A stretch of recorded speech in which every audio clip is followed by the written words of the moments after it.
Here we are now on the record. This is the Kentucky Public Service Commission. My name is Michael Schmidt. I'm chairman of the commission. Seated to my right is Vice Chairman Robert Cicero, and to my left, Dr. Felina Matthews.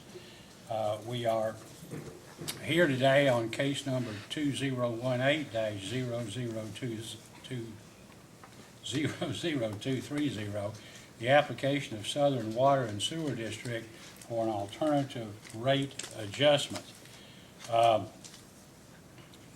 reason for this hearing, which is basically to consider Southern's application for a rate increase, is for basically the following reasons. Although the application was filed here on, I think, July 3rd, 2018, information was obtained through data requests and otherwise. A staff report was issued, and a few days after the staff report, Southern sent a letter by and through its chairman, I think, Paula Johnson, that the staff report was accepted. The commission, however, is not bound to accept the staff report, and because of other issues that have come up in the case, we felt that it best to hold a hearing. Some of those issues essentially are as follows. Prior to this case ever being filed, late April, May, I don't know, I got a phone call from, I think, Joe Jacobs, who was then a commissioner here, who indicated that the commissioners of Southern Water District were in need of a rate increase on an expedited basis, and I told him, well, they would have to file something. He indicated that he had heard me speak at Pine Mountain State Park at a training session where I indicated that the commission was open, due to the problems of local rural water districts, to pipeline replacement programs, which were different, or added on to a rate increase, but were basically where the water district would be required to replace infrastructure, fix leaks, in other words.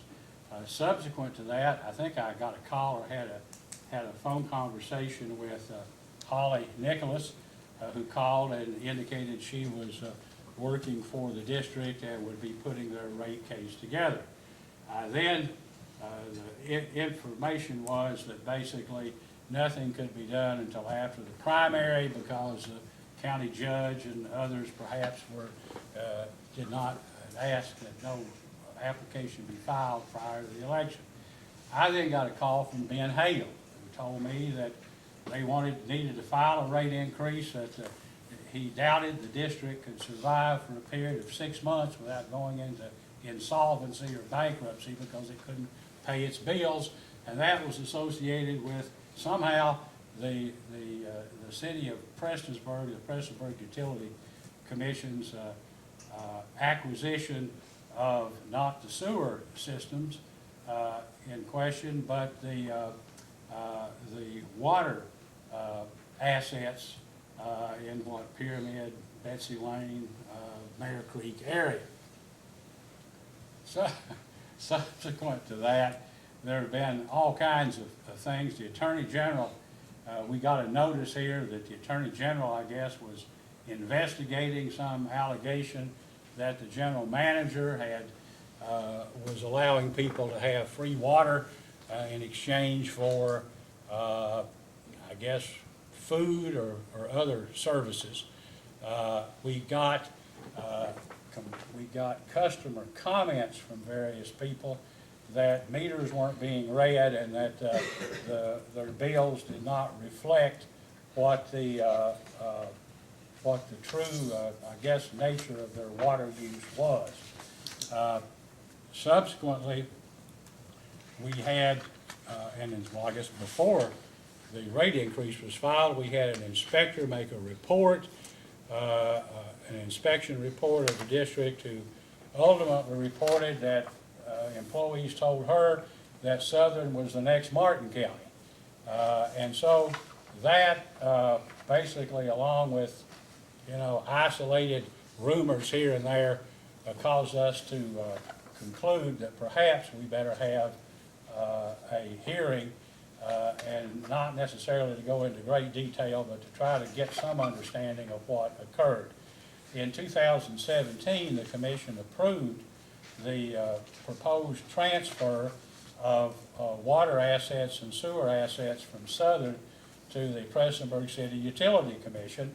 And at that time, based on the information that the commission had, it looked like a win-win situation for both entities. We had no idea that there were other potential problems in the offing, but apparently that transaction has not been fully completed at this time. I know that apparently in June, July of this year, maybe sewer assets were transferred. I don't know if water assets were transferred or not. We had communication from U.S. Department of Agriculture Rural Development that they had liens on the project. Somebody from county government, I think initially Judge Hale before the case was filed, and then later somebody else called in here and said that Floyd County government owned the assets of the water system. So we don't know exactly what's going on, but we've got a drop dead date of February 12th to try to sort some of this stuff out. And our goal is to be as fair and as possible to the water district to provide the money it needs to survive. But by the same token, there are a number of other issues here that at least require some explanation to the extent we can do it in this limited hearing. So having given that explanation, I'd also want to point out that Mr. McNeil, the Attorney General's office, filed comments to the staff report. The staff report recommended more money for Southern than Southern had asked for, and that's not unusual because in rural water districts that happens many times. But the Attorney General, after reviewing the information, and I don't know anything else about the other things the AG's been doing, recommended that an investigation be opened, that certain requirements be placed, reporting requirements be placed on Southern if the rate increase and the additional money were granted. And for that reason also, we're here basically just to try to see where we are. We have, in this case and in prior cases, much to my regret, but it's been necessary, I think, subpoenaed Mr. Campbell and and Mr. Stapleton or whoever from City of Prestonsburg to try to get additional information from a third party. And so I'll say this now as we go forward. Mr. Campbell has had to stay here sometimes into the late afternoon on these hearings.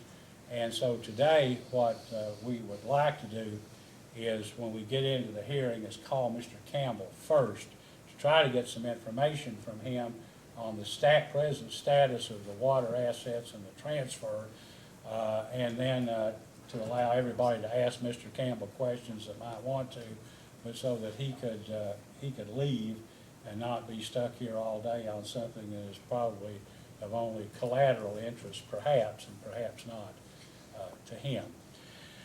Okay, so at this time moving forward, would counsel for Southern Water District please state for the record your names, the names of your firm, your address, the clients that you represent, and the people you have here perhaps that will testify today. Thank you, Mr. Chair. My name is Randy Strobo. I'm with Strobo Barkley PLLC, 239 South 5th Street, Louisville, Kentucky, 40202. To my left is Ned Pillersdorf. To his left is Clay Barkley, and we all represent Southern Water District, Southern Water and Sewer District. We are here today with Mr. Dean Hall, who is the manager of the district, and the 5 board members as requested by the commission. And we also have present Danny Stinson from Kentucky Rural Water Association, and Holly, who was with the engineer that filed the original rate application. I would also like to say thank you to the commission. It's partly my fault that we have been delayed, and you all accommodated my family issues, so I really appreciate that. No, thank you. It was obviously justified, and we were happy to do it. It's unfortunate that not only that happened, but we had to request an extension because our staff has been substantially reduced, and it's important that we get as much information and are able to dissect it or digest it prior to the time that rates can be put into effect. And so that was the reason, but we're happy to accommodate you on that under those circumstances. All right, for the Attorney General? Justin McNeil, on behalf of the Attorney General's office. Okay, thank you. And staff? Andrew Belker, Ariel Miller, and Eddie Beavers on behalf of staff, commission staff. Okay, thank you. We had subpoenaed, I guess, Terry Fife, the individual who did the appraisal, but apparently he's out of state for a while, so we excused him with the understanding that we may have to take his testimony either by getting him in here sometime between now and the 12th or making arrangements to depose him on some basis to get his evidence into the record. Now, can counsel for Southern advise as to whether or not notice of this hearing has been published? It has. And have you filed it if it has, and are you in a position to do so now if not? We have copies of the notice, and I believe it was filed this morning electronically, was it? It's going to be, but yeah. So I can bring this to you now. Thank you. If you could, yeah, just give it to the reporter, and she'll hold it. Well, there's no need to mark that, but if you could just take custody of it. All right, before we begin, Mr. Strobo, are there any pending motions or anything you'd like to bring before the commission before we start? Chair, no, we don't have any pending motions. The one concern that, we've been discussing this for, the past month or so, and as you know, there was a previous case, in the 2017 case, the asset transfer case. And we understand that the commission needs to review that for purposes of this rate case, but we also wanted to, put forward that case was finally adjudicated. The AG's office did not intervene in that case, and the PSC made a decision based on what was before them at that time. Hindsight's 20/20. Maybe some things weren't the way, or we didn't see things the way that we see them today. But we're here today for a rate case. We're here because Southern District desperately needs help. So to the extent that we're going to go and re-adjudicate that case, I don't think today is the time for that, although we understand that you want to know more information about it. We're here to get some relief for my client and through the rate case. So I know there's a fine line there between being able to go back and not re-adjudicate that case. I don't think it's appropriate to re-adjudicate that case. It's final. But at the same time, we understand that there's some information that you need to know about that case. So I just wanted to make that clear before we start. Well, we don't intend to re-adjudicate that case. That case is over.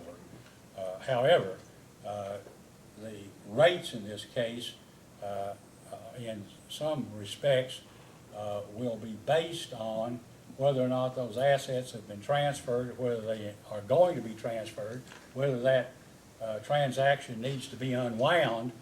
We don't know at this point. And so, yeah, but we understand we don't intend to relitigate that case here today.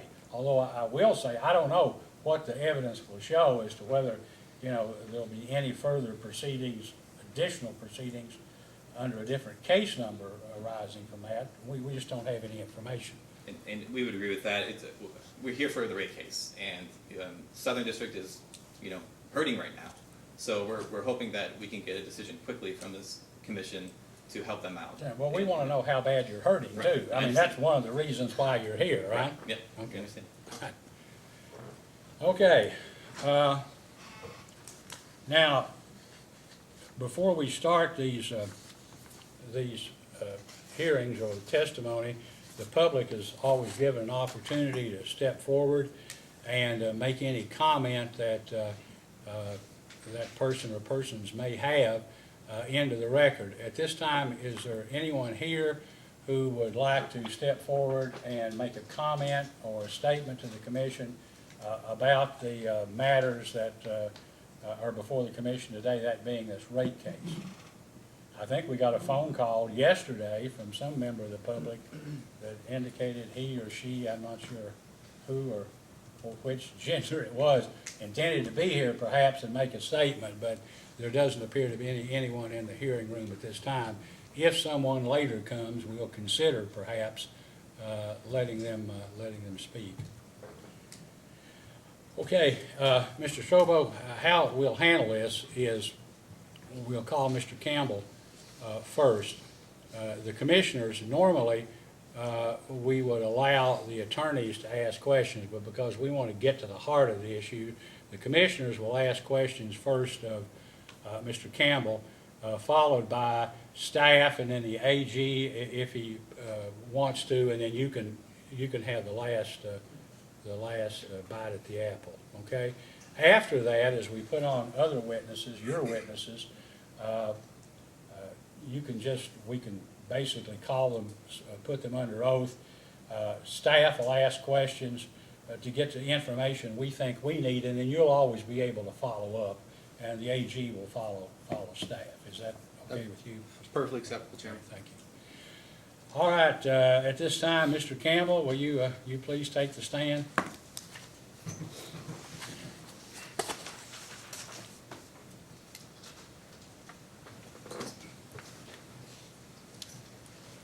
Will you please raise your right hand? Do you solemnly swear or affirm under penalty of perjury that the testimony you're about to give will be the truth, the whole truth, and nothing but the truth? I do, sir. Thank you. Please be seated.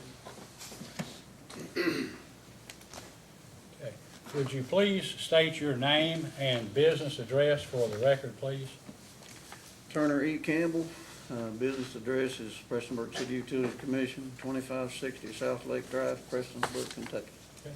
And Mr. Campbell, are you here today testifying pursuant to a subpoena? I am, sir. The Prestonsburg's mayor, Les Stapleton, is he here? Yes, he is. Okay. Okay, thank you.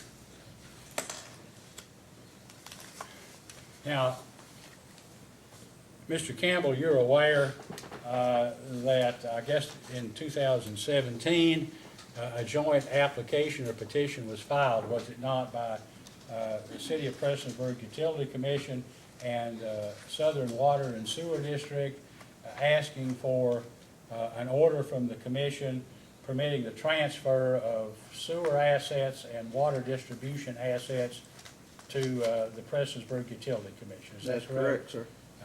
Now, without going into all of the detail, but for the benefit of making a record here, I know you filed a letter in that case in response, I guess, in this case, in response to Southern's position that it needed the funds because of the acquisition of those assets, or at least the water assets, by Prestonsburg. Is that correct? That's correct, yes. Can you tell the commission briefly what the impetus was or the reason for Southern wanting to convey the sewer assets and or water assets to the city of Prestonsburg?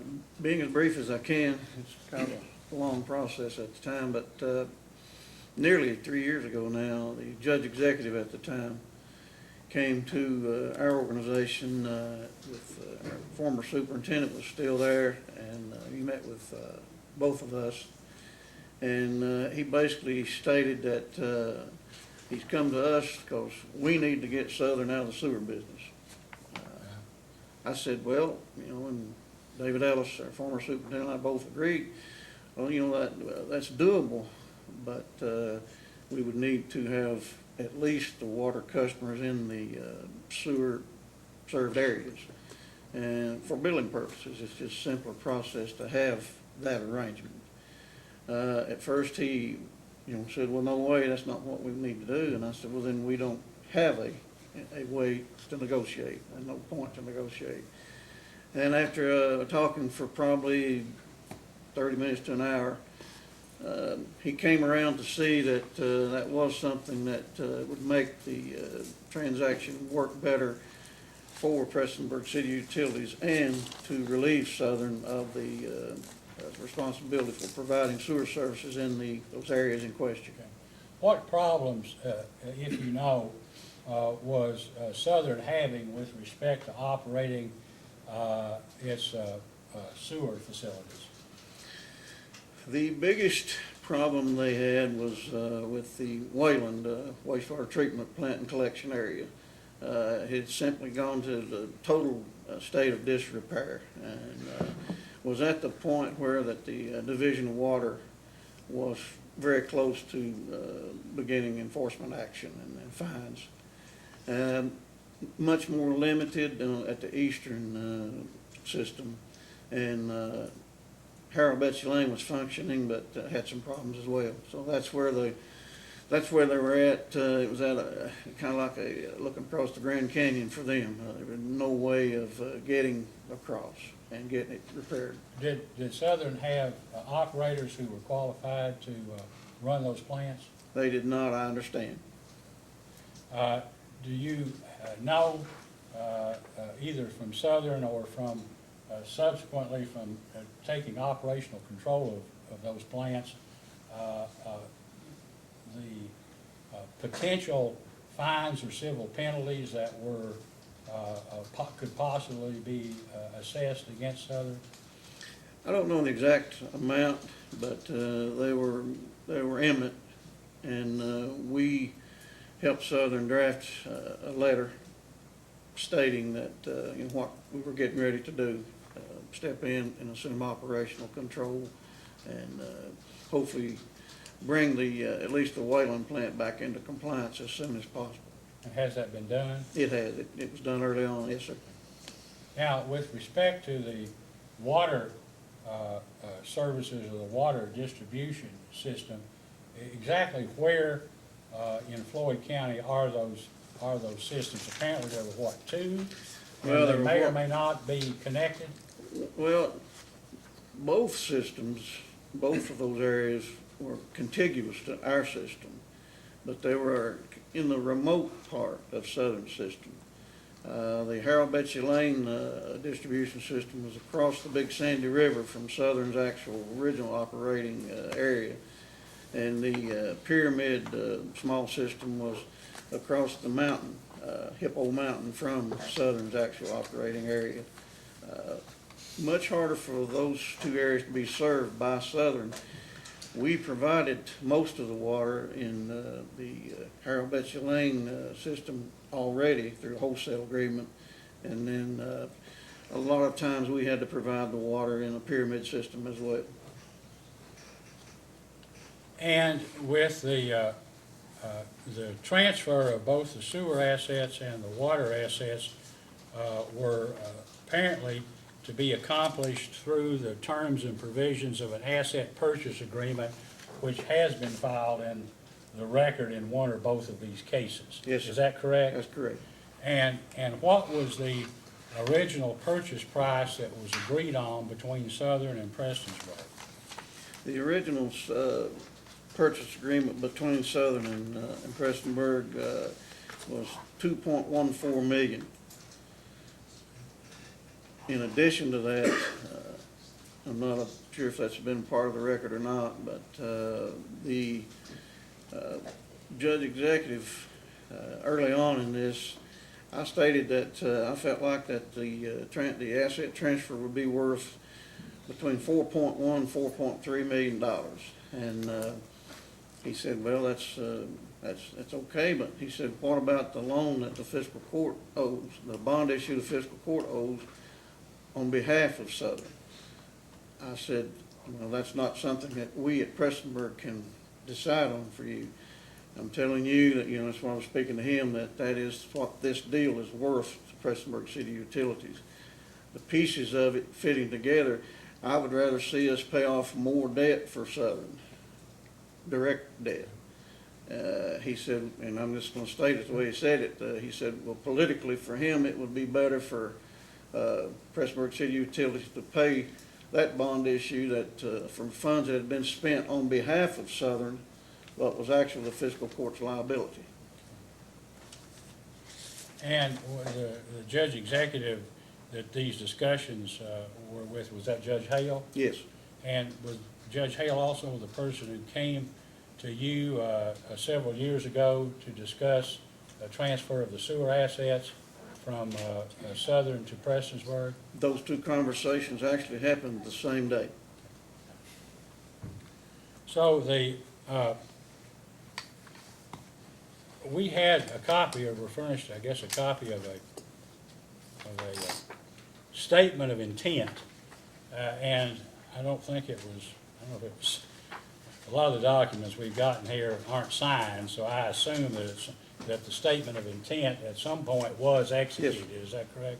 And it indicated that I guess the total here was $2,139,715.08, and maybe it was a little more than that, I don't know. That's But- correct. But the payments to be made were, one, long-term loans and bonds, all right, KIA loan A0406, another KIA loan, three KIA loans, one USDA rural development bond, number 9105. And the total of those loans were $1,478,010.20. That's And correct. now, as the consideration involved Prestonsburg actually paying off these loans? Yes, sir. Okay. Paying And- off an assumption. Okay, well, the payment, I assume of $1,478,000 or so that would pay off, make payments, but if there were other debts outstanding or other amounts outstanding on those loans, they would be assumed by Prestonsburg. Is That's that correct. We did in actuality assume the two KIA loans that were against the Wayland plant and the Harold plant. We just assumed those loans through KIA, and then we paid off directly the USDA RD loan. Okay, so are the KIA loans, Prestonsburg is presently making payments on those loans to date, is Yes, that sir. correct? Absolutely. Right. Then there were short-term loans, First Guarantee Bank Office Building, First Guarantee Bank Trucks, First Guarantee Bank Dean's Truck, Citizens National Bank Excavator, First Guarantee Bank Line of Credit. All right. Now, were those loans assumed by Prestonsburg or paid off? Neither, sir. They were, that was the intent, of course, a statement of intent.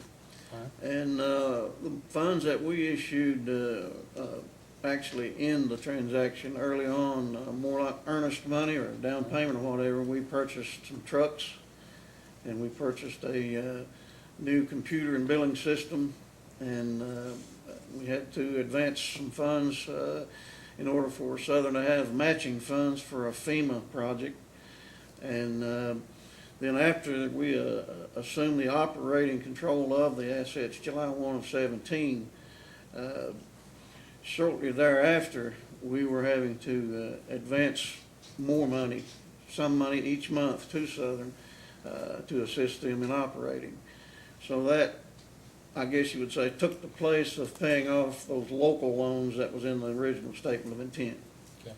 Well, in the statement of intent, the total of those local loans was $314,694.88. Do you know approximately, specifically if you know, but if you don't, approximately how much Prestonsburg paid for the I guess, computer system, the other items that you mentioned, plus the advancing of additional funds? What did all that amount to about? That would amount to the difference between what you see there as the payoff and assumption of those loans and the 2.139 figure from the original statement of intent. So you're talking another, whatever that is, $800,000 probably. That actually has been paid in addition. Oh, yes, Is sir. that correct? Yes, sir. We, Prestonsburg, have actually either paid out, or paid off loans or assumed loans that totalable to 139,715. That's history now. Then there was capital improvement purchases, rehabilitation of Wayland wastewater treatment plant and lift stations, $145,000. And then the billing software and 4 desktop computers, $38,510. Was that included in the amount that you Yes, sir. just mentioned? And then there's the last group of items called cash payments to Southern for vehicles and equipment. Mini excavator, $50,000. New trailer for mini excavator, $3,500. 1-ton dump style 4-wheel drive truck, $50,000. 2 new 4-wheel drive extended cab pickups, $60,000, for a total of $163,500. Has that been paid? Not in that exact detail. There was no excavator and no trailer purchased. There was a dump truck, a 1-ton series dump truck, and a crew cab, 4-wheel drive, heavy-duty pickup, and another crew cab pickup. Total about $115,000 actually.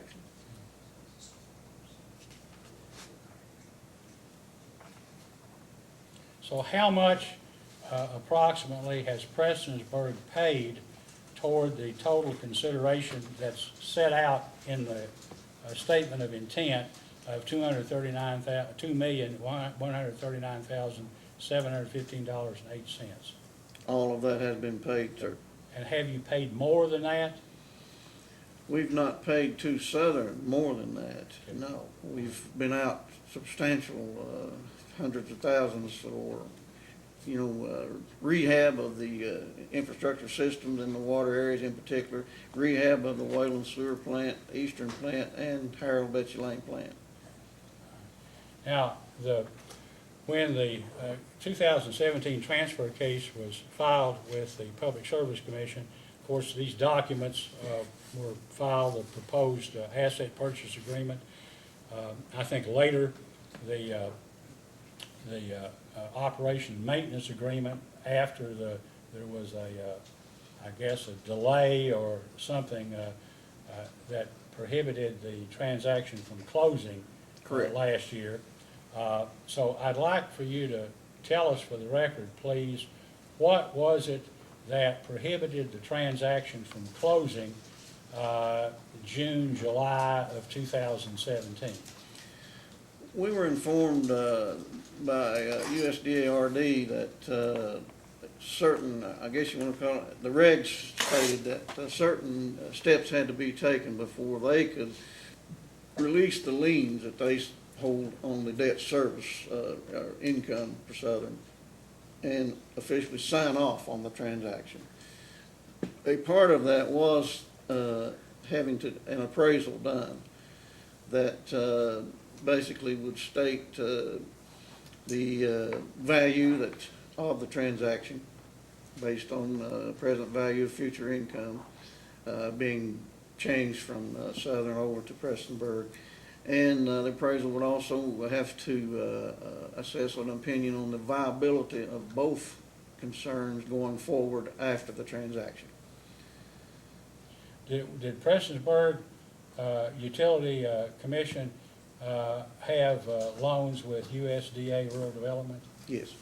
So they were interested in both entities. Yes, sir. They had loaned money to Prestonsburg, which was outstanding, and also to Southern, obviously. That's right. Now, this long-term, under A in the statement of intent, had USDA RD bond number 9105 for $512,990. Was there one or more other rural development loans other than that one? Not in our transaction. In the beginning, to step back to the discussion that David Ellis and I had with Judge Hale, I wanted to pay off another couple of million of the USDA RD debt, and that quickly was put to rest because he wanted to be the fiscal court debt being paid off. Okay, that just gives you a little bit more details of the transaction. That was, we didn't pay off any more RD debt other than the 400 and some thousand. But there is more RD debt Yes, sir. outstanding to Southern, is that correct? Absolutely, yes, sir. About Well- 4.4 million. Now, I know from looking at the asset purchase agreement, one of the conditions going forward was that lien holders had to approve the transaction, and one of those lien holders was rural development, Yes, right? That's Now, correct. this appraisal that we got a copy of a week or two ago for the first time, values the transaction at a little more than $4 million, does it not? That's correct. And is that about what you think the transaction was worth? In the beginning, I had studied it quite extensively, and I felt like between 4.1 and 4.3 should have been an appropriate figure. But at the time, the initial agreement was reached, and the asset purchase agreement was executed, the consideration was about half of that amount. Is that correct? Directly to Southern or on behalf of Southern, Right. yes. Well, I guess I mean, if rural development had approved the transaction, I assume Prestonsburg didn't intend to pay any more than the $2,139,000. Would that be fair to say? At that point in time, that's correct. Now, we got, I guess, this year, a letter, maybe from Mr. Talley, who was an attorney in the case. Was he Prestonsburg's attorney, or was he representing all parties, or can you tell us? We kind of threw that out for an opinion at the time. When we first began some of the early talks, we were utilizing our own corporate attorney, Kip McNally from Louisville. And talks were seemingly going kind of nowhere. So Mayor Stapleton and I met with Chairman Johnson, Paul Johnson, to see, give us an idea of what you think as for what we should do as far as an attorney. And Mr. Talley's name was mentioned, and she was very encouraged by that, and had known him for a long time and felt like that he would be a good attorney, because we kind of threw it out there, well, who would you all like, basically, and that's where it ended up, with Damon Talley representing both parties in this joint application. All right, so these agreements that were drafted, the asset purchase agreement and the operation and maintenance agreement, all were drafted by Mr. Talley, is that Yes, sir. correct? Representing both parties? Yes, sir. With the consent of both parties? Yes, sir. So, I think Mr. Talley sent a letter, June, July, perhaps of 2018, in the transfer case, indicating that the sewer assets, all right, had been transferred. Yes. All right. But now, did somebody have to approve the transfer of those sewer assets? Did rural development have to approve that transfer? No, sir. It was determined that the loan covenants had not addressed the sewer assets of Southern Water, so they were, to put it in a short manner, free and clear to be transferred. So June 28th of 2017, all sewer assets, sewer-related assets were transferred to Prestonsburg officially. Okay. But from the date of, the operation and maintenance agreement was executed, I think maybe effective July 1st, 2017 forward, any money that was put into those systems by Prestonsburg was not toward paying any consideration for those assets. Is that That's fair to correct. say? That's correct, That's sir. just an expense that Prestonsburg absorbed on the faith that ultimately it would acquire legal title to those properties. Absolutely. Is that correct? So, as of today, has rural development approved the transfer of the water distribution assets from Southern to Prestonsburg? They have not. Has rural development indicated to you, or to Southern, to your knowledge, based on hearsay or anything else, when or if at all, they expect to approve such a transfer? No, they haven't. It's almost like they've not changed the rules of the game, but addressed them in a different manner. They're asking that we pay off another huge chunk of Southern's RD debt in order to make the transaction take place. Okay. And did not give Prestonsburg City Utilities credit for a substantial portion of the original 2.14 million toward the purchase of the water assets. So in all, we would be paying off probably 3.5 million of Southern's outstanding 4.4 million RD debt in order to satisfy RD at this point in time. I might add that we, with the mayor's guidance, we've been able to determine that the fiscal court will not get $2 million in this transaction. That particular $1,865,000 is sitting in the city of Prestonsburg's coffers to be paid on RD debt for Southern, and that's where we stand today. All right, let me see if I can clear this up so I can understand it. It appears complicated. All right, rural development, is your understanding rural development, by virtue of its loan to Southern, has a lien on the assets in question? Or is it that basically if there's a transfer without approval, the outstanding balance becomes due and somebody's got to pay it?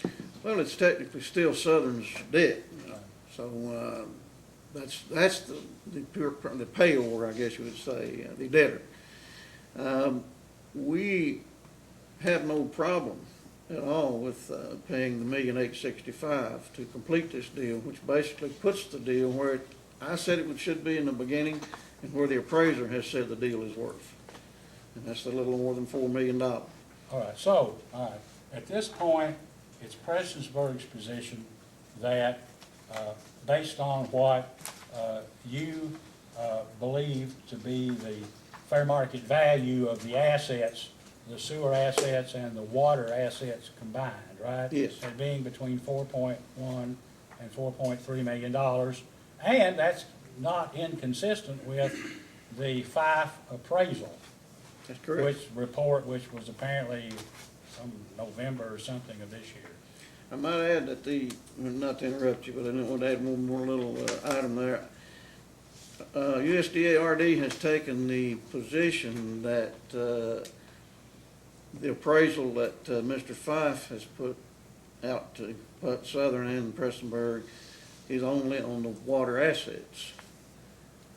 Okay. And that to me is a big point that, should have been cleared up early on, that, it's 4.1 whatever million for the sewer and water assets. We've all known that from the beginning. And the appraiser, based his appraisal on the loss of revenue by Southern reported to your commission. So I'm not seeing where that USDA RD is coming from in saying that his appraisal is only on the water assets. Okay, so for rural development to approve the transfer of the water assets, they tell you at least they're going to require $3.5 million paid to them. Yes.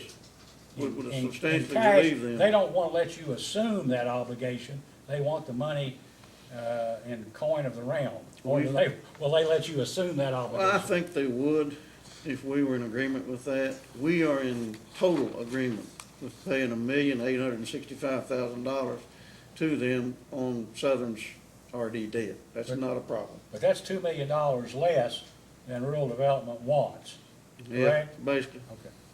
Now, before I go forward there, let me digress and ask you about Floyd County. Because Floyd County has indicated, I guess, in calls to us, that somehow they think they own these assets or have some lien or title, if not legal, equitable to the all or part of this water distribution system. What do you know or think about that? I can clear that up pretty quick. This has been an ongoing question for a substantial number of years now, in front of your body and the big. Unfortunately, we've got to try to solve this problem. That's what I hope to do today, or I hope to give some assistance. What they're talking about there is that when this bond issue was set up by the fiscal court several years ago on behalf of Southern, the Kentucky Area Development Leasing Trust, I believe, is the program they went through. And Southern had to deed, I think it was either 9 or 10 tank sites and maybe some pump station sites to Floyd County, for Floyd County to be able to borrow against some type of Southern assets because the funds were going to be spent on Southern infrastructure. Those are the assets they're claiming that they own, and they do own them. I don't mean to say claiming, but they do own those tank sites and pump station sites. That's it. No other assets that have anything to do with the transfer between Prestonsburg and Southern that Floyd County owns. And as far as I can remember, none of these tank sites and pump station sites are involved in the asset transfer that we are involved in.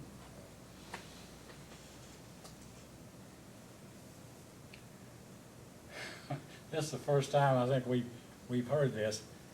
So there are assets, it's your understanding at least, and Ms. Johnson and others, I guess, can clear this up later, but it's your belief or understanding that there are physical assets that are being used by Southern Water District that in fact are owned by Floyd County. Correct. Do you know if there's a list of those assets someplace?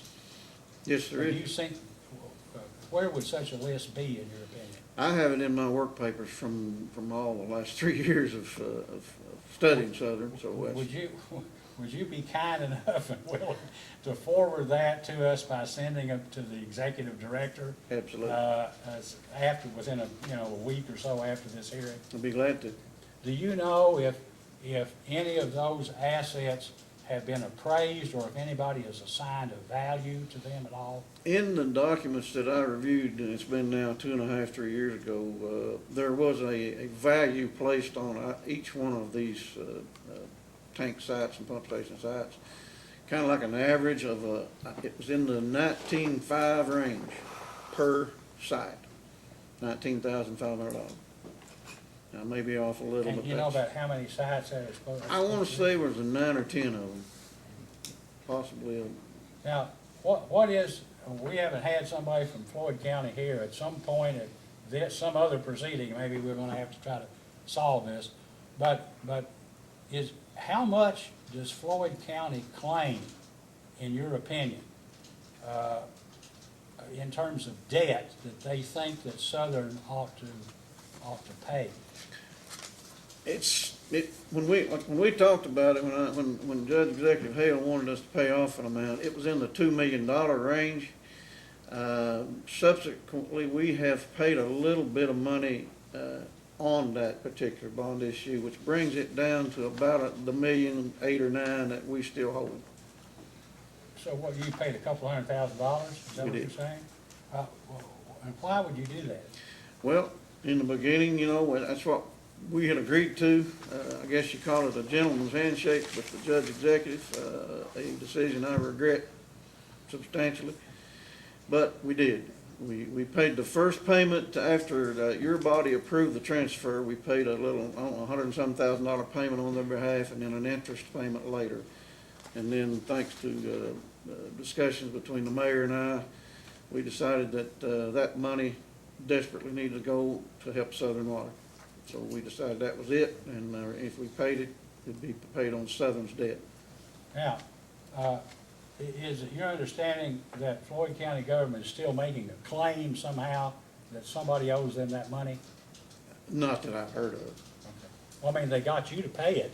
Pay Yeah, I could say, in the $200,000. beginning, gentleman's handshake type stuff that I highly regret, but No, they have, matter of fact, their county treasurer called me probably 6, 8 weeks ago now, because I think the November payment was coming up on that particular bond issue, and said, are you all gonna pay this? And I said, I'll let you know as soon as I talk to Mayor Stapleton. Mayor Stapleton said, absolutely not, and that's just what I relayed to the county treasurer. No, but from what you're telling me, and I know we're just supposing, I guess, but it seems to me that Floyd County is still asserting a claim of some amount. I mean, they called and asked Prestonsburg to make the payment.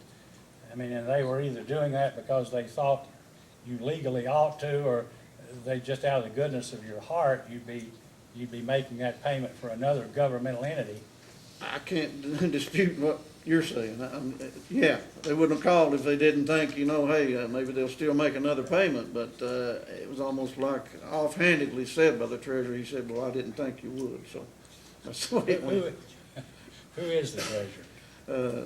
David Lane. Okay, now, when in effective July 1st, 2017, Prestonsburg City Utility Commission undertook to begin operations of both the water distribution system and all of the sewer assets that Southern owned. Is that correct? Yes, sir.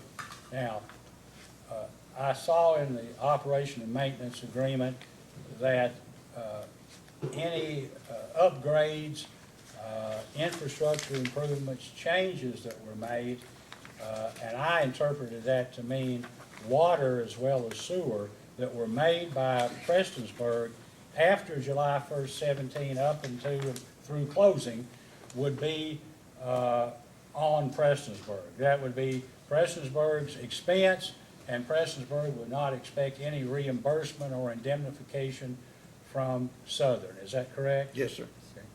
And after, from July 1st, 2017 till today, has City of Prestonsburg Utility Commission actually made any infrastructure improvements or upgrades to the water distribution system? And if so, what and when? Well, we immediately, after July 1, of course, we immediately began replacing all the meters in both areas. Why We, did we- you, okay, I'm sorry, why would you do that? We operate our system, our large system, using radio read meters. So that's what we wanted to do in both those systems since we were coming into our system, is just upgrade them to brand new radio read meters. And that was the first step we took. Within about 3.5 months, we had replaced all 1,175 meters in the two areas. Another item that we had to get involved in fairly quickly was the rehab of the Stanville tank and its pump station, and the pinhook tank. For the same reason, we just had to get it operationally and hydraulically ready to serve that area. That was substantial expense in both cases. Several sizable leaks we repaired. Okay.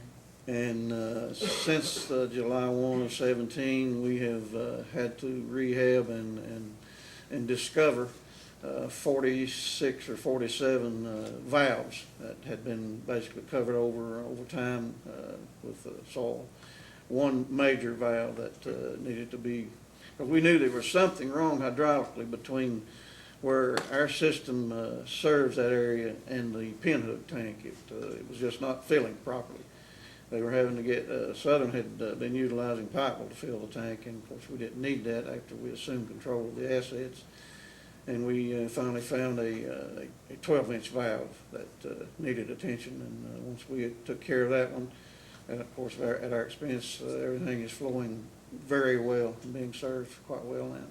But those are the types of expenses. We were out hundreds of thousands of expense. You know how much that was? Off the top of my head, I'm going to say that just on the water side, we are about to $500,000 to $600,000 range of And improvements. improvements. Meters alone were, materials only for the meters alone were $225,000 to $250,000, and not counting our own labor.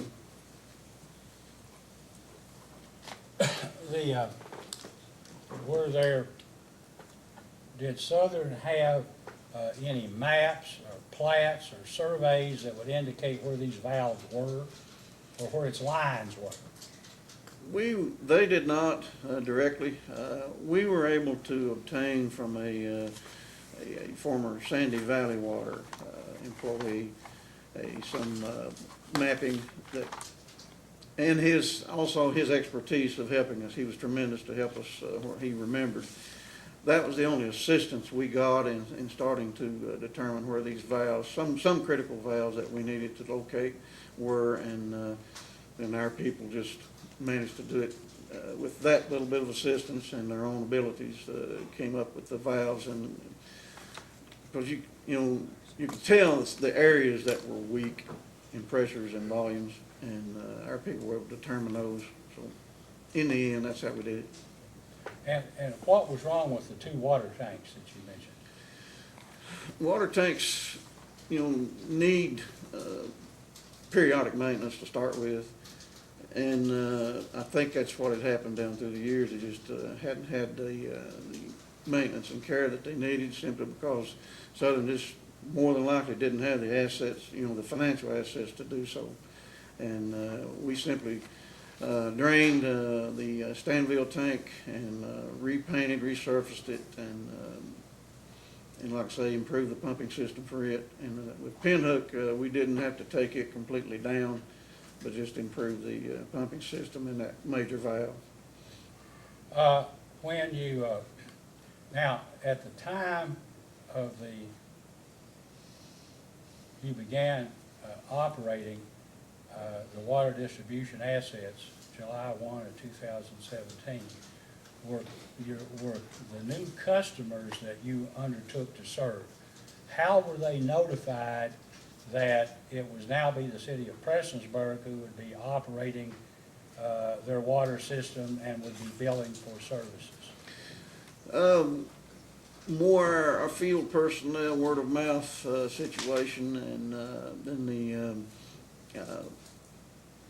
billing itself started coming from Prestonsburg. It wasn't no public notice, public hearing, anything. We just it had been out in the community that it was coming, and just developed in that way.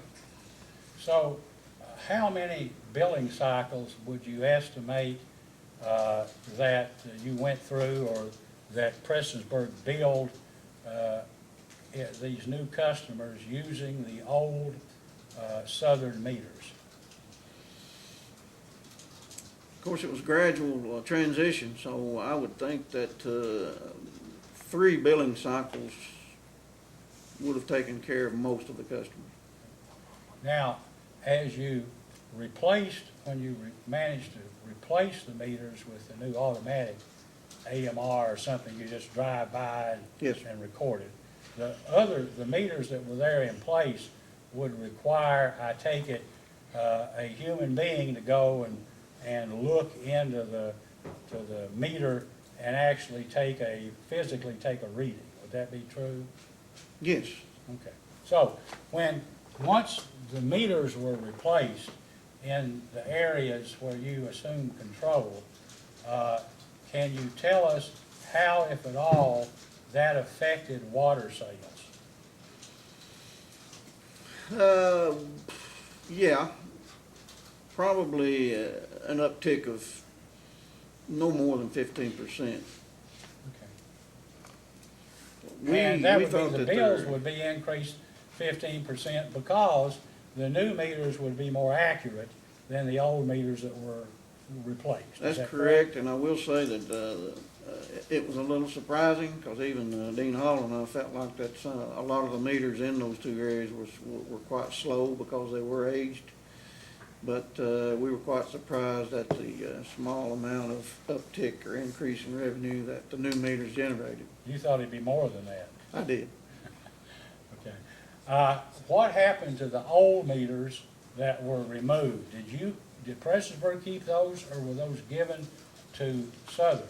We kept most of them, but Dean and I had talked that he had some areas that he felt like some of those meters, if they tested out properly and still at least reading somewhat accurate, that he could use. So I passed along several of the meters to Dean, less than 100, not a huge amount. Do you know if those meters that you passed along were tested?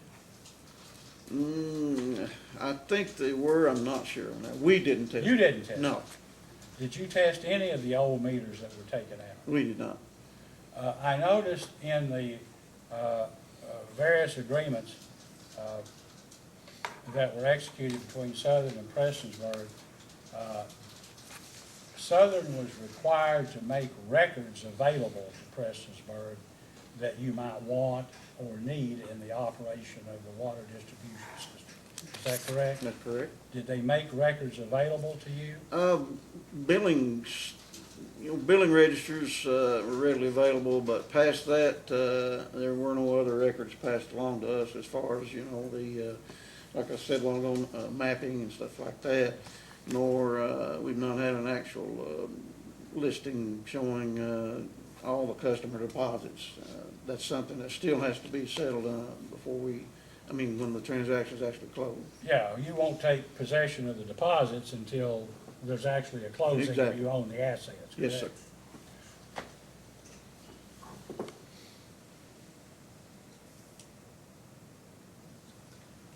Did you see any records, any meter records or records of meter testing in the areas areas of the water distribution system that Prestonsburg took over? No, Did you ask for any such records? no, sir. Do you know? We were gonna replace the meters with that radio read anyway, so it's kind of moot that we ask for any kind of records of that nature.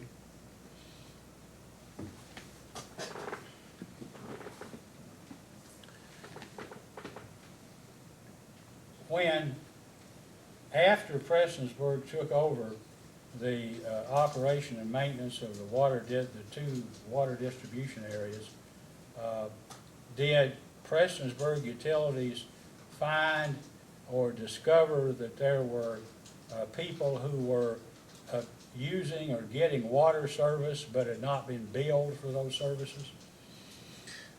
We did, but not a huge proportion. Here and there, Were they people that didn't have meters? yes. And like again, it was not a high volume. Well, I understand. How were you able to determine that these people were receiving water service but didn't have but no meter had ever been installed on their property? Well, our people are pretty good at going out into these systems and examining meter boxes and stuff like that. If you see a meter box, you're gonna assume there's a meter in it, and naturally, as we were replacing meters, we would run across straight pipe hookups and stuff like that. And like I say, not a high volume, but yes, some. Well, let me tell you what I've been told, that there were about 40 customers or people who were receiving water but were not paying bills, were not paying for it. Would that be too high, too low, or about right? Has to be about right, I would think. Out of 1,175 customers, I would think so. And I can get you an accurate record of that. Well, if you could, would you Yeah, do each that? time we replace meters, we have a work order with serial numbers and everything on it, so if you'd like, I can come up with that as well. I'd appreciate if you would. Okay. Do you know of any reason why Southern, which actually used supposedly meter readers to check the meters, why they wouldn't have been able to have found the same, these customers, or these, not customers, people were getting water but weren't being metered? Is there any reason why they couldn't have found that out? I have no idea why they wouldn't find them. I mean, yeah, that's something that we found, but now we were going to every meter replacing each meter box. Now, I can't, I don't have an opinion on their operational capabilities in that. You run a water company, We do? and you run what's generally considered to be a good water company. a well-run operation. Would you agree with that? I agree that we've got, in my opinion, I've been in several industries, we've got the best workforce that I've seen in my career, and they're very conscientious.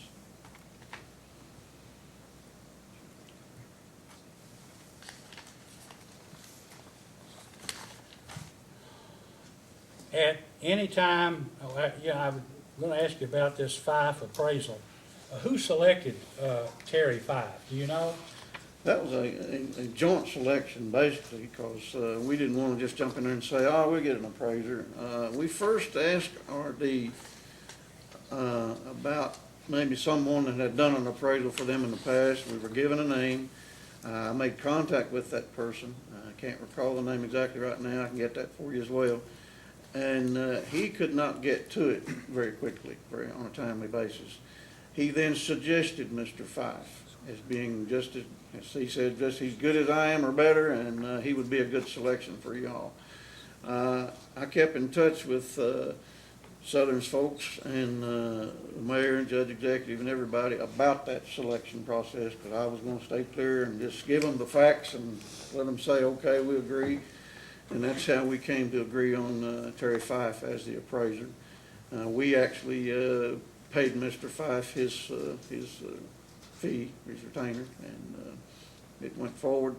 It seemed stalled for a little while, so I finally asked him, I said, you know what's going on? I said, we kind of like to see this happen for RD's purposes, and he said that he'd had a little bit of trouble getting the records he needed.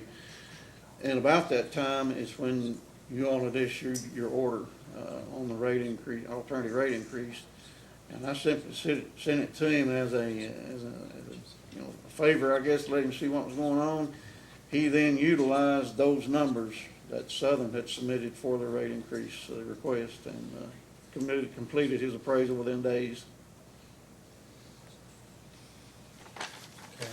So, yeah, I was going to ask if, obviously you agree with the appraisal. You paid the appraiser, correct? Yes, sir.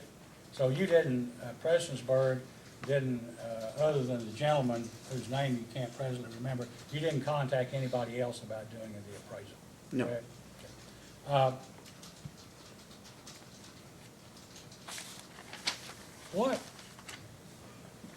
What in your view, Mr. Campbell, is the end game here in terms of the transfer or potential transfer of the assets of the water distribution system that Prestonsburg would like to acquire and that Southern has agreed to transfer?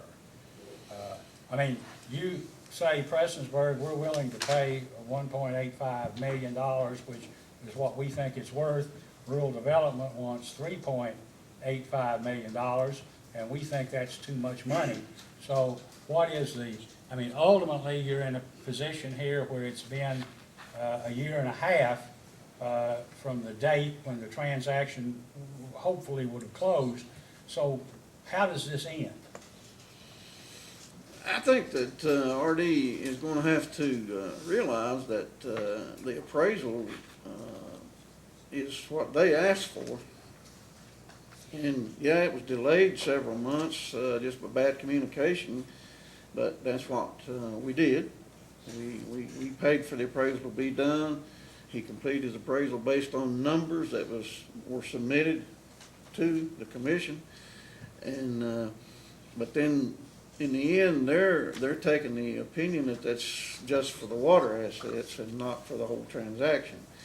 What we see should be fair is that we pay $1,865,000 to RD on behalf of Southern, reduces their rural development debt by that much, and they sign off on this transaction, and we all go forward, because I think that I know Southern and Prestonsburg have forged quite a partnership in expertise and communication, and help each other tremendously now that we've been doing this for 3 years. So I think Southern is being given a chance to go forward in a viable state because of the rate increase that should have been taking place. They should have requested it 3.5 years ago, but they were held off by political people. So I think that now that these pieces are seemingly in place, that all this needs to be put to rest by us paying the $1,865,000 to RD and the rate increase being approved as far as being initiated. And then if Prestonsburg paid $1,850,000 for rural development, this rural development loan, I think you answered this question earlier. Rural development would release whatever Prestonsburg would expect not to be held accountable or responsible to rural development to pay any other debt to rural development that Southern has. Exactly. Is that correct? Yes, sir. That get Prestonsburg clean of any debt that Southern has to rural development, and Southern's debt to rural development would be reduced by another $1,850,000. Yes, sir. That's the way I see it, and that's the way I see a fair way of doing it. Now, I guess the issue always is, well, you know, how much time will it take? You're actually in possession of the assets, the water distribution assets. Yes, sir. Prestonsburg's in possession. Prestonsburg's upgrading, and will continue to upgrade, make infrastructure improvements, and is continuing to build. And the Right. rates were frozen at the, At 3 years. yes. Okay, and so, I mean, at some point, somehow this thing has to be resolved, or the transaction has to be unwound. If it were unwound, would Prestonsburg position change to the extent it would claim that Southern owed it some of this money back? There's no question that we would take that position, but I think the agreements would definitely nullify anything we've spent to upgrade the infrastructure. But the monies we spent of the 2.139,715.08, those funds would definitely, we'd say, hey, we want something back. We would still own the wastewater assets. That's done. And you know, if that's you know, something that comes to fruition, then yeah, we would have to have a way of collecting our wastewater revenue, and they'd be back, Southern would be back operating those water systems that we have improved, and we would need to get our wastewater revenue from them each month if it was unwound, which I don't think is a good decision, but that's your understand. decision.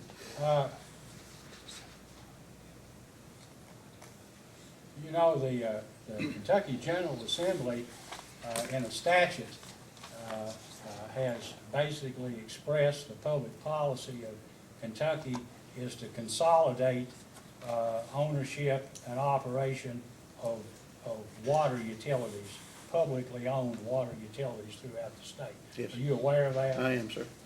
Would Prestonsburg have any interest going forward in either owning all of the Southern water distribution assets or managing them on a professional basis?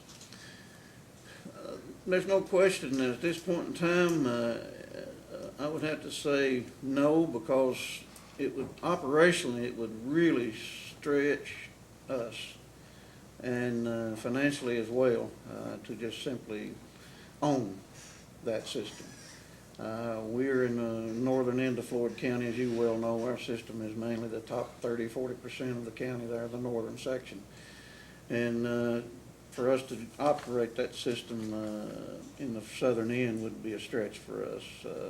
But there's no question that if Southern is not given what is basically waiting on them, a rate increase that, in my opinion, will enable Southern to go forward in a very positive manner, then no question, as us being the other utility in the county, we would have to consider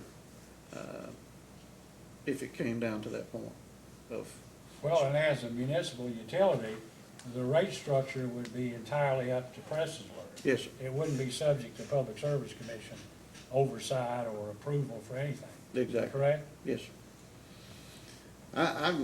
It's my opinion I know I'm gonna be preaching to the choir, as the old mountain saying goes, but these fiscal courts are a very negative factor for these water districts. And I think now that the people of Floyd County have seen fit to elect a political novice, but very astute businessman as their judge executive, I think that really Southern has a shot of turning things around. Not overnight, not real short term, but at least in a certain number of years.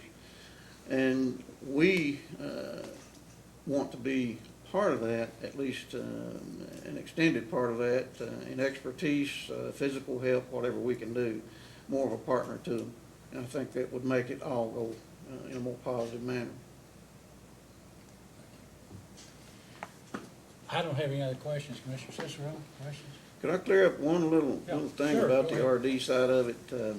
The difference between the $1,865,000 that we're very willing to write a check to RD for and this $3.5 million that they claim we should pay, what that is that difference of the original $2.14 million and what they gave us so-called credit for. They're saying that since there was no lien on the sewer revenue, that not a problem, we own it now, and that we were only going to be given credit towards the water assets of the amount we paid to rural development of a little less than $500,000, and then the computer system that we bought for Southern. So that is that difference that they're asking us to come up with over and above the $1,865,000 that we're willing to pay. Well, in the agreements that were executed, the asset purchase agreement and the other related agreements, there was not a specific, it was not specifically the value or the amount paid for the water assets, and the sewer assets was not specifically designated. Would that be fair to say? Absolutely. Yeah, the 2.14 was a whole Everything. ball of wax. Yeah. Commissioner Cicero?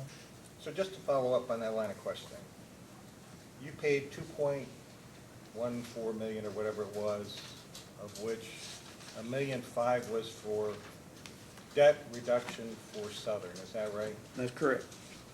And Southern selected who those payments for debt reduction would go to. So it was 3 KIA loans and some other loans, is that right?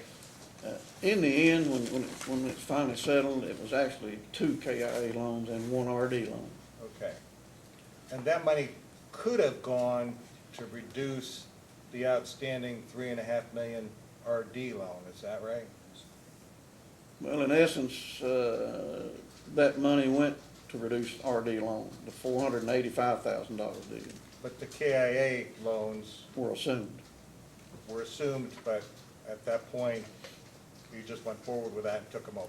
Yes, absolutely. Okay, so there was no pay down of debt, it was just you assumed the loans and went forward. Yep. Okay, I mean, we paid down the debt, but through assumption rather than writing a check before. right. So there's 2 agreements. An operating and maintenance agreement was for the water, and the operating agreement was for the sewer. Yes, sir. You've since taken over the sewer assets, so the operating agreement for the sewer is basically It's null and void now. null and void. But the water, since those assets haven't been transferred, that's still in effect. Yes, sir. And the copies that we've received from Southern are not executed, but you have an executed copy. I have them with me if you need them today. I would like to get an executed copy. Okay. If you have both signatures on it, I do, sir. that would be wonderful. So let's go to the appraisal that everyone has talked about. In the assignment objective, it says, "We were engaged by Dean Hall, President, Southern Water and Sewer, to issue a detailed report.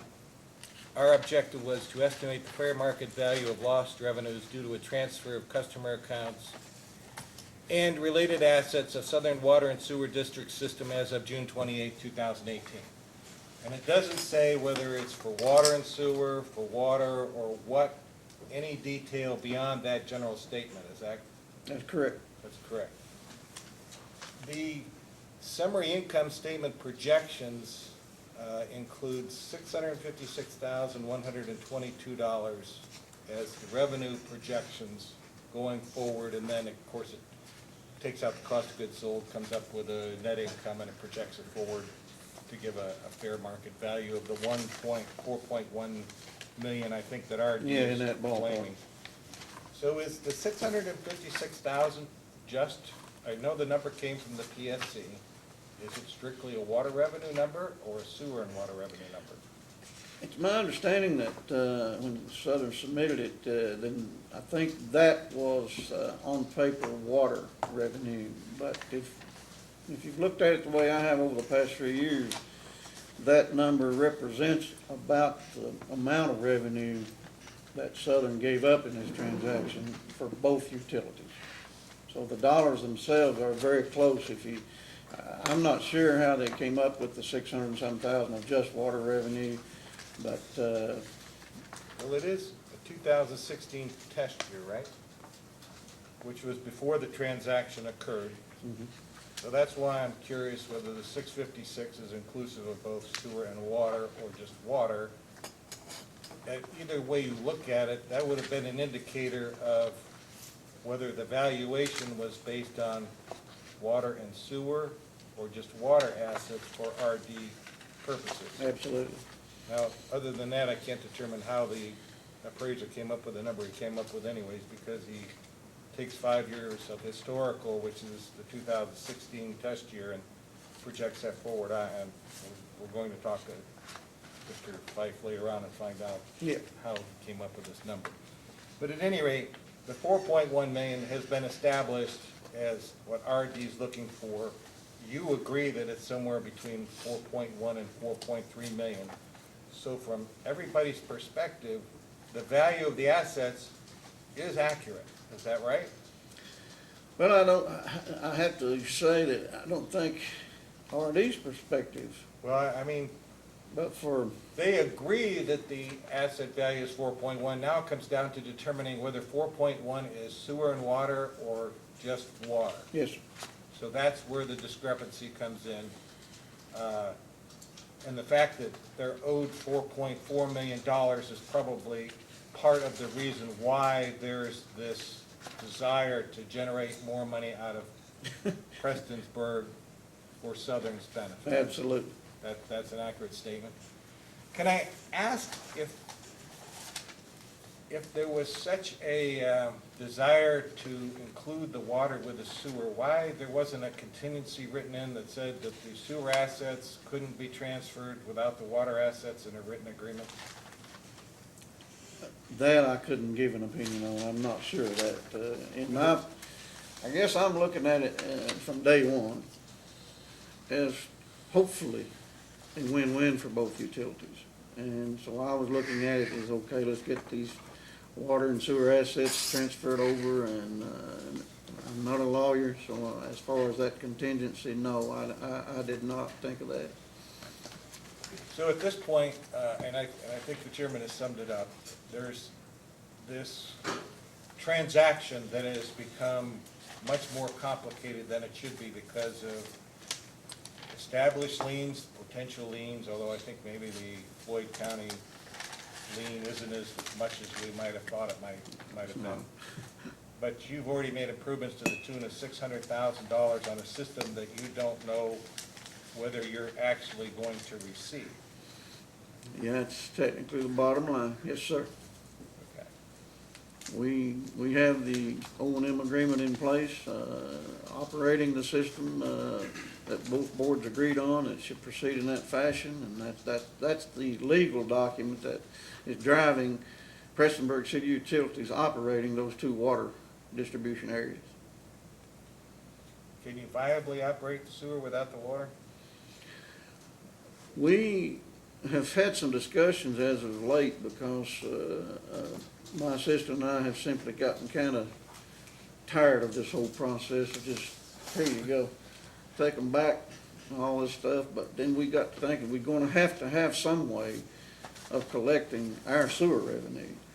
And to do that, it would have to be, in my opinion, some sort of flat fee billing with Southern, having to pay that flat fee and collect the revenue best way they could from their customers as far as Southern. And, what we would do as well, we would simply, read the meters that we've put in the ground and pass along, the net water revenue to Southern at the end of each month. And we don't wanna go through all that because we've got a lot more investment in that, but, this process has taken much longer than it should have. Well, I'm not gonna pursue it any farther because enough questions have been asked. I can see that you might be back here later on if this progresses into some other type of hearing Yes. with regard to the transfer. We're not litigating that or trying to go back through. We're just trying to get an understanding of what the value is that Southern owns at this point and what's actually generating revenue and what the potential revenue is, because that's the only way we can make a determination of what the proper rate increase is. Yes, sir. So I'm gonna say that I'm done with my questioning and ask Dr. Matthews if she has any questions. Thank you, sir. Thank you. You're welcome. Okay. I've written a lot of questions and then they get answered and come back, so I'm paying attention. Take your time.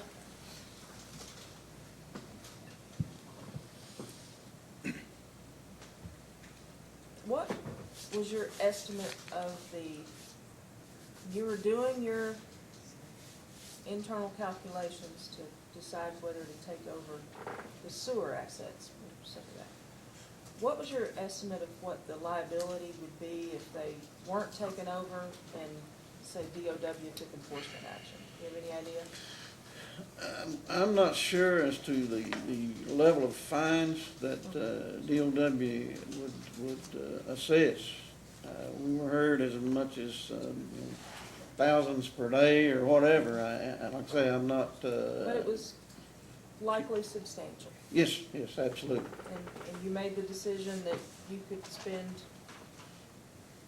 some money, rehab to the Yeah, wastewater the original treatment agreement, plant. July 1/16, was to assume operational control of the wastewater plants and collection systems for a $3,000 a month fee to be paid by Southern. And, but we immediately began, we had to spend substantial funds at Wayland to get that plant and system simply in compliance. So several thousands of dollars went toward that early on. And back to the question of could you operate the sewer assets that have been transferred if the water assets are not cleared by RD to be transferred? Could you not work out a billing arrangement with Southern where they bill for the sewer based upon gallons used? Well, whatever no format, question, and that would be the. They send you That would be the a first notice choice, that- but since we've put new meters in the one area, and even we would put new meters in Wayland and Eastern as well, it would be better operationally for Prestonsburg to read the meters that where we have sewer service, collect all the revenue, and turn the net water revenue over to Southern. It's a cleaner transaction. It could work one way, it could work the other. They could read and bill you, and they could read and then grant, give you the totals, and you could bill again, or they could transfer the revenue to you. Not our first choice, but But it works would both be, ways. Because it seems like there's a $1.7 million difference here. Yep. I agree. And we did try to ask RD some questions, but they are furloughed, so. That's true. Everybody has requirements, but nobody has any money, including the federal Exactly. government. Right. That's all the questions I have. No questions. Mr. McNeil, questions? Yes, a few, Chairman, thank you. Let's see. Mr. Campbell, good morning. Good morning. On the the assets that Floyd County claimed some ownership of, are there any other liens on those assets that you know of? Not that I know of, just that large bond issue. Okay. Are the Stanville and Pinhook tanks, are those part of the tanks, part of those assets claimed by Floyd County? I do not think so.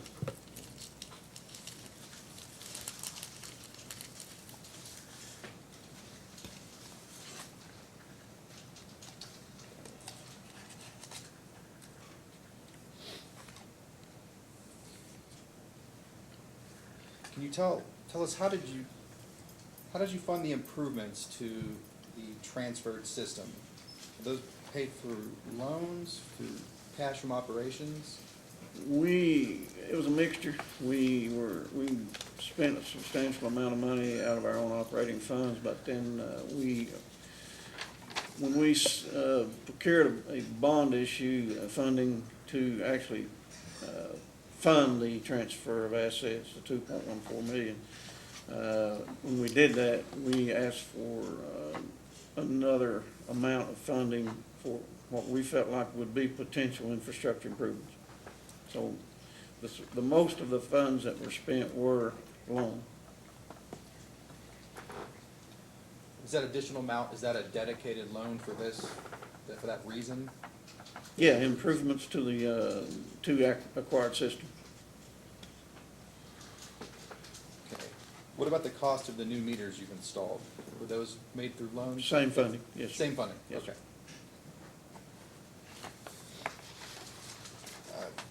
Who's getting the revenues from the transfer water customers right now? Prestonsburg. Okay. The O&M agreement, July 1, 2017, states that all revenue would come to Prestonsburg City Utilities for operating, maintaining, repairing those two systems. Just want to get over, you're billing, collecting, all that, it's Absolutely. absolutely, okay. Essentially, with that agreement, in my opinion, we're essentially operating like a contractor, for Southern. Right, okay. We're performing the service, operating the system and collecting the revenue from the system directly. For those customers that you stated had been getting free water, can you recall whether any were businesses? I can't recall. Can't recall, okay. Do you know the average residential bill for a Southern customer?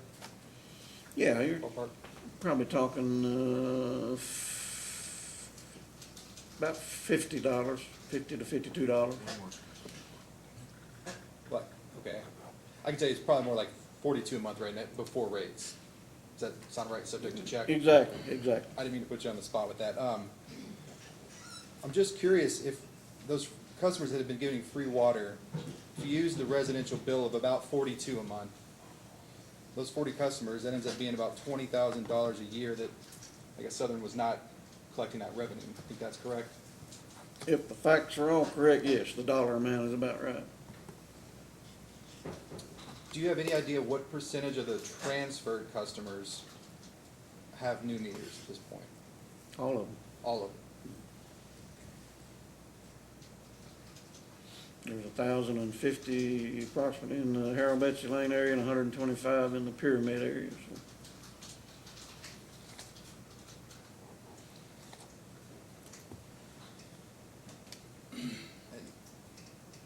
You made it clear in your letter in the record that you did not regard the customer transfer as hostile. Is that right? Absolutely. Was your impression that then both sides negotiated in good faith and had equal bargaining power in that transaction? I do. Has a full takeover of Southern by Prestonsburg City Utilities been discussed either at that time or since then? Not at that time at all. And really only recently has that even come up with in anyone's discussion is the potential that we would assume control of the rest of the county, their water district. So at the time the transfer was discussed, did either utility do any kind of internal cost-based analysis on the efficiency of maybe doing that, or was it not discussed at all? Not discussed at all. We felt like, in my opinion at the time, I felt like once we worked things out with the judge executive, it gave Southern the opportunity to shrink their district to a more manageable district, back to where, I call it the old boundaries that they had before 2007 when they assumed the Sandy Valley Water District customers.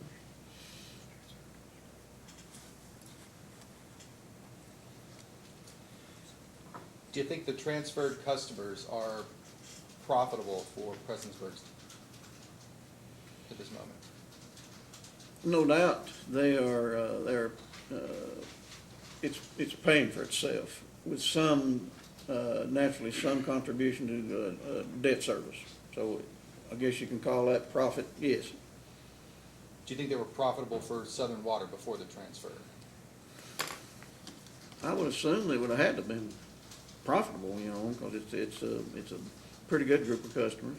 Out of their 6,800 customers, you know, I'd say those 1,175 customers were contributing in a positive manner, no doubt. It's about 18% of their customers is what we transferred over.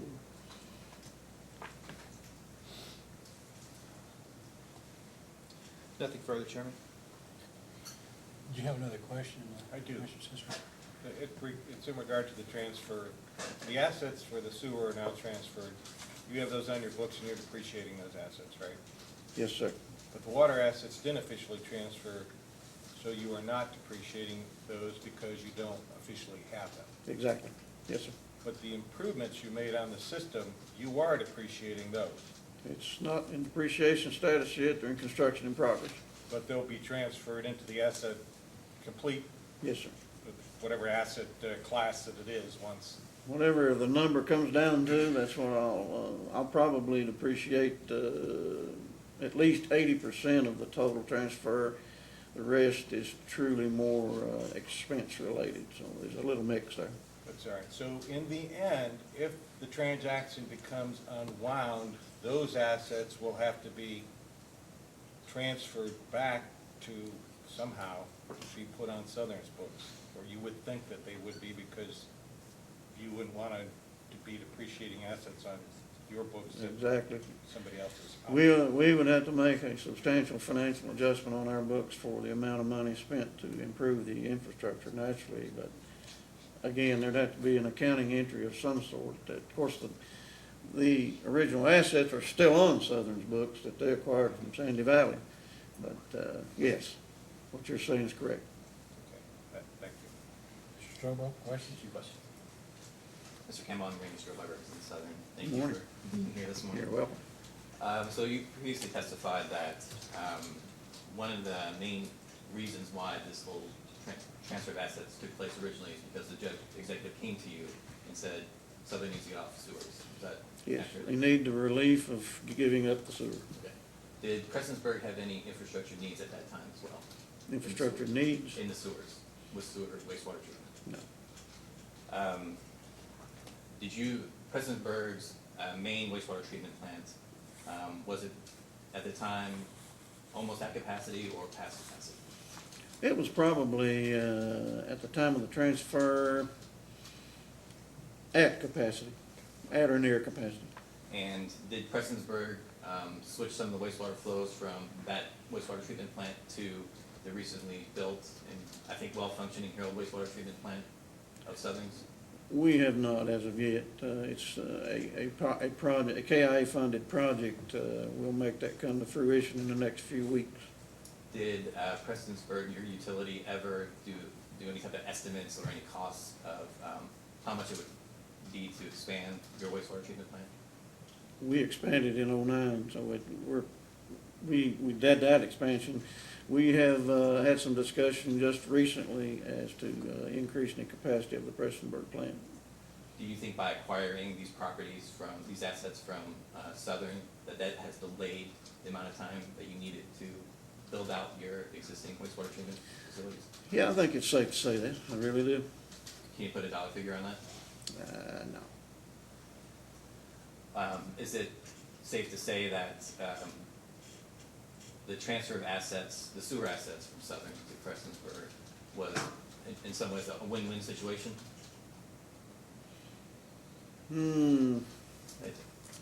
A big win for Southern, simply because being relieved of that utility.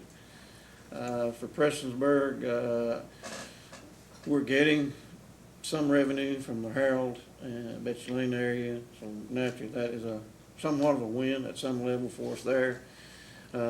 Southern has not been able to pass along the revenue from Wayland and Eastern to us completely yet each month, so that's definitely not a win. We're operating those two systems with no revenue. And at the time of the transaction, at the time of the agreement was signed, and during the previous 2017 case under the Public Service Commission, the Public Service Commission requested information on any appraisals done to value the assets that are being transferred. Do you recall that? I don't think we were ever asked about appraisals by the commission until the RD situation came along that they required one. Right, well, there was a request for information, whether or not you did one. They didn't Sure. order you to do one, but, it was a combined response from representatives of your utility and Mr. Hall, and you all replied that no appraisals were needed at the time because, and you claimed it was an arm's length transaction and that you all came to a mutual agreeable price. Exactly, you're right. But no value was ever put on any of these assets that you're aware of. Just by me. Okay. And how did you base that value? How did you come up with that value? The bulk of it was the debt payoff and debt assumptions, and then ways that we could improve their system in place at the time through vehicles, equipment, assets, computer billing systems, or whatever. And that is basically what we utilized to come up with the figure, plus the debt payoff of the fiscal court. Would you say that you have received value from putting the water customers aside in the water industry, or just the sewer infrastructure, that Prestonsburg has received value for that? Again, the only value that we've received in that transaction is the amount of revenue we are collecting through our meter reading in the Harold Betsy Lane system, because the Wayland and Eastern treatment plants and collection systems are still a drain on the financial side for Prestonsburg. Going back to the Harold wastewater treatment plant, would you say that was a well-functioning plant at the time of acquisition? It had its problems, but of the three, the least amount of problems, and our people were able to fairly quickly get it running quite well. What capacity level is it at right now? 100,000 per day. I guess the percentage of total, I can't think of the word, but, the total amount of wastewater sewage you can take on. What percentage of the total capacity is occupied currently? I'm gonna Sorry, the say, question was terrible. yeah, 65%. Okay.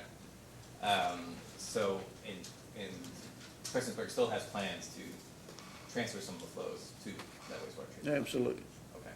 And that will allow you to divert some of the flows that are currently going to, and I'm reading the name, but your existing wastewater treatment plant to this Harold treatment plant? Yes. We will need to spend more money of our own, naturally through either loans or whatever, to increase the capacity of the Harold and Betsy Lane plant, to enable us to utilize it at the level we would like to. So going back again to the 2017 case and the negotiations, did you ever recommend to Southern to retain their own counsel in those negotiations? No, I just, like I said a while ago, I simply, when utilizing just our corporate counsel was not going very smoothly, we decided at the mayor's suggestion to get the chair of the Southern Commission basically in a room and let's hash this out, and you all select an attorney you want to use, or let's come up with one we can both use, or whatever, and that's how we came up with Mr. Talley. Are you aware of Prestonsburg, your utility, ever signing any kind of waiver of conflict document or anything like that for representation? I'm not sure. Are you aware of anybody else ever recommending to Southern to get their own counsel or their own consultants? I'm not aware of it, no. Okay. Was that ever discussed? Not with us. So at the time of the negotiations, you all came to a mutually agreeable price of $2.1 million or so, correct? But also at that time, and this is noted in, and I'm going to quote from page 20 of the asset transfer agreement. is on page 20. Southern District acknowledges that the city, PC, and PCUC are engaged in discussions with Floyd County officials to acquire these property interests.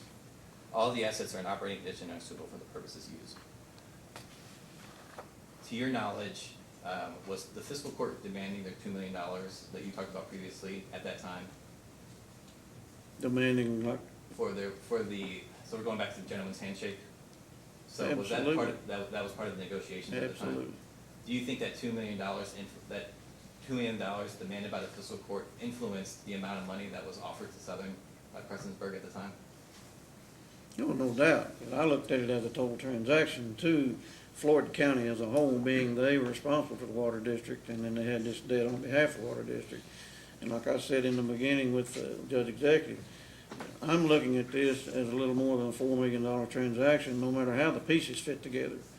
And again, he made the statement that politically for him, it would be better to pay the $2 million that the fiscal court owed on behalf of Southern. Was that extra $2 million indicated anywhere in any of this documentation? No. Why not?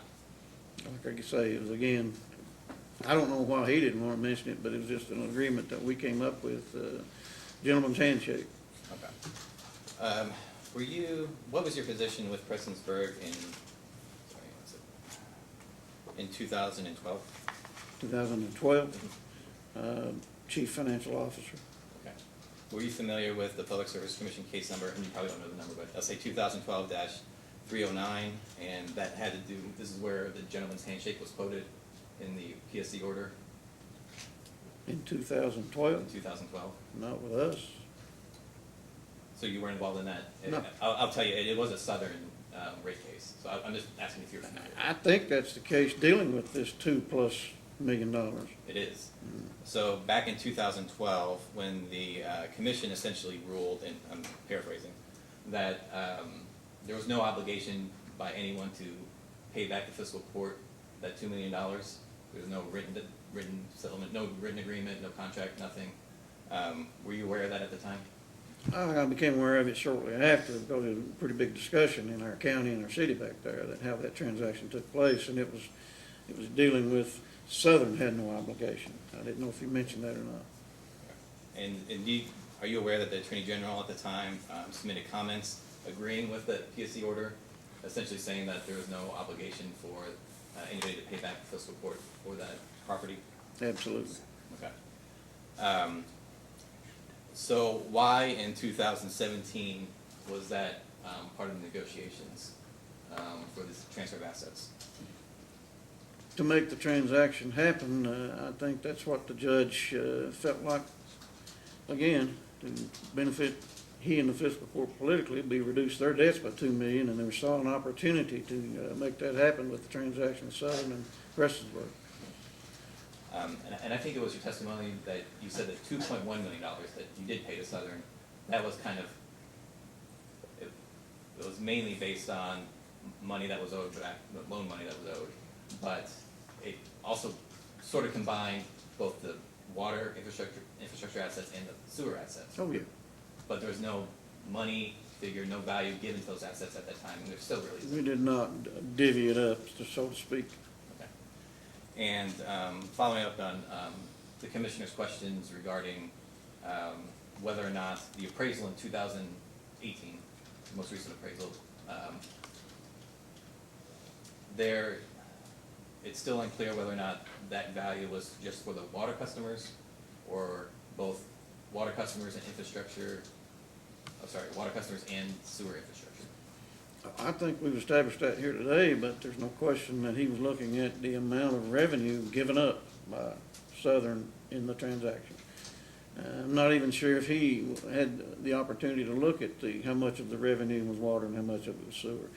I think that they benefited from the approach he took as far as the evaluation, because for Southern, sewer has always been a losing venture. Is it your opinion that Southern is still owed at least $1.86 million, around that's sitting in your account right now? Absolutely. Okay. Is it your opinion that they're owed more than that? They're owed more than that? No. No further questions, thank you. Okay, thank you. Yeah, I have a couple, maybe just one. Mr. Campbell, I think you said that at least as of this time, that Prestonsburg City Utility Commission was not receiving any revenue from what, Wayland and Eastern? That's correct. Yeah, and why would that be? I would assume it's just financial reasons. They're not able to, give up any revenue. Well, I mean, let me understand, right now, Prestonsburg is the owner of the sewer assets at Harold, Eastern, and Wayland. That's correct. And at Harold, Prestonsburg also is operating the water system that basically provides the water that the sewage, that allows the sewer system to work, That's correct? But at Eastern and Wayland, while Prestonsburg owns the sewer system, it's Southern Water District that operates the water, Correct. correct? And so Prestonsburg then doesn't, Prestonsburg is dependent on Southern to collect its sewer bill and send it to, and send the revenues, Yes. okay? And there's been an agreement whereby Southern would retain a 3% administrative fee. But since you took over, Prestonsburg took over operation of the Eastern and Wayland sewer systems, Prestonsburg has received no revenue from Southern at all? We actually received probably the first 3 months of that fiscal year, meaning probably August, September, and October. Of revenue. 17? Yes. But you haven't received any money since then? No, sir. So Southern is running up a debt to Prestonsburg for the revenue Prestonsburg ought to be receiving for furnishing sewer services to Southern's water customers. That's correct. Correct? Yes, sir. Do you have any idea how much that is? It's got to be pushing $90,000 to $100,000 at the present time.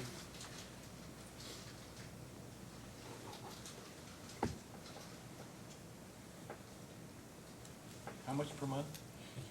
I'm gonna say per month, it should be in the $7,500 to $8,000 range, I would think, for the two areas.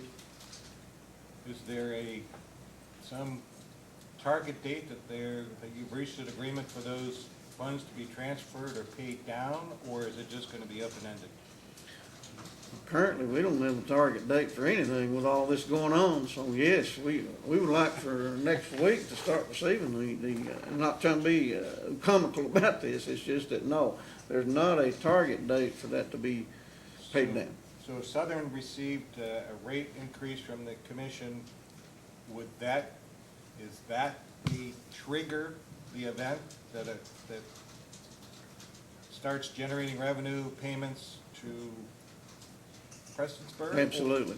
So that is Yeah, something that's. that's, I should have said that is a target date, because Mr. Hall and I have discussed that very subject, that, okay, once your rate increase does kick in, then we will expect you to start, paying us the sewer revenue for Wayland and Eastern. That has been addressed by Mr. Hall and I. Okay, so there is some date that says this liability will be satisfied and you'll be made whole and that will go off their books as a. Absolutely. Okay. Could be as much as $120,000 by the time the rate increase kicks in and the payment starts to be made. Well, it's gotta be the amount in arrears plus then start each month turning over the sewer revenue. So it's a combination of liability, Yeah. future and present.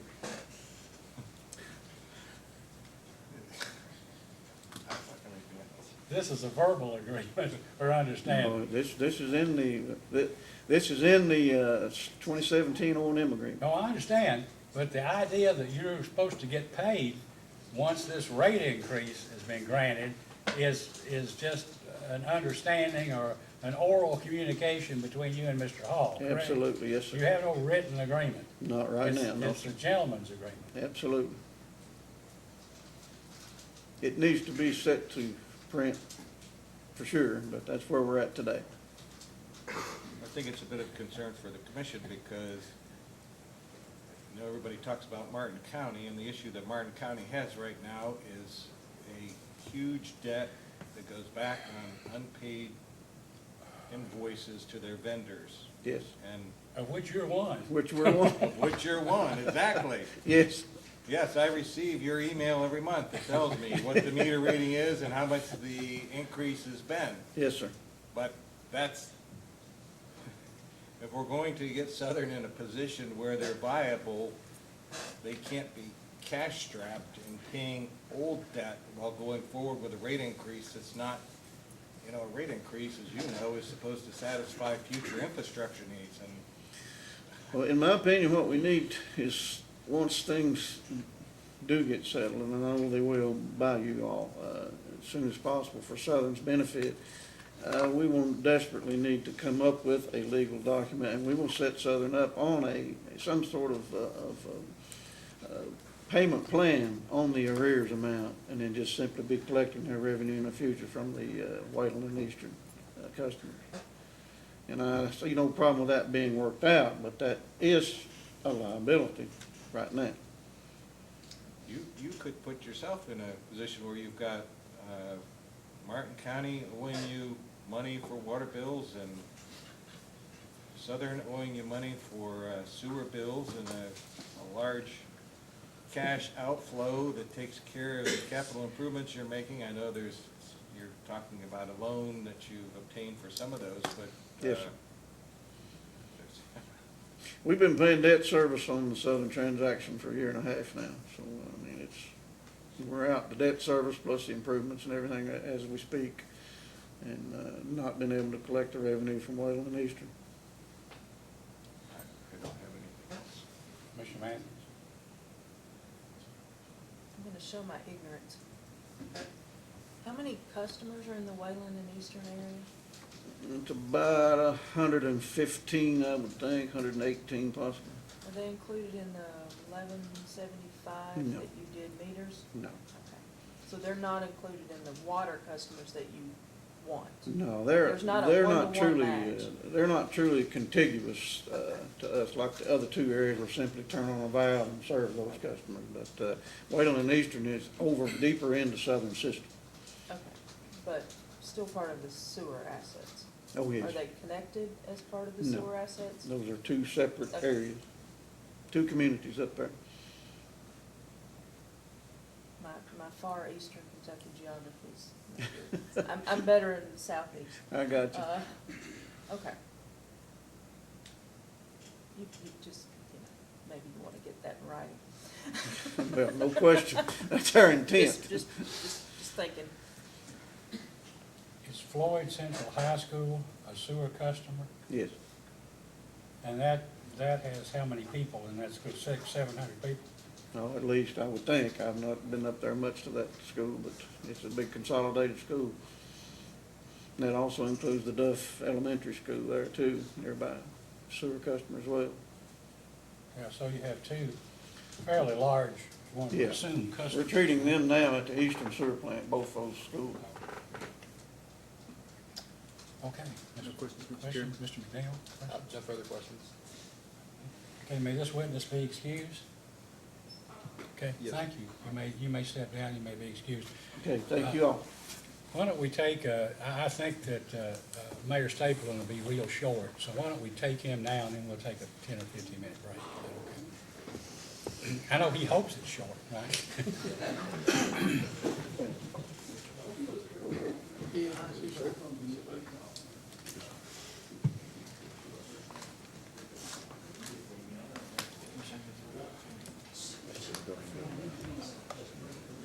No, I thought we'd ask the mayor, basically, just to affirm, if he had anything else to add, and rather than, and then maybe that would be better, then you could leave before you had to stay here. I misunderstood. I thought. Well, that's okay. Just-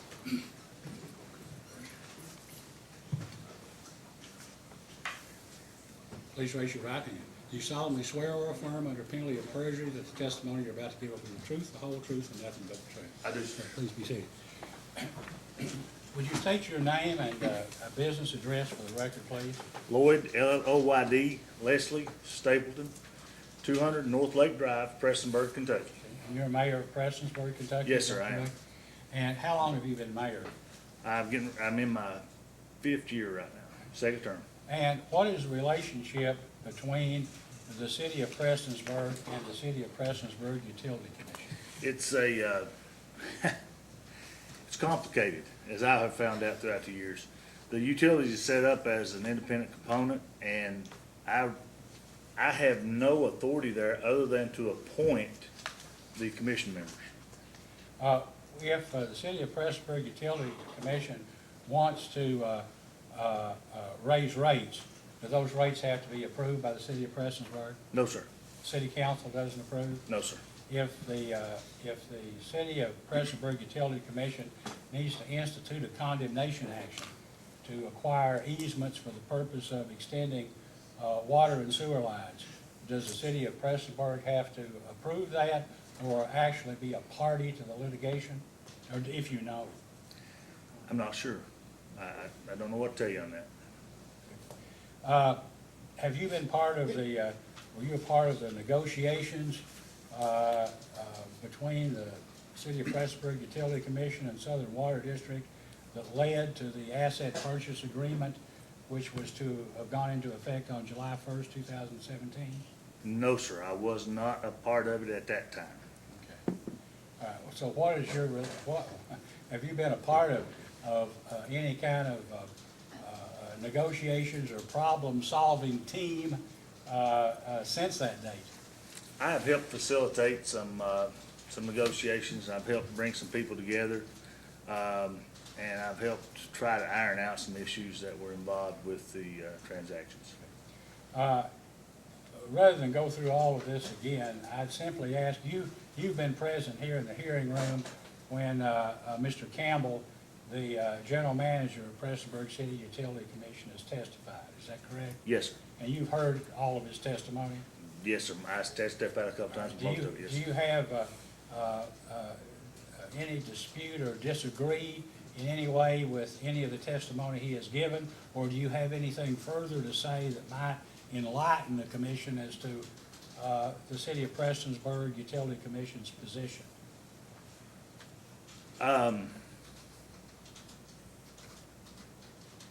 You asked an opinion there, sir, and I don't know that I can testify to opinion, or do you Well, want me to you testify? can give us your opinion.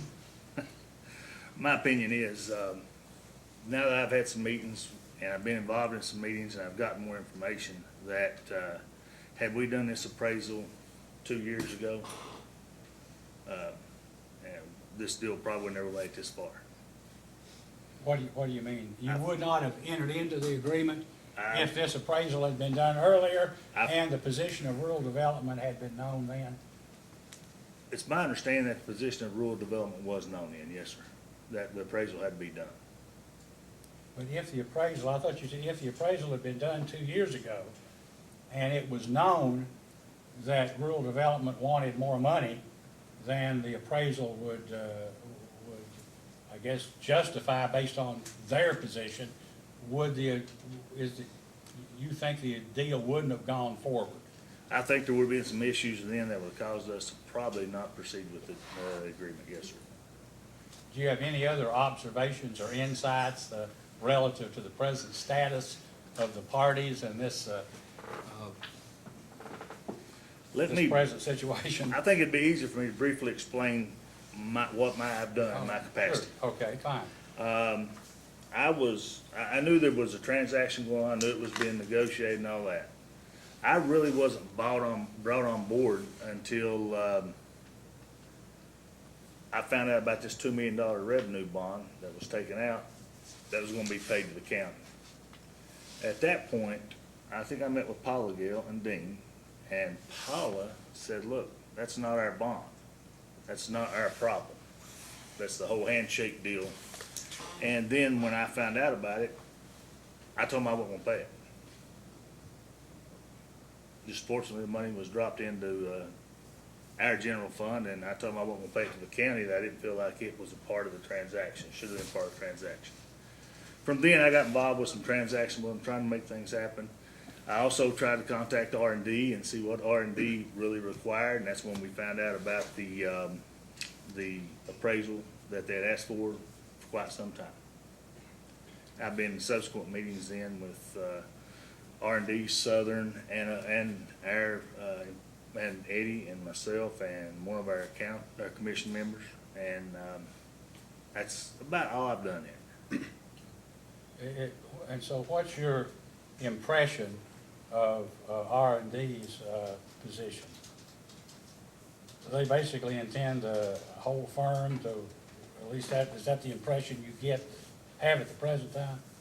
In my opinion, I feel comfortable in saying that R&D, until this appraisal is worked out and all of their debt service is taken care of that involves that particular water system, they will not sign off on a transaction. Okay, Commissioner Cicero?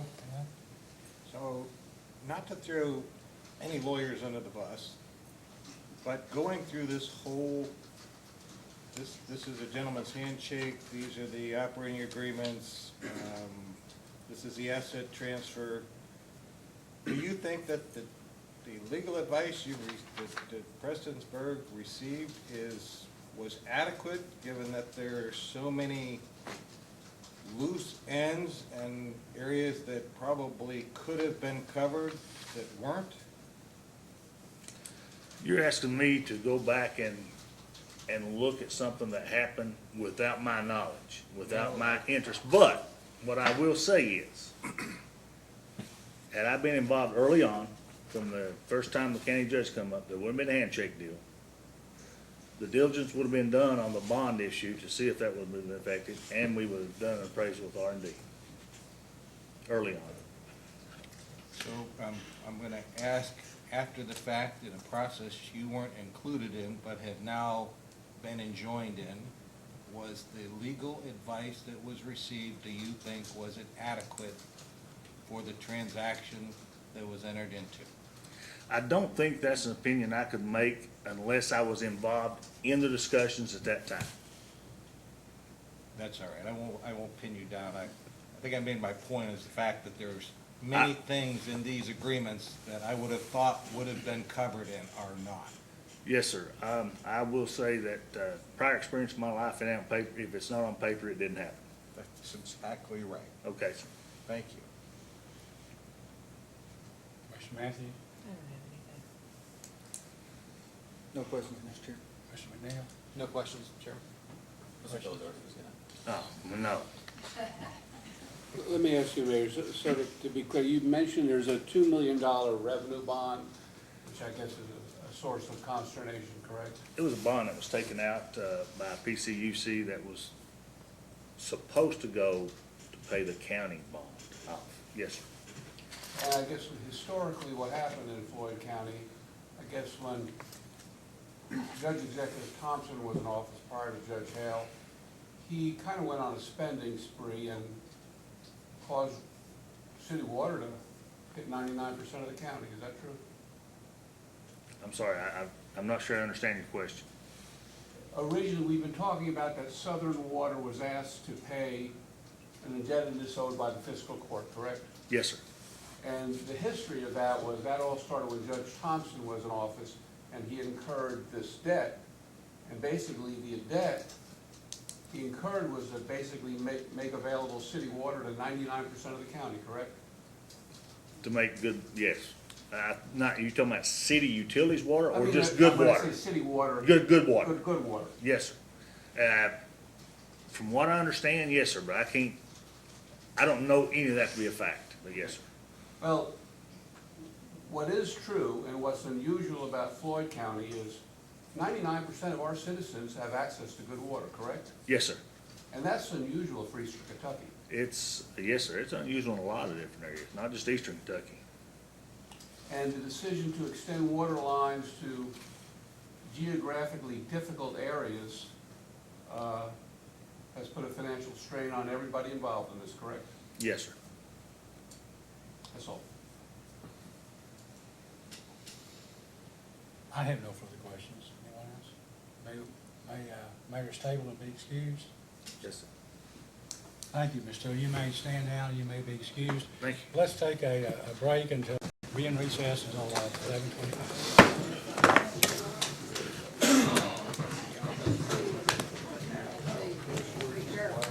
back on the record, and I think staff counsel has requested that Paula Johnson be the first witness. We may not finish by noon. We'll take a break and then come back and try to expedite the things.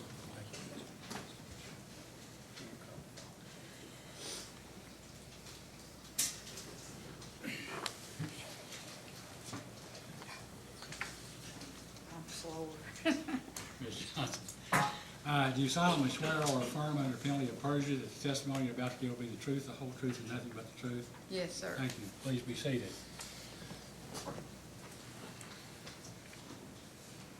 Good morning. Hi, good morning. Yes. I'm Andrew Bowker. I'm with the commission staff. Just have a few questions for you.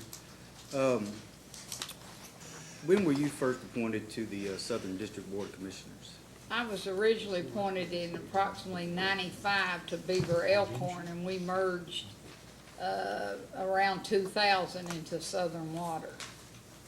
And when did you become the chairperson of the board? Approximately 10 years ago. Okay, and which county judge executive appointed you? Bob Myers, Judge Myers did, originally in 95. Okay. And when does your term end? Let's see, it's 2023. Are the terms of Southern District's Board of Commissioners, are they staggered? Yes. And how is that arranged? When we merged with Mud Creek Water District, we staggered the districts, so we would have, the judge did at that time, so someone would be on the board that had knowledge of the operation when a new one come on, so he staggered the terms at that time. Which county judge executives? That was Judge Thompson when he merged Beaver Elkhorn, which we were, with Mud Creek Water District in 2000. The terms were staggered. Okay, and have they been readjusted since then, the terms of the commissioners? Has any other county judge executive since that time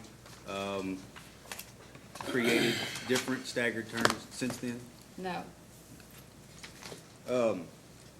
And I assume you live within Southern service area currently? Yes, I live in the southern part of it. Okay. Is Joe Jacobs still on the Southern District's Water Board of Commissioners? He's not been reappointed to my knowledge. Okay, has his seat been declared vacant? And I'm not sure of Joe Jacobs' status. To my knowledge, he's not been reappointed because technically he won't be in the water district when the water assets have been transferred. Joe will not be in our district. Okay, and has any, who will be appointed to Mr. Jacobs' term?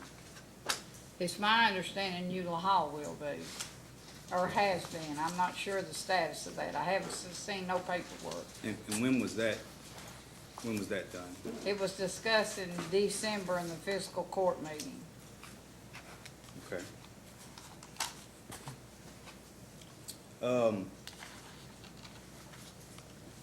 Is Hayes Hamilton, is he on the board currently? Yes, he is. Okay. And do you know when his term ends? No, I'm not sure. They done the others in December, and I haven't seen the documentation as to their terms. Does Southern District currently have an ethics policy? Yes, we do. And when was that ethics policy instituted? When was it first put into place? When Southern was originally organized, we adopted the county ethics.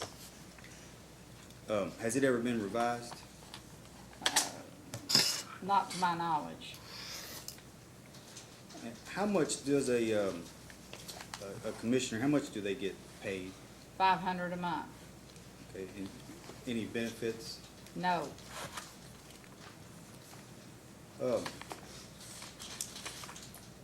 So you've been on the board, I'm sorry, since what year?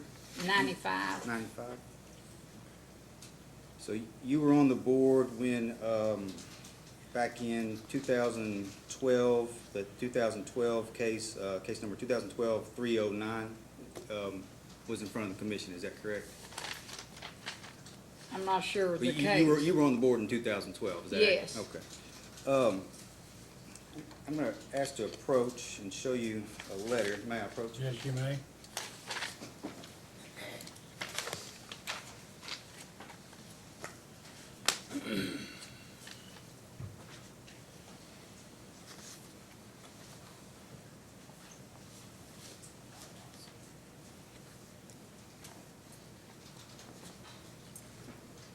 Ask you to review briefly, Ms. Johnson, letter. This letter was sent in.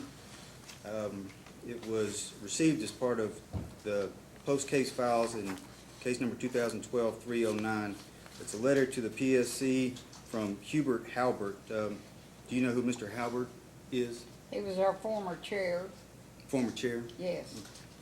And throughout the letter, it mentions some different actions that the commissioners were trying to take to improve water line loss. I'm going to ask to direct you to the letter.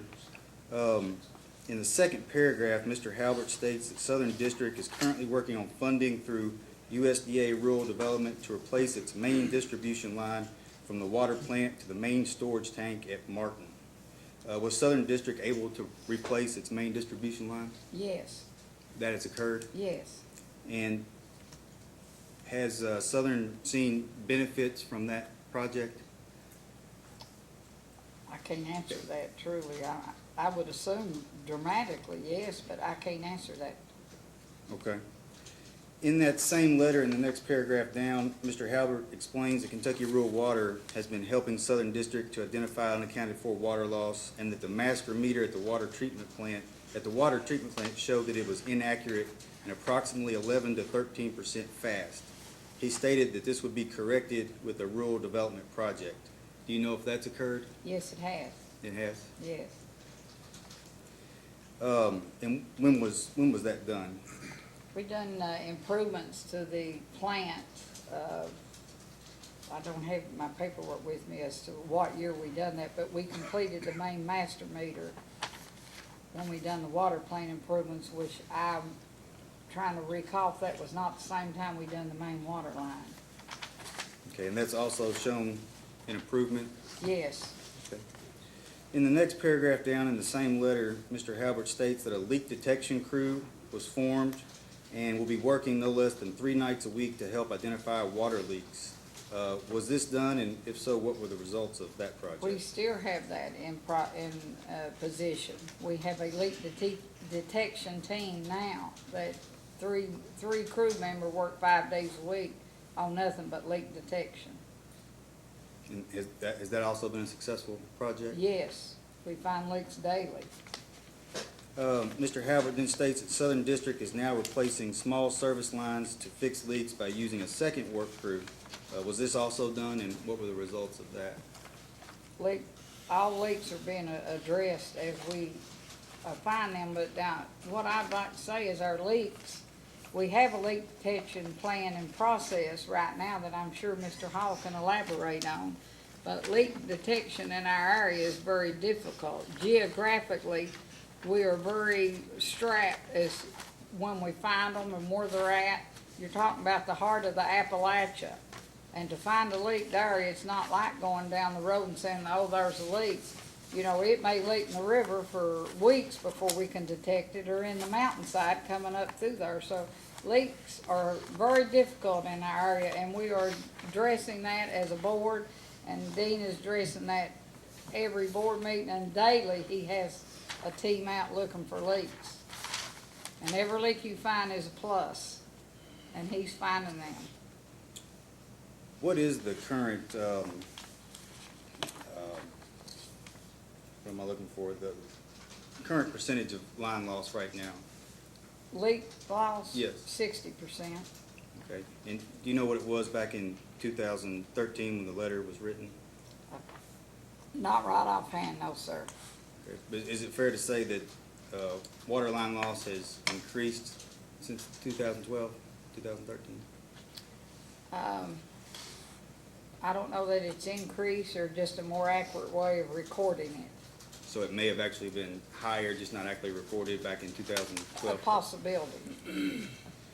Can I ask a quick question? Yes. When you say it's a possibility, is it something that you're familiar with? I mean, I'm looking at water loss back at 2009 was reported around 20%, and now it's 60% after doing all these improvements. So are you attributing that, what is basically a 300% increase, to reporting, or what? I just, you know, I'm sure Dean could answer that better, but what I'm saying is a true leak loss is hard to detect in the area. For one thing, we've got volunteer fire departments that may tap into the system, and we have no way of knowing what they're using.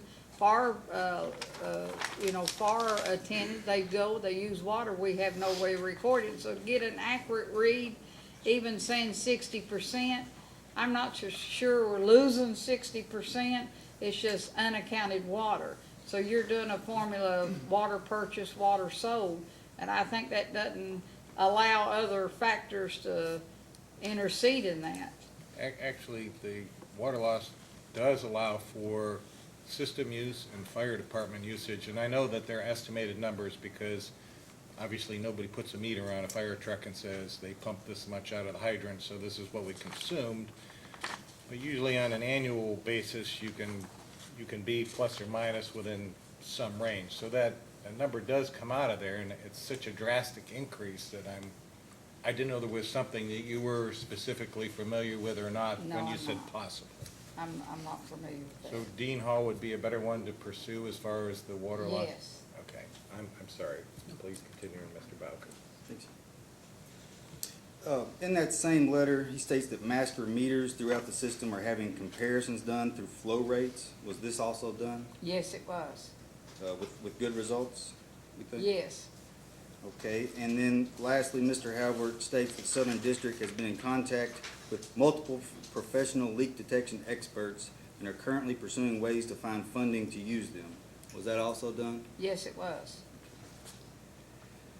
In the final order for case number 2012-309, it was issued on July 12, 2013, the commission ordered Southern District to file with the commission a comprehensive unaccounted for water loss reduction plan that identifies the sources of unaccounted for water loss, the amount of water loss from each source, and establishes priorities and a time schedule for eliminating each source of unaccounted for water loss. Was this done, to your knowledge? I can't answer that right offhand. You're not aware of it? No, I can't, no, I'm not. And has the board made a request to Kentucky Rural Water Association to conduct a water meter audit? Yes, And that's to determine where the district's line loss is within the system? That's the purpose of that? And to see if there are any meter issues? yes. So that was also, when was that done? I'm roughly this issue, we had rural water come in and go through the system and help with the crew trying to find the leaks. And, we've met with Dean recently we have a new, system that they're implementing with the crew out, the leak detection crew out, plus, rural water is assisting us, right now with a new policy to go out and check this. Okay. In your opinion, what is Southern Water District's and Sewer District, what is Water District, what is Southern Water District's #1 problem as of now, in your opinion? Finances, Excuse me? finances, money. And can you expand on that? Well, it's, Is that partially due to water line loss? well, I'm sure that plays a role also, but no, I don't believe that's our financial situation problem. It's a long process, you know, it's complicated. We're trying to deal with a lot of issues in a rural area. We have customers that don't pay, water theft. I've heard them mention about 40-some customers with free water. No, you know, we may have 40-some customers stealing water, Not that they do that in our county, but anyhow, I'm just saying, there's a lot of issues to address in a water system. And money is a big issue with Southern Water now. We've lost customers, willingly or unwillingly, they're not there, and that has put a financial strap on Southern Water. You mentioned that you have an issue with theft in the area. To your knowledge, what has the Board of Commissioners done to specifically address that problem to account for people that are stealing water? We've prosecuted, been very successful with that. When the crew finds it, we do dig outs, you know, they'll pull the meters and they'll backtrack a couple days, find out they've managed to do a new way of getting water, so you dig it out and finally you had to take a backhoe over there and dig the whole hole out, so they address it constantly. When you say prosecuted, is there a procedure in place when you find a theft to take it to the local county attorney? Yes, we go to the county attorney, file charges, and pursue it through the court system. And to your knowledge, you know approximately how many times that's been done? I don't have a total figure. But that's a regular occurrence? Yes, if it's found, we find them, we definitely prosecute. Any other projects that, that you've been involved in as a commissioner during your time that the Water District has taken on to reduce the amount of line loss that has not been mentioned yet? Specific projects? Well, no, none that we've not already discussed. The ones we've discussed that's The all? main water line, the leak detection crew, check them for water theft where we can.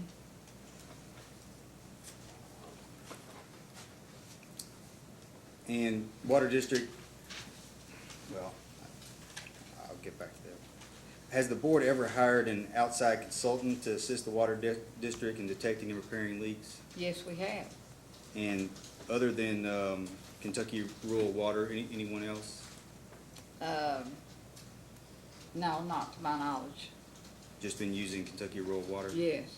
Okay. And you mentioned that there are some areas where water line loss is significantly worse than other line loss. And your statement is that's generally just due to geography? Well, our system's 40 years old. You know, we've combined 3 districts, and some of the district is newer than the older, and we've got some areas that are 40 to 45, 50-year-old lines.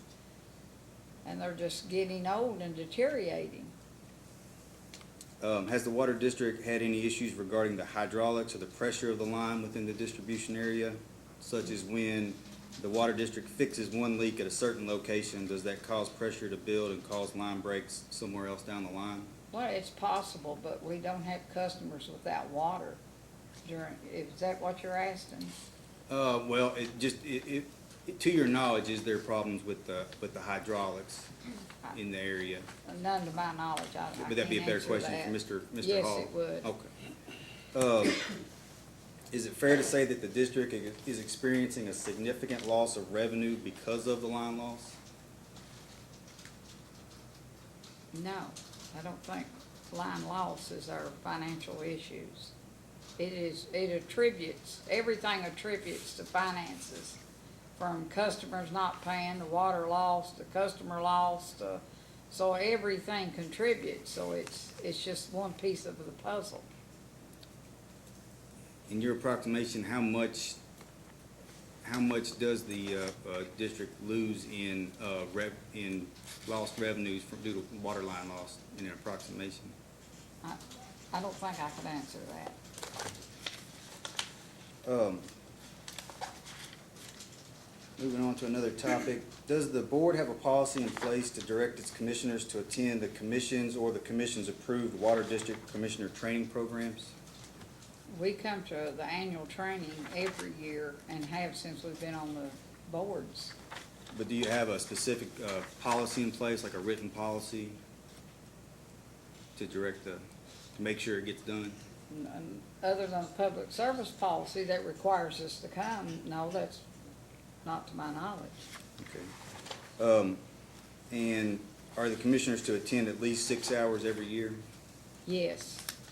And to your knowledge, they do so? Yes, we do. Okay. Is there any way that you keep up with who's gone to training and who hasn't gone to training? Yes, we do. And how is that done? Just on a computer program or? We've received, we register, come to our training, the public service issues our training certificates, and we keep them on file at the water office. Okay. And did you yourself obtain the initial training requirement of 12 hours within the first 12 months that you were on the Board of Commissioners? Yes, I did. Okay. And you attend every year, you stated? Yes, I have. I have no further questions for Ms. Johnson. Mr. McNeil, any questions? Was your intent, Chairman, to go direct after that? Well, I was gonna ask you if you wanted to, and then. I have questions, Your Honor, Then yes. let council ask at the end, since he'll clear up any issue. That'd be fine. Thank you. Ms. Johnson, good morning. Good morning. So you are not personally aware that Southern providing water for free to any number of customers? No, You're not aware that something like 40 people might not have meters? no, Okay. Can you identify or provide documentation of the last prosecution for water theft? I don't have that with me, but I'm sure that's attainable through the courts. I could, I'm sure we could get that, I just don't have that with us today. Do you have any idea when the last one might have occurred? Not right off the top of my head, no, I can't answer that. Okay. As a post-hearing data request, could you provide record of the last prosecution that Southern performed for water theft? Yes, we could. Okay. Thank you.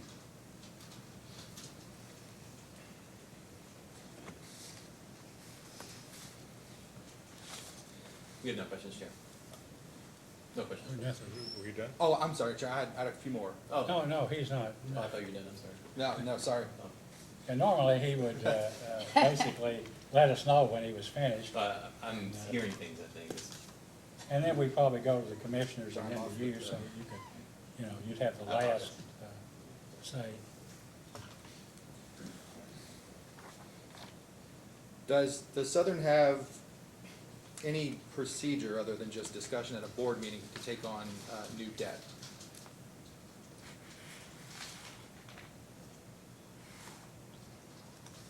I'm not sure what you're asking me. So- Ask that.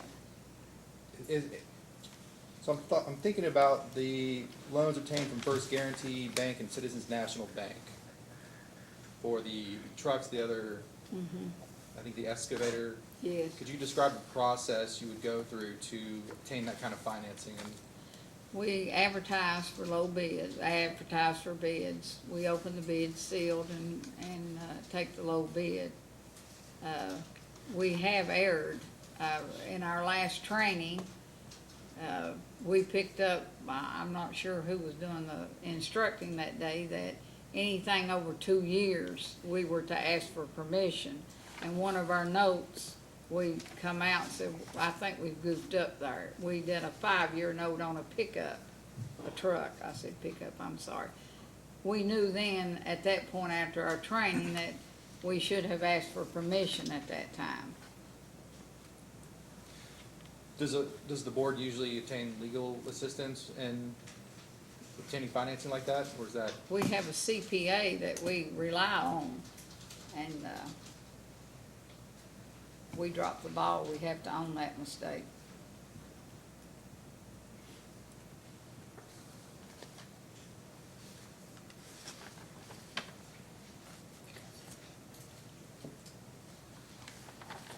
As to the transfer of customers, did the Southern Board ever perform an internal cost-benefit analysis of that transfer? Did you go through how it would affect the utility? This transfer of customers and the assets and all that, that issue was kind of brought to us by our judge and our fiscal court. and it was, we did need out of the sewer business. To find a certified paper person to do that work, we could not find. We had one, we had to dismiss him. And that was the reason one of the sewer plants was in the condition it was in, is we had to dismiss him for lack of duty. So at that point, we outsourced our sewer overseers so they would have the certification. However, that became so expensive, and when this deal came up about the sewer business, we talked about it and thought that was a good idea. We needed out of the sewer business, we did. Qualifications for someone we did not have and have to hire them to come in, that is a hard person for us to locate in our area. So at the time, the financials did make sense to perform the transfer. Yes, at that time, the way it was presented, yes, it was a win-win according to everybody at that time. Do you feel the same today? No, I do not.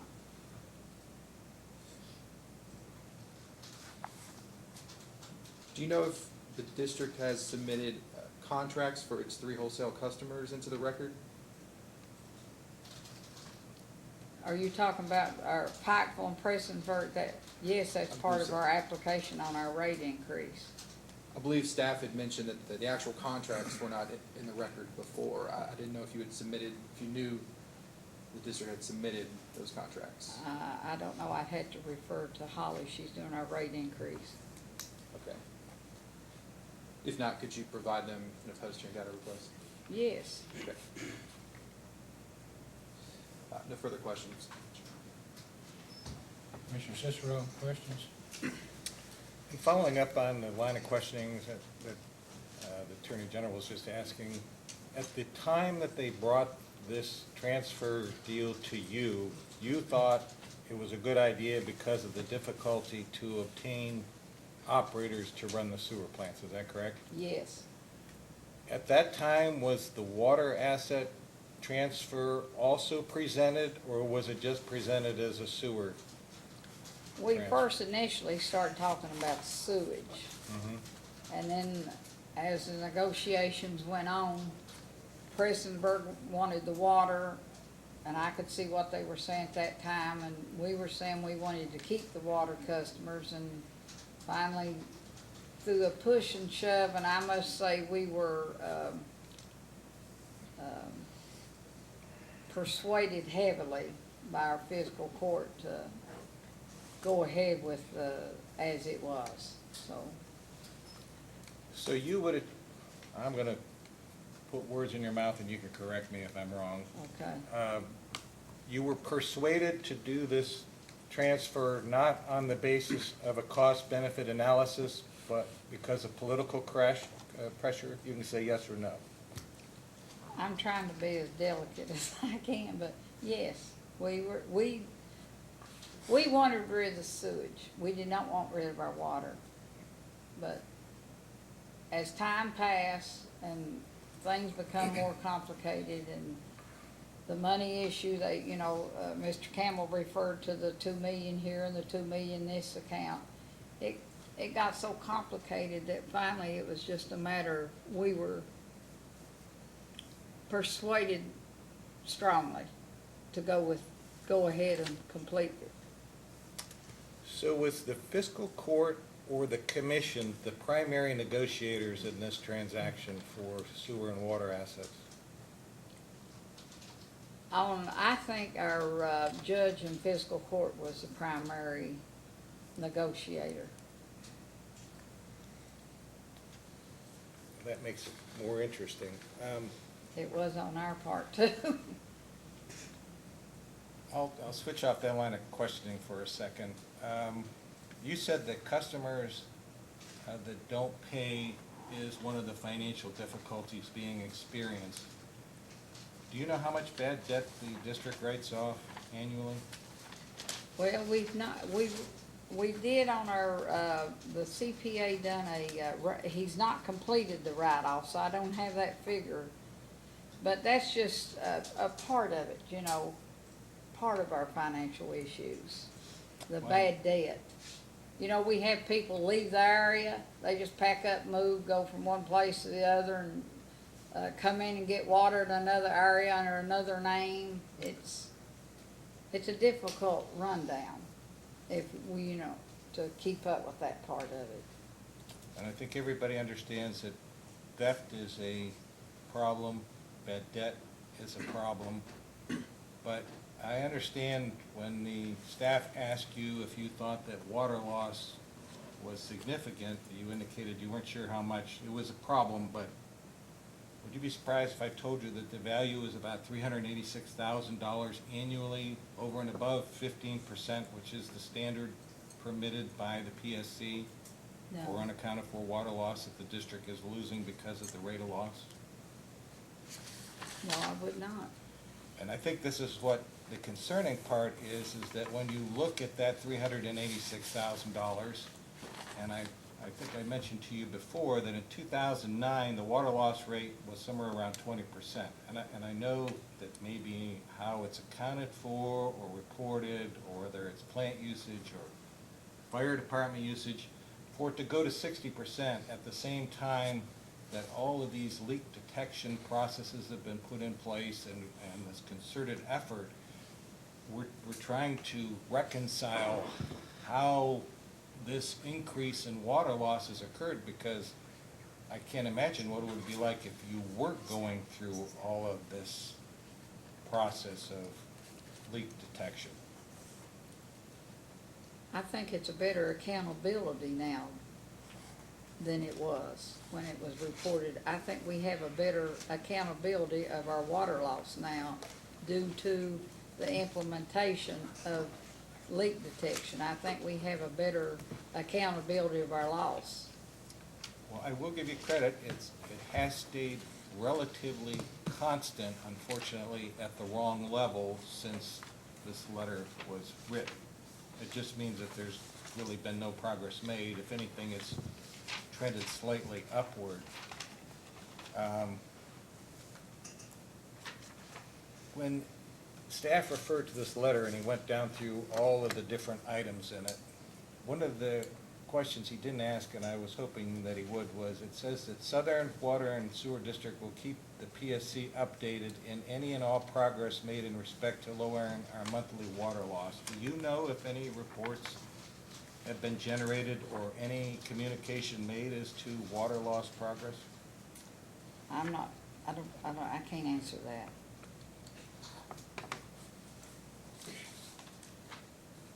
In another line of questioning, there was, you were asked about staggered terms and the commission members, different terms and when they expired or whatever, and you said there was a lot of activity that occurred in the December fiscal court meeting. Can you provide fiscal court minutes as a post-hearing data request, just so that we can get an idea of who's being considered for appointment and what the fiscal court is doing in terms of filling the expired or transferred commissioners, so that we have an idea? Yes. I'm going to ask one more line of questioning on the loans, and I know you said that in the pickup truck loan that you did mea culpa, that you went more than the 2 years, and so therefore you learned at the training that was statutorily outside of what you were able to do without contacting the PSC for CPCN.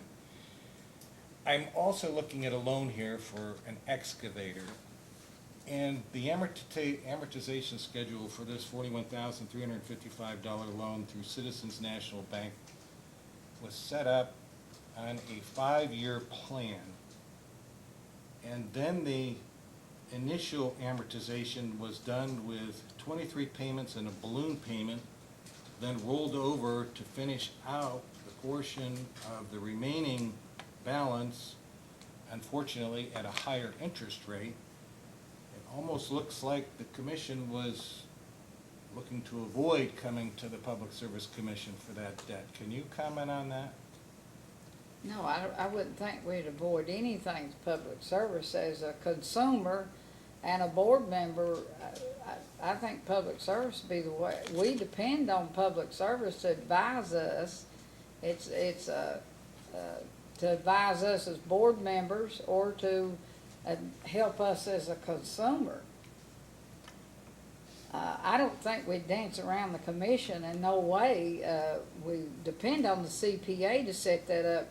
I'm not, that'd be a question I probably would go back and ask him, you know, at a higher rate. I don't understand that, but I'm sure he learned at that point about that also. So I would have to ask him why that would be at a higher rate. Well, I can't answer that. 23 payments were made at $939.61 and a balloon payment at $22,425.98. Then the loan was reestablished at 22,000, approximately the same amount plus a loan initiation fee, and then it was extended out to continue the payments. So, I mean, I understand the loans can be rolled over for certain debt, but this is almost looks like a intentional trying to beat the statute. I would do nothing intentional to violate any statute of anything. I have spent my career in law enforcement, and there is no way I would do anything illegal or immoral to jeopardize myself as a person or the water district as a representation. Well, as I said, I understand that training became a bigger issue for the Public Service Commission over the last 18 months to 2 years, and trying to make sure the commissioners understood the importance of following all the statutory guidelines. And by guidelines, we mean the law. And so we're trying to enforce those, and we're just trying to make a point here that when loans are entered into, whether it's for equipment or whatever it happens to be, that if it's going to exceed the 2-year duration, you need to come to the Public Service Commission for a CPCN. I appreciate that. Thank you. I don't really have any other Mr. Matthews? I don't have any questions. I'm going to have a few questions, so it's going to take some time. So at this time, it's 12:05. Let's go into recess until 1:05 p.m. We're now back on the record, and it's approximately 8 minutes after 1 o'clock in the afternoon. And Ms. Johnson is on the stand and ready for additional questions. Ms. Johnson,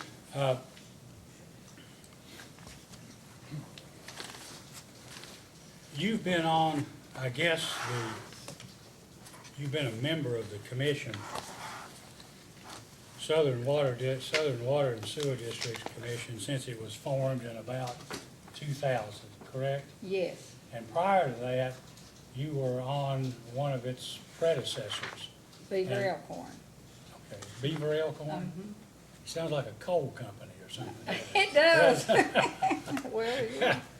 Anyway, now, I don't understand, I don't know, we've gone back to try to see what everybody's terms were.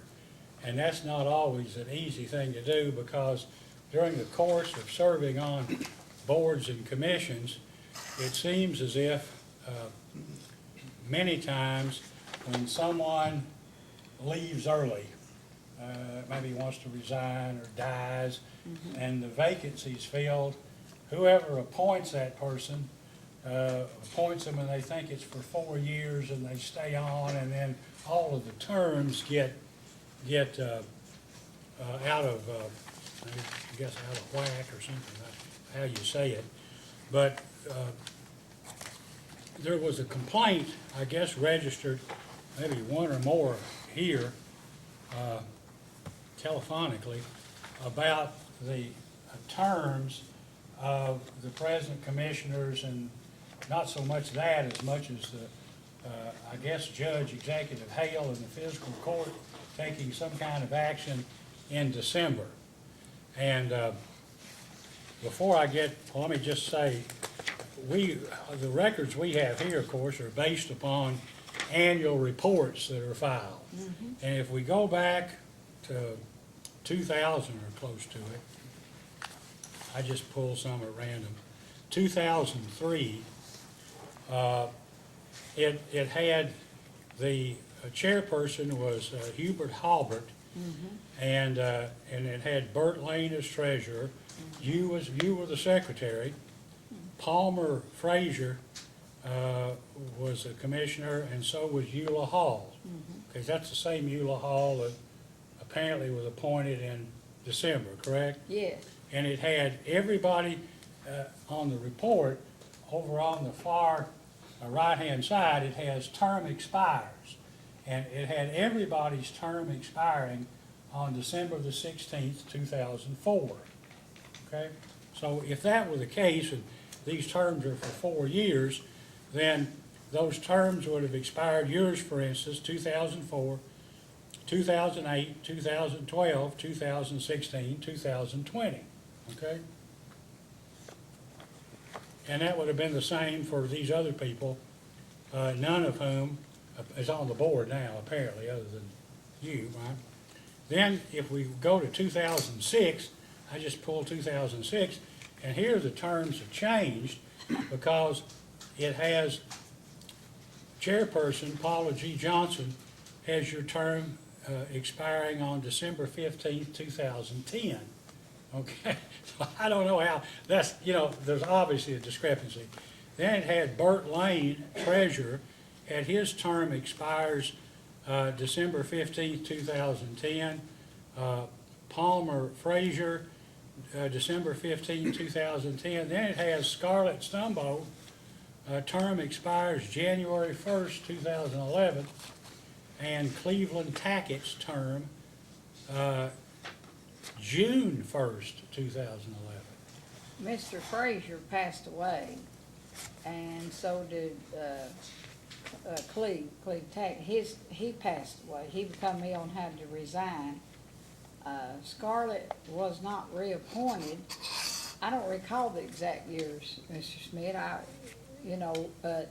Oh, I understand. Yeah. I'm just saying that if we have somebody, if you tried to sort it out, if you looked at the 2003 annual report, it has 5 commissioners, all of whose terms expires on December 16th, 2004. Now, that's probably not correct because the terms ought to be staggered. But here it had every term expired December 16th, 2004. And then 3 years later, it has 3 of the terms expiring on December 15th, not 16th, 2010, which couldn't be correct if these other terms, if the terms were for 4 years. Then it has Scarlett Stumbo, January 1st, 2011, starts the different month, and Mr. Tackett's term expiring June the 1st, 2011. And the only reason I say that is I've gone through here over several years, and we get to 2015, and in 2015 it has your term, Paula Johnson, expiring December the 1st, not the 16th, but the 1st of 2017, which couldn't be in any possibly correct order. Larry Joe Osborne, December 1st, 2017, Barry Hall the same date, Hayes Hamilton the same date, and Joe Jacobs the same date, January 1st, 2017. But then, now that's 2015 annual report. In 2017 annual report, it has your term expiring December 16th, 18. Right? Larry Joe Osborne, December 16th, 2018. Joe Jacobs, December 16th, 2018. Barry Hall, December 14th, 2019. And Hayes Hamilton, December 14th, 2019. Well, you see the I see what issue. I know in the November fiscal court of this year, I was reappointed, and so was Larry Osborne, I'm sorry. We were just reappointed in the November fiscal court meeting Okay. because they was not sure they were having one in December due to the Christmas holidays, whatever, but Okay. they did have one. I can speak for November because Okay, they called. Other than that, I'm not sure how. I'm thinking, and I'm not sure on the other terms. I can only speak for mine and Larry Joe's. We were done together that day in fiscal court in November. The exact date, I don't know. okay. Well, nobody else was appointed on that day in November of 18. You were at the fiscal court meeting? No, Were you there? I was called. Okay. Well, you don't know if Mr. Jacobs, I don't know what happened. Was anybody appointed in December? Eula Hall was appointed in Joe Jacobs' position. In December of In 2018? Was anybody else appointed? I'm not sure. I mean, I guess it all depends on when somebody's term was actually Yeah. up, if we know.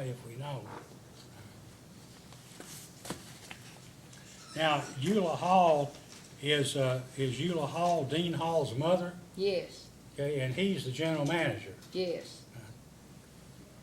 Has she attended a meeting yet, or have you had a meeting? We since haven't you- had a meeting yet.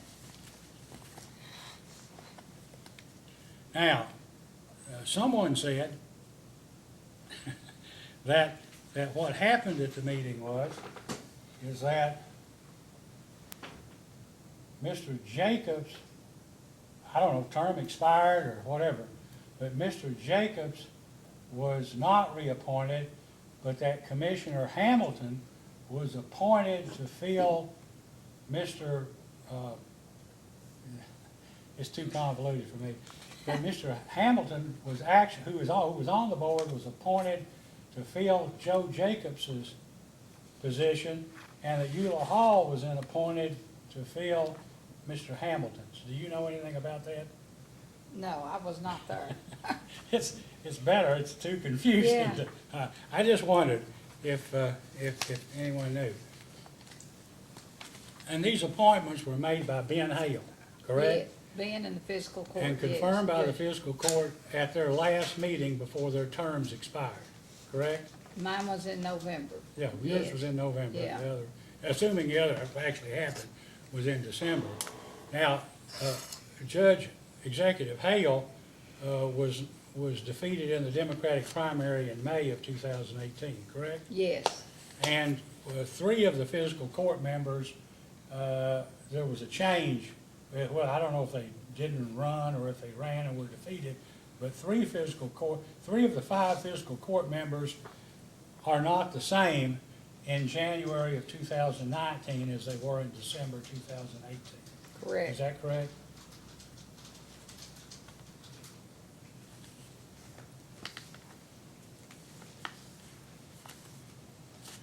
Now, annual reports, water districts are required to file annual reports that have a lot of different information in them every year. And I don't have, I've got them somewhere, but I didn't bring them down.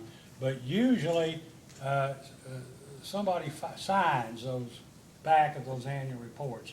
And some of them have your signature, I think, and some of them have Dean Hall's signature. And most of those times, there's a jurat, or there's an affidavit that swears that the information contained in those annual reports is correct. And what I'd like to ask you is do you, when any of these reports that you may have signed, who prepared the information that went into the annual report? I can't answer that. Okay. Well, I assume you didn't as a commissioner. I would assume that CPA, Dean, and the board together reviewed and prepared the annual report. But an exact answer, I'm not sure. When you say the board, do you mean you and the other commissioners We would have reviewed the annual report, yes, before it was filed? yes. Well, you know, in the annual report, there's all kinds of, maybe 65, 70 pages of detailed information, including information about the number of customers, how much revenue was collected, what the expenses were, and so forth. And the accountant, whoever that was, would have to have gotten that information from somebody or some source, right? Yes, Some source at the Southern Water District, correct? yes. But you wouldn't know who that source would be. No.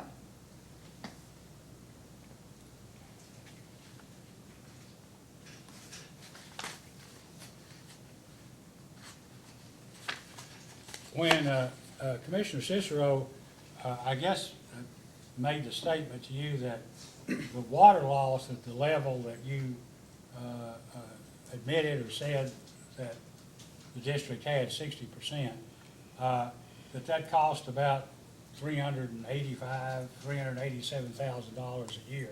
Did you have any idea that unaccounted for water loss or non-revenue water loss could amount to that kind of money? No, And that's not included in like what the fire department used or what you used. That's just water that went out in the ground or spilled over the top of the tank or something. If you had that water loss down to 15%, your money troubles would be over, wouldn't they? I can't answer. If you had an that. extra $400,000, wouldn't that help out? That would be ideal. One of the things that I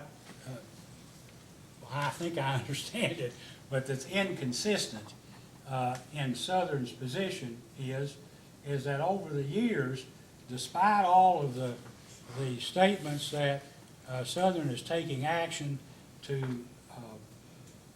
repair lines, fix leaks, and have extra crews on to discover leaks, to eliminate water loss, the water loss hasn't gotten any better.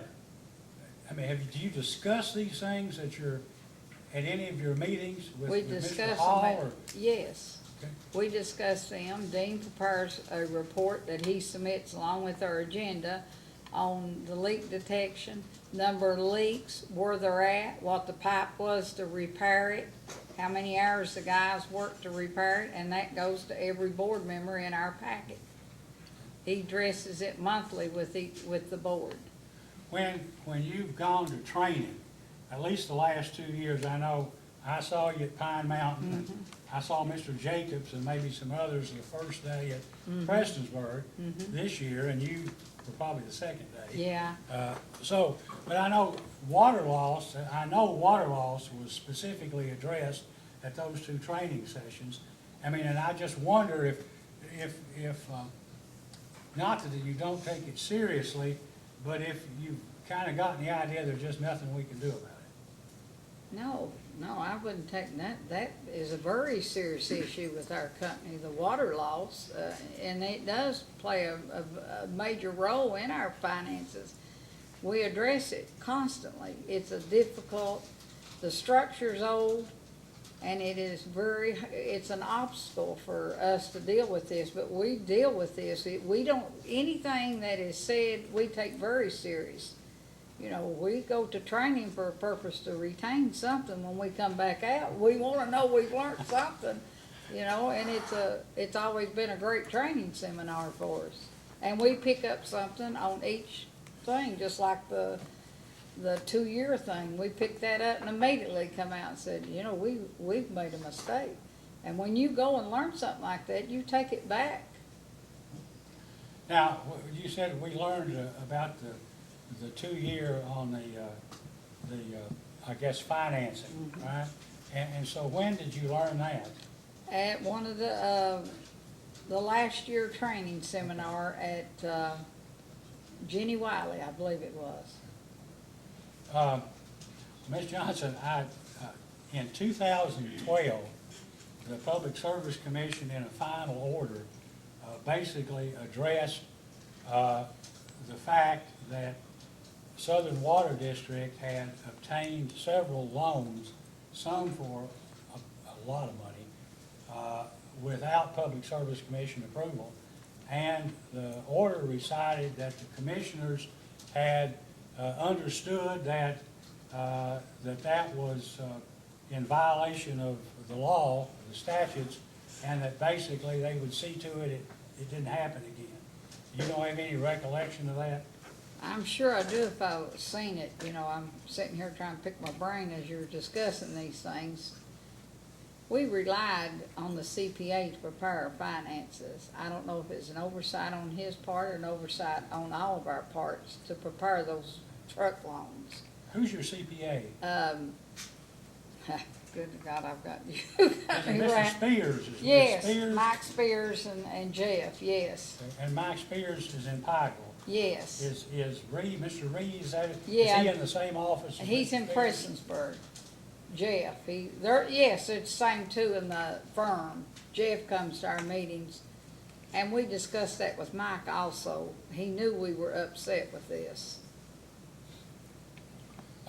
Do you have, does Southern have a local attorney that it uses, that come to the meetings or to give you a lot of advice? Our assistant county attorney comes, Your assistant county attorney, and who is that? Keith Bartley's our attorney, Tyler Green.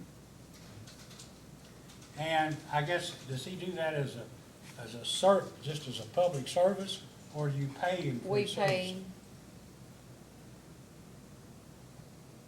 And does he come just occasionally, or does he come to all your meetings?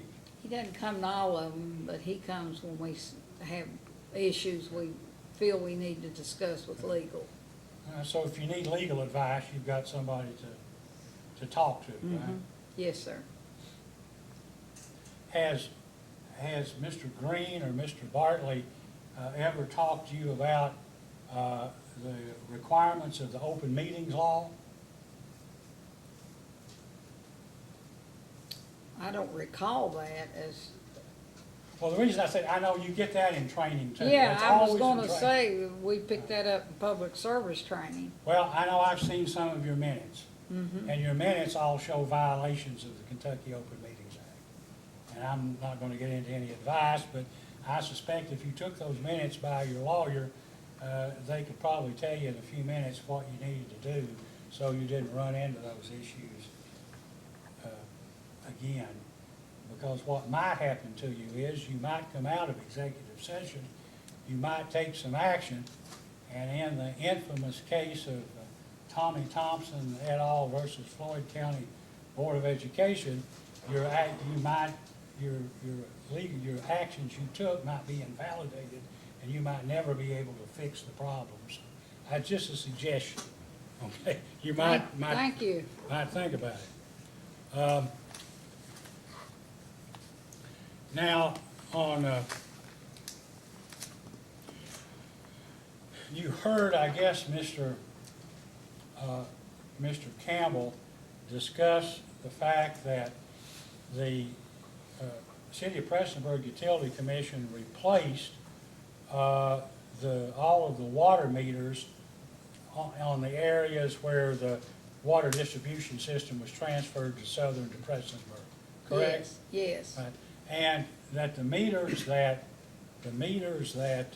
Southern owned were mechanical meters that required a human being to go look down in the hole or whatever and read the meter and report on it, correct? Yes, You don't have, I assume, any so-called smart meters or meters that would allow them to be, somebody drives up the road in a truck and the computer sends a signal and it automatically gets the reading without the driver having to go out and look at the meter.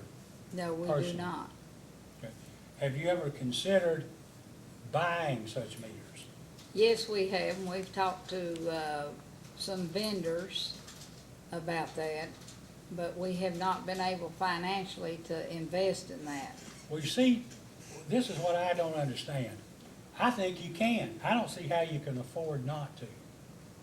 All you gotta do is come to the Public Service Commission and file a case and ask, and I can't think of a time when we've turned down anybody that had meters, 5,000 meters, according to our latest inspection report, that were 13 to 15 years old and had never been tested. And, I mean, you might say, I don't wanna charge my customers for this, but by the same token, how can you afford to operate with your meters running at 15% slow? So in addition to to the 60% water loss, I guess that's all part of it. Your water's going through the meter that you're not really billing for. So for whatever, I noticed that in the inspection report that was done by our water inspector in May of this year, May the 16th, the question came up about meters.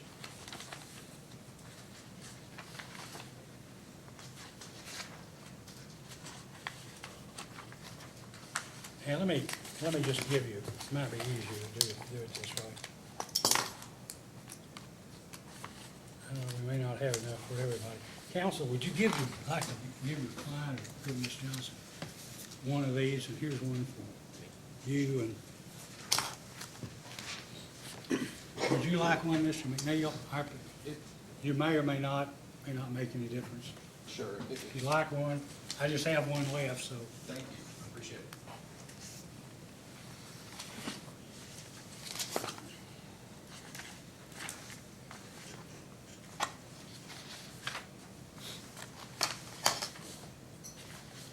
Let me see, Ms. Johnson, if I can get the right page.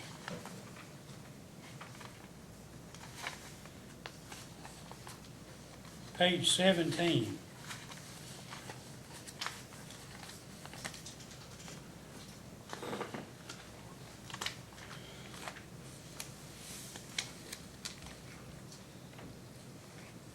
We look at, you see additional inspector comments? Says, quote, utility, that's Southern, stated they have 5,000 meters that are 13 to 15 years old that have never been tested, and 500 meters that are less than 2 years old. I mean, and I know you're not the operational person, No. but did you understand that meters are supposed to be tested at least every 10 years? And that before a meter is installed, if it's taken out or put back into service, it's supposed to be tested before it goes on the customer's line? Did you know that? No. Then the third one out of that says utility stated the average distribution and service line in the system is 50 years old. This, along with pressure zones and terrain, have contributed to the utility's water loss issues. And I think you said something earlier that the lines were at 40 to 50 years. Yes. Do you have any idea as to what the expected life of a water line is? Or your water lines are? No, sir, not to say that outright, no. Well, if they're 50 years, you're gonna be under the PSC's depreciation schedule. You know, you're probably looking at the average of 12 and a half years, and they may last longer than that, and they may not. But does Southern Water District have a capital improvement plan? A plan in place that would provide a schedule of replacing all of your water mains and service lines? I don't know that we have a written plan, but this is discussed also with Holly and Dean and the board about the lines being older, what we need to do. We're trying to figure out funding and get something more concrete put down on paper. But yeah, we definitely discussed that, because we know that's part of our water loss is these old lines. When you're 50-year-old and they're like they are, they definitely need replaced. But the funding for it is, we've tried funding at several sources, you know, and we know they're old. Is funding hard to come by? Yes, it is. There's no more AML. That's wasted out. Code's not running, so there's no AML money flowing like it did. Grants are harder to get a hold of.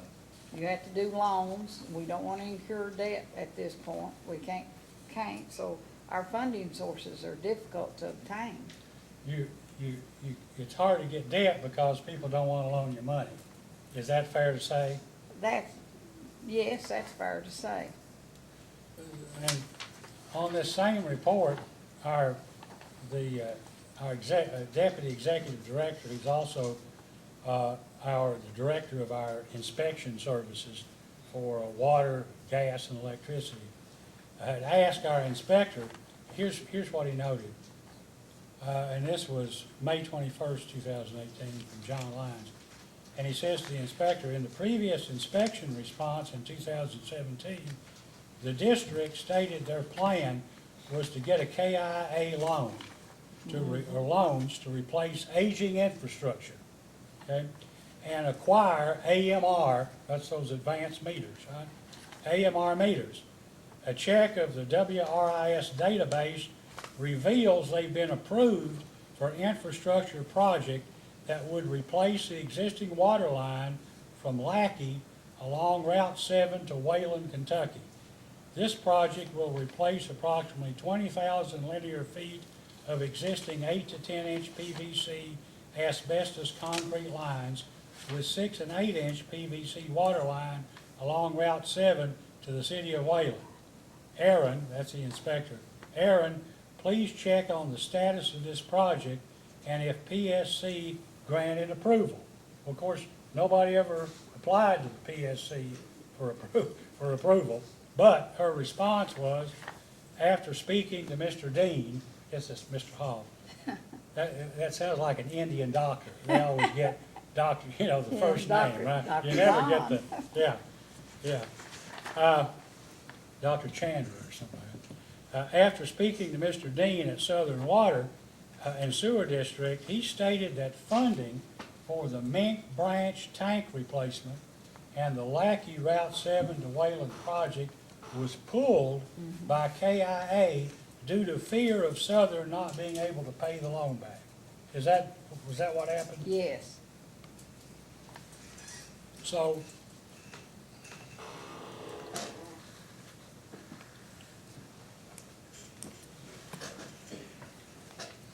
I think some of the problem, Ms. Johnson, is maybe Southern not understanding that if you're willing to do the work, you could probably come to the PSC and maybe get some relief. Were you present whenever I spoke to one of the training sessions about our intent to have an infrastructure program to replace old pipelines and water mains and service lines? I think you've done that. And I think Yeah. Mr. Jacobs asked me about He it. did. But you've got to come in, and then have a plan, which would be like a chart, where, we'd like to, between this date and that date, replace lines between point A and point B. I mean, other utilities do that, is what I'm saying. Large gas companies, Atmos, Columbia, they actually have a schedule. And I know you'd say, well, somebody in your organization could do it, or maybe Kentucky Rural Water Association could help you. But we can't help you unless you know that we're available and try to use what resources we have to help you keep your system up and running. I would like to say, it would be safe for me to say we'll be coming back. Well, I think that probably. Not on the hot seat, I hope. Not on the hot seat. But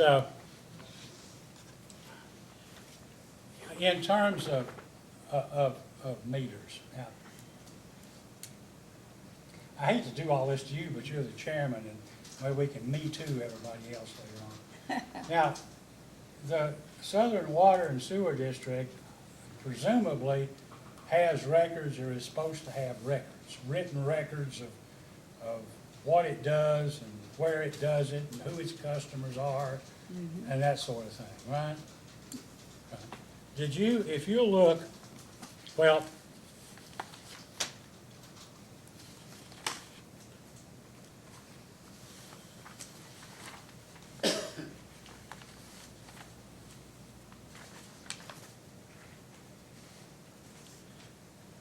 I know you indicated that you didn't have, you didn't know that meters were required to be tested, and then I read the other, but if you look at page 6 and page 7, of the inspection report, and I'll just read this into the record, and you correct me if I make a mistake on it.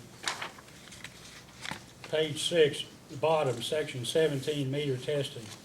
Does the utility maintain meter standards and test facilities as more specifically established in 807 KAR 5:066? No. Before being installed for use by a customer, are all meters tested and in good working order and adjusted as close to the optimum operating tolerance as possible, as more specifically required by, in the section cited? No.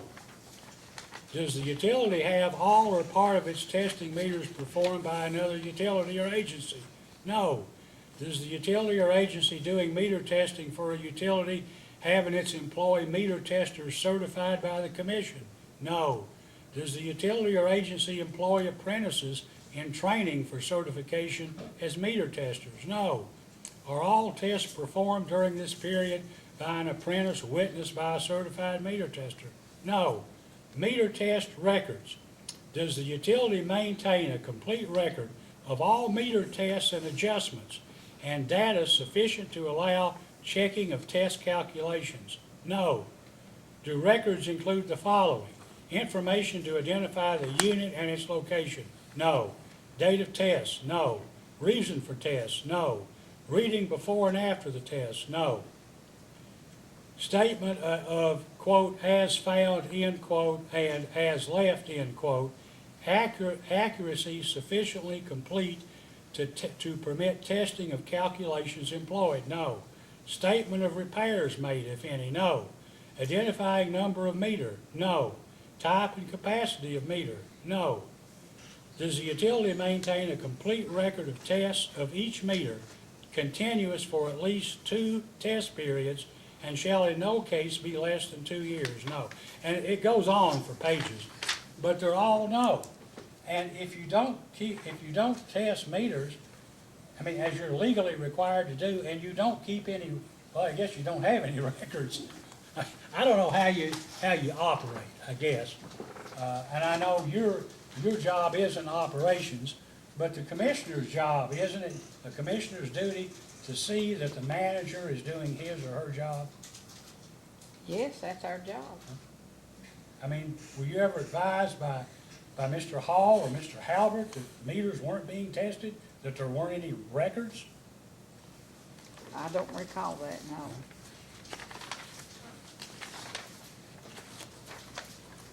Throughout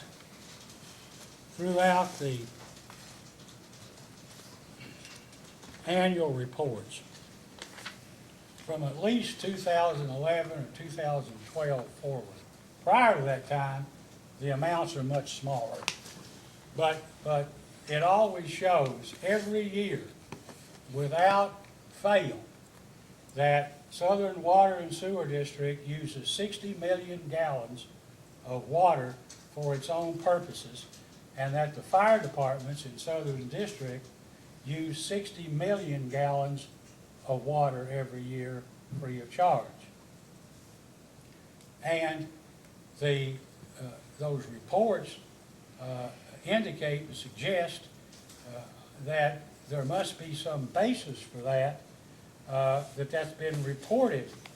Now, in answer to financial analyst data request in this case, Southern said it didn't have any records to support either of those figures. And in this inspection report of May the 18th, 2018, it says, does the utility allow a utility to withdraw water from its distribution system for fire protection and training purposes at no charge? Yes. Does the utility require a fire department to submit quarterly reports demonstrating its water usage? And the answer is no. Right? So, does the utility tariff state that the penalty to be assessed for failure to submit water usage reports? And it says yes. So presumably, there's a penalty that can be assessed against these fire departments if they don't provide it. But for years, somebody, not the fire department presumably, somebody has been putting 60 million gallon of water use by fire departments every single year, when there's no evidence to support what that usage was. But it's easy, it can be calculated. It can be calculated what's used in Flushing by Southern and used by fire departments. That's not an impossible concept. I just wondered, did you know that none of that, those things weren't being done, but those figures were being used? Well, I know we have attempted to get some kind of, water use by the fire department, but you're talking about a lot of volunteer fire departments that don't give that information. Well, you know what? Of course, part of it's like, I try to get Johnny to, go to school or to do this or do that, do his homework, but he just won't do it. Sometimes you have to exact the price of people that don't do what you need to do, isn't that right? It's true. I mean, why didn't you start charging them for the water? I would let them have the water. I mean, all I'm saying is, and I'm not addressing this to you personally, but it's the commissioner's job to see that this district is properly run, and that the manager is running it. And the manager, for all I know, he may come to the commission and say, I told them we had these problems, but nobody did anything, and I worked for them.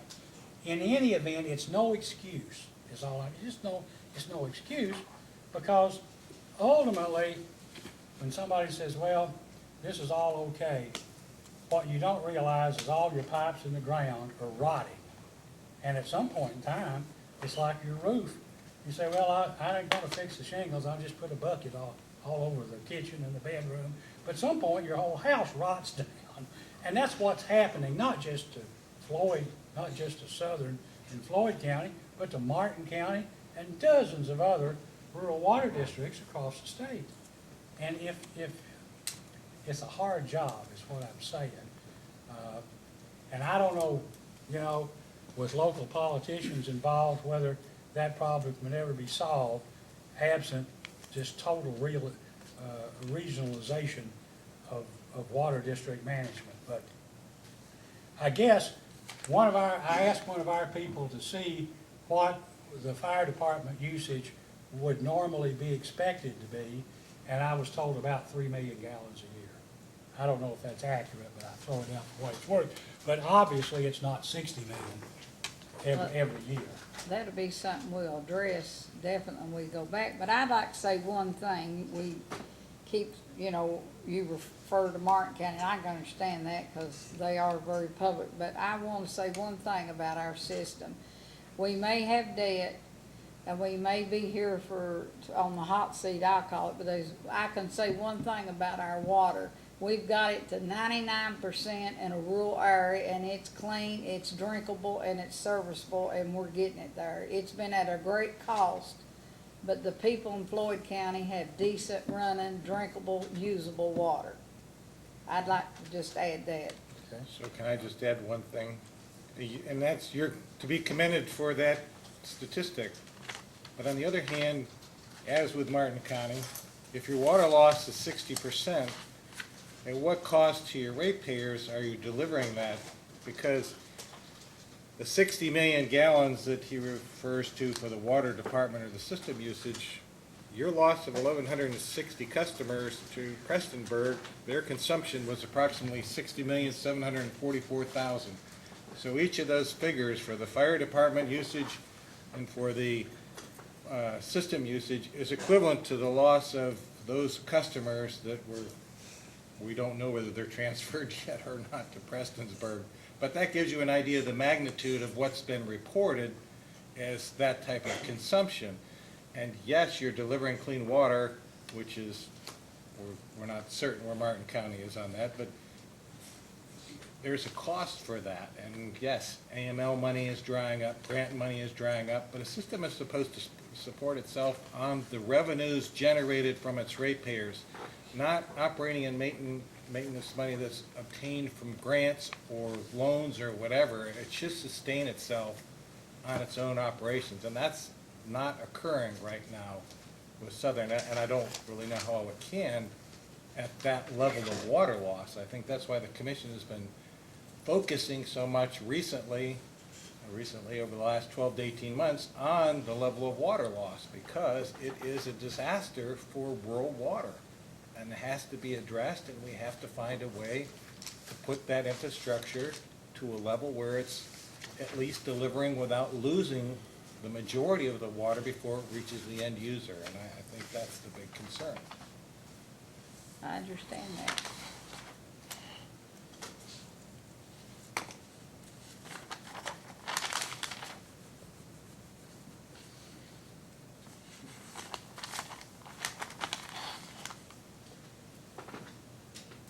On, I guess we got as some information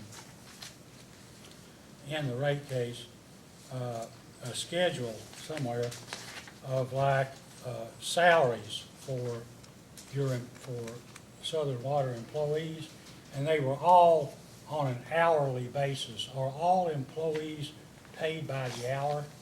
They are, no, I'd have to ask Dean that, right, the girls aren't. I will let Mr. Hall address that Okay. part to be sure.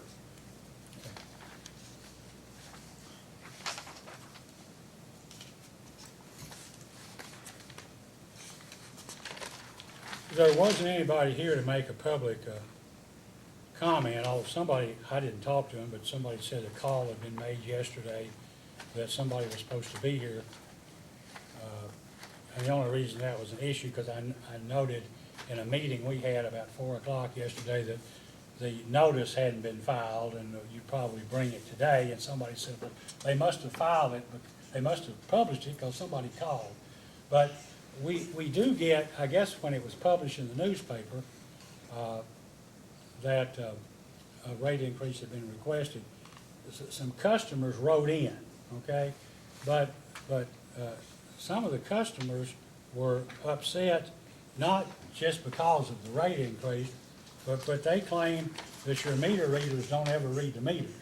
Have you heard that? Have you heard that before? That's the first complaint you get when someone's water is a little higher than normal. Well, they're not reading my meter, you know.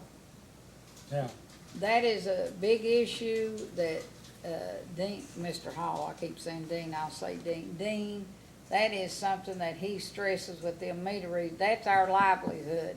They don't read them meters, they're not gonna stay. And Dean has backtracked to make sure the meter readers are doing their job, and they switch them off to where they're not going to the same area to where they get comfortable with someone. He'll rotate them to keep them from that issue. right. That's a normal complaint. Well, let me just read one. Yeah. I'll just read one. Yeah. Just one, from a Rosetta Tackett, okay? Rosetta Tackett, she says, I don't know those. my concern is about the upcoming rate increase. We as Southern Water customers already pay a large amount for our water and garbage. Hundreds of customers have watched the meter readers pass our homes without stopping to read the meter, and then later send us a bill that is estimated. We went as far as covering our meter with brush and dirt to show they hadn't read it.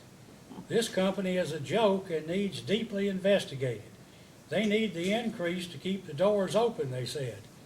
Well, they need to stop neglecting money and the funds and stop punishing, that makes any sense, punishing the customers for their overspending on their personal things that don't pertain to the company.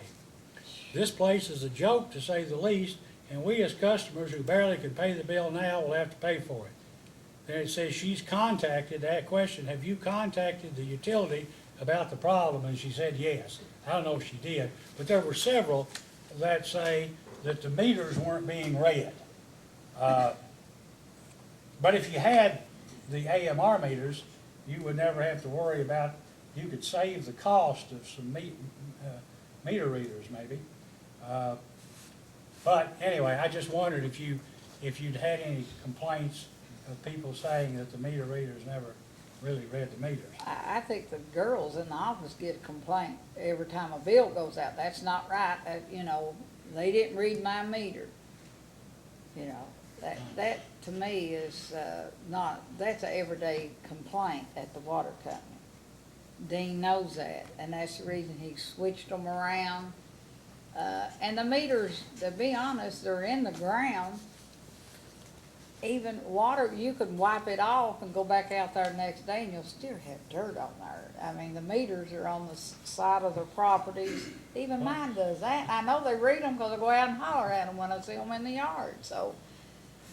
Yeah, I'd figure if they weren't gonna read a meter, it'd be yours, right? No, I holler at mine all the time. What are you doing out there? Yeah. No, mine, I pay my bill. And my bill's above average. You indicated that you mentioned the transfer and testified about the transfer of the sewer assets and the water distribution assets to Prestonsburg Utilities. And you seem to indicate that it was the county judge executive and the fiscal court, which were the prime movers in pushing that transaction. Is that correct? At first, it was presented by Judge Hale, Ben, and Eddie. We all worked, Eddie presented it and Ben to our board. And after lengthy discussions, we knew we did not need the sewer. We could not find qualified people. There was no question about it. We tried, Rural Water tried to help us find them. We could not find the necessary qualifications. At the time we agreed to this transaction, the board decided this was the best measure at the time for us. Okay. That's your board, right? Yes, Southern's board. And so then explain to me why the water, these two water assets were transferred. I assume Prestonsburg wanted those water assets. They wanted it, I could see their point too. I could see Eddie's point, collecting the water, collecting the sewage, trying to separate it. It becomes a difficult situation all the way around. And at the time it was presented, I think I'm like the mayor, later on, things did not work out as we expected with the loss of the revenue. The judge kept insisting this would work out, we're not giving it time. But it just, financially, those customers become a greater loss than we anticipated. I assume at the time you expected that if when the water assets were transferred to Prestonsburg, that you would no longer have those expenses and that it'd be a wash. That you actually wouldn't lose money as a result of transferring those assets to Prestonsburg. Yes, we thought we would be, with the debt payoff, that we would be more financially stable. Did your accountant or anything run any numbers or give you any advice about the economics of that? There was so much discussion going on at the time between all of us. I just don't recall specific numbers. I don't recall that. Was the impetus or the reason behind trying to get rid of the sewer assets because you were incurring numerous violations and possible civil penalties? That was part of it, yes. I mean, I think in one of these filings, maybe it was in the 2017 case, it was suggested that maybe it might go into the hundreds of thousands of dollars. Well, we didn't, they suggested, what we became, trying to find someone to help us with it, and the plant going down, the Wayland plant especially, we decided that the sewage was not feasible for Southern to maintain. We just could not maintain it. How were your sewer fees or your sewer rates compared to your water rates in Wayland, for instance? At least 50% wasn't it then? I'd have, can I ask? Yeah, sure, I don't care, I just get a general idea. What was the sewage rate in Wayland? Yeah, Well, was it 50% of the water rate, or the same as the water rate? I thought it was a match, like, 100 to 150% of the water bill. Yeah, all right, that's the way most. yeah, I know the Will water writes that bill way, I was- was thinking Water that, bill yeah. was $40, the sewer bill might be $40, Yeah, right? I was thinking 50, but it's 100% match, 100% match. Now, until Mr. Campbell testified this morning that Prestonsburg was not being paid its sewer rates in Wayland and Eastern, were you aware of that? Yes. Okay. Can you explain to the commission why Southern has not been paying Prestonsburg the rate for sewage use that it's entitled to? Well, we became financially strapped with the loss of the customers on the 23 route. And they have not been that persistent on collecting, and we have been negligent on paying. And we have also been in negotiations about the money. Okay. The remaining 1.9. So we've kinda all been on a Chinaman standoff, to be polite, as to this and that. Mike, it's been a disaster. That's It's hard why to we're having explain. this. We had an idea, but we had no idea it was this convoluted until we It- started this morning. So I understand. What, you say we've been negotiating Well, this. Tell me about the negotiations. Well, Les will call, and Dean and I'll go down, and we don't really get a lot of answers, and we'll say, we want our money, and he'll say, well, I'm not doing nothing now, and we'll come back, So you're saying, do you think Prestonsburg still owes you money?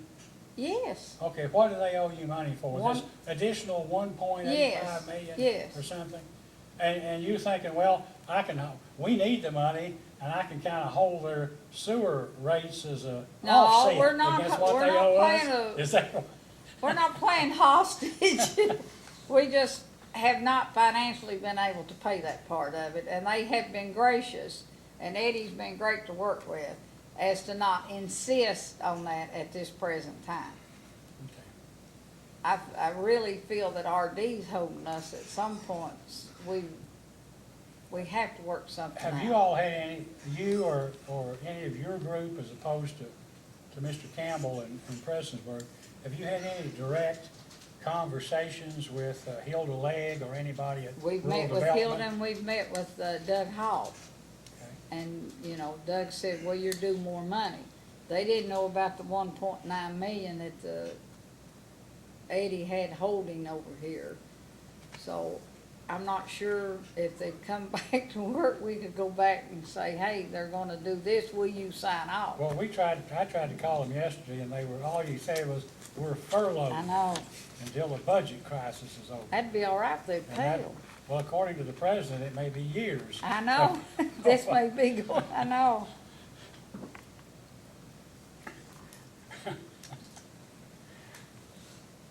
So, okay, go ahead. So I have to be a little critical here because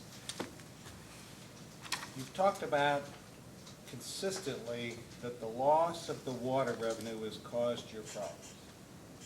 I said it And- contributed, sir. They contributed to your problems. But I can't believe that there was never a due diligence done that said, when I lose these customers, this is my my loss of revenue, and this is what I expect my income statement to look like once I lose those. And that this wasn't done before this deal was entered into. And it doesn't appear that that happened. Yes, it was discussed a lot, that was the, But a make-good analysis done by somebody that looked at the numbers and prepared a pro forma income statement, it doesn't appear that ever occurred. Because now you're saying, after those customers were transferred, this loss of revenue has caused your financial problem. It's no different now than it was before the transaction occurred. If you'd have done the numbers, you'd have said, oh my goodness, the revenue loss is too great. But it appears that never happened.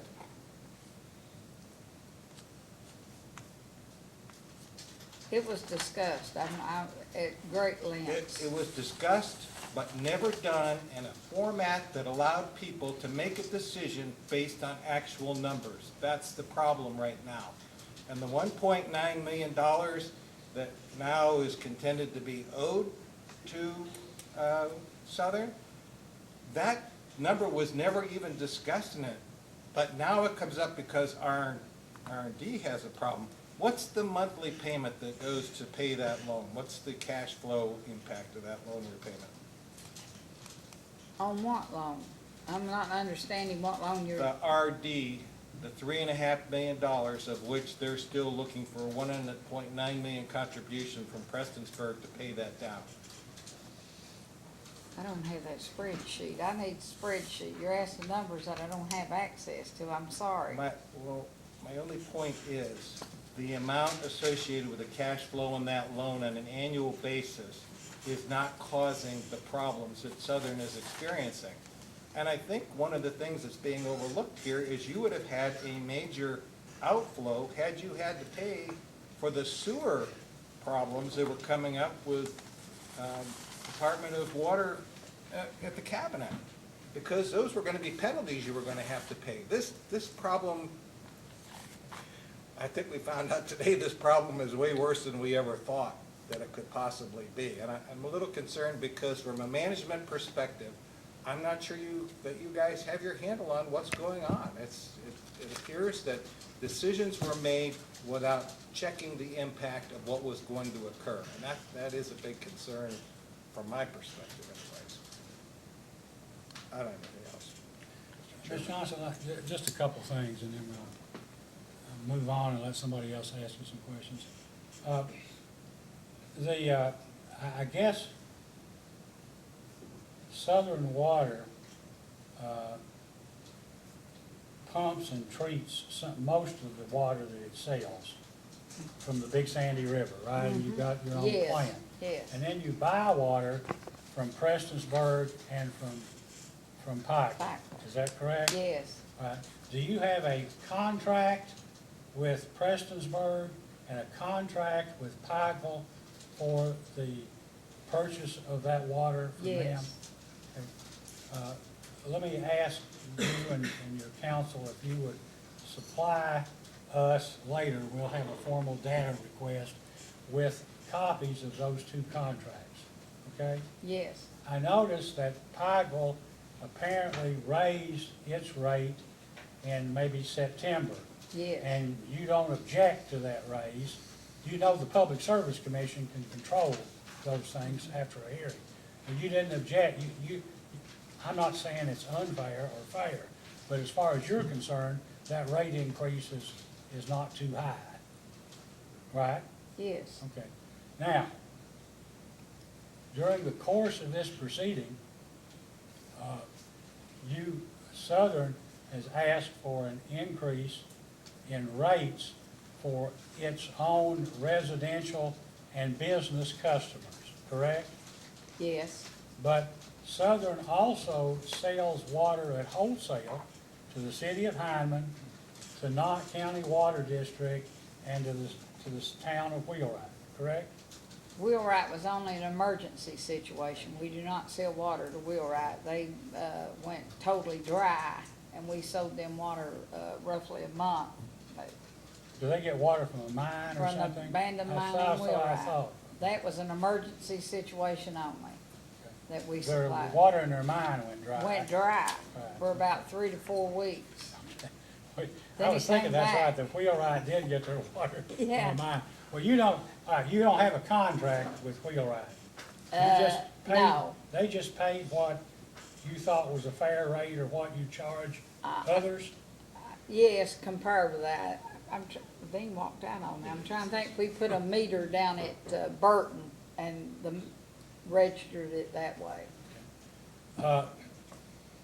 Do you have a contract with the city of Hyndman and with the Knott County Water District? Yes. Okay, we ask that you file copies of those Yes. contracts as well. Then the last question I have is, when you sought the rate increase on the residents in your service territory, why did you not seek a rate increase for the wholesale water rates to Hindman and Knott County. Do you know? No, I do not. I don't have anything else. Do you have any other questions? Dr. Matthews? Any questions? Just briefly, Mr. Chairman, during the break, Council Commissioner Campbell gave us a signed copy of both the water operating and maintenance agreement and the sewer operating agreement. If I may approach the witness to let her. Yes, you may.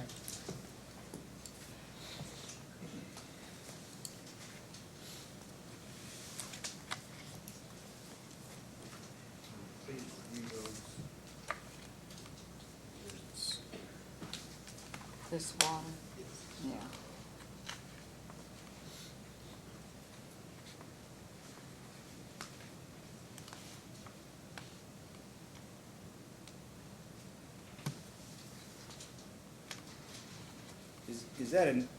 Is your signature on both the operating agreement for the sewer and for the water system? Yeah, I'm trying to find them, I'm sure it is, but, yes. And to your knowledge, are those both accurate copies as far as, and take as much time as you need to review them, both accurate copies of the water and the Yes, sewer they system? are. Okay. Mr. Chairman, I'd ask to move these into, will these? Any objection? I'll let them be marked and filed as what I hadn't moved to do. staff exhibit 1 and 2. This is Mr. Mike, this is what it Thank says, you. where I think it. Okay. Had no further. Mr. McNeil, any No questions? questions, Your Honor? Any direct of your witness?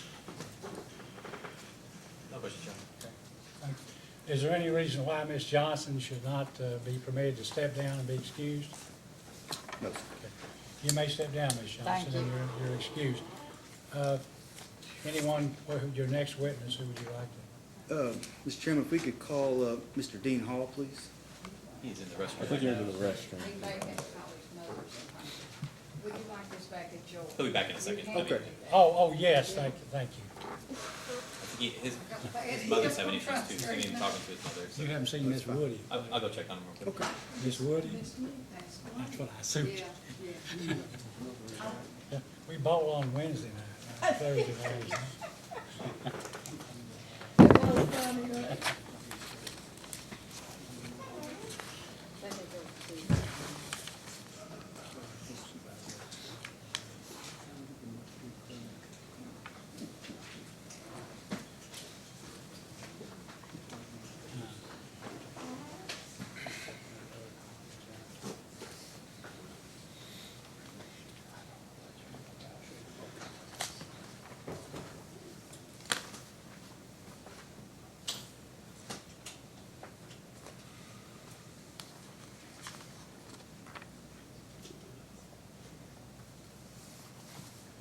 What we could do, why don't we just call Mr. Jacobs or something for a second? He won't take very long, and that'll take up some time.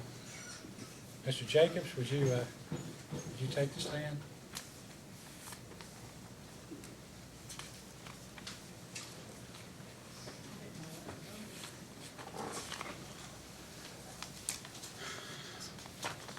Please raise your right hand.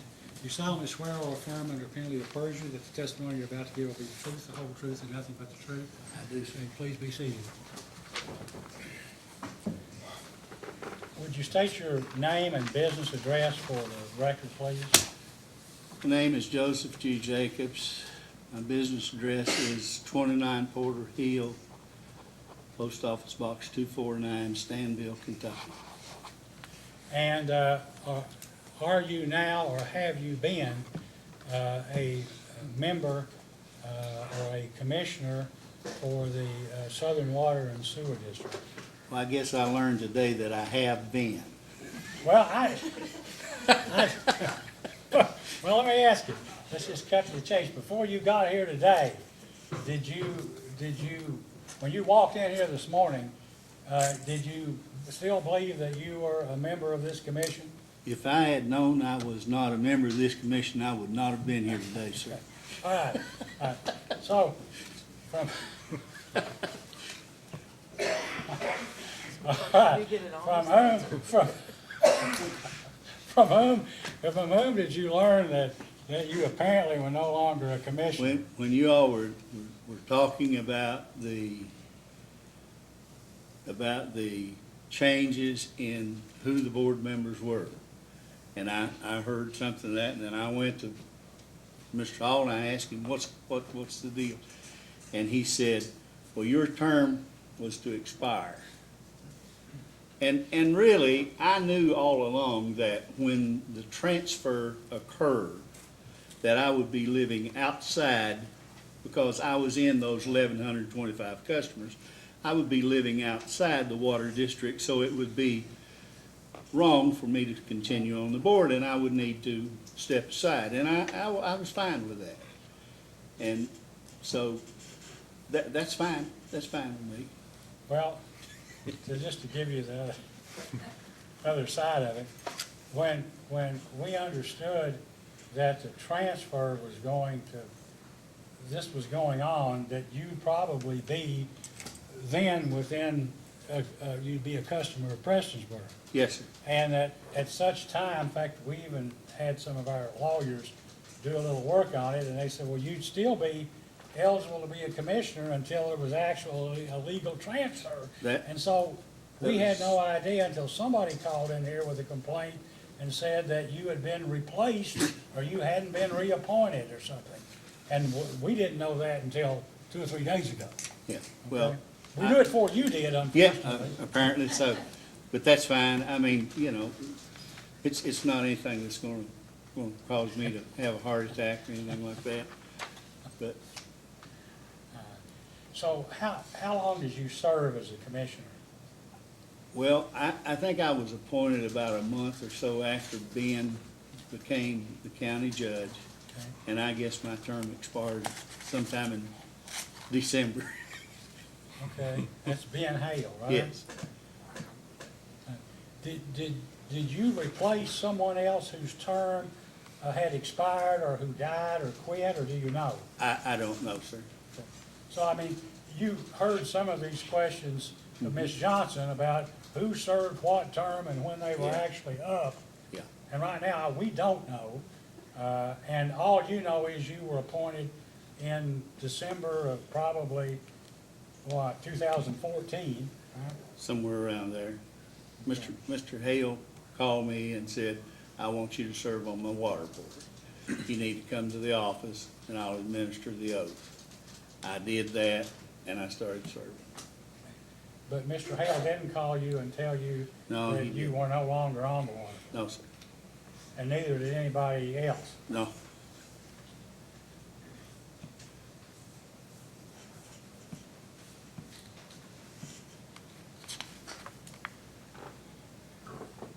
Were you a part or present for any negotiations with the city of Prestonsburg utility with respect to the transfer of the water assets and sewer assets for I a was certain at sum the of money? meetings when they came and explained what they were doing. And then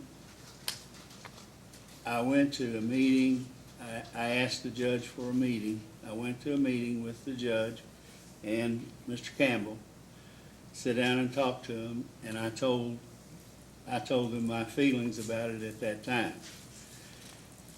And Now, then what were your feelings? my feelings is that we would be better off to have them take the sewage business and for Sandy Valley, or for Southern Water to keep the water customers. However, after thinking about that, I thought someone may think that that was me being prejudiced because I would move outside the district.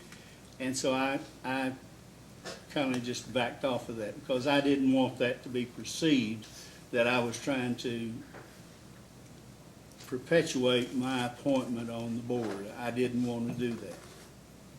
You know, I've been a water commissioner for a long time, as you know, on another water district, and I always tried to do what's right as best I could. And I think we ran a pretty good system at Sandy Valley. Do you understand that the duty of a water district commissioner is to the water district as if he was a member of a board of directors of a corporation? Absolutely, yes. Yeah.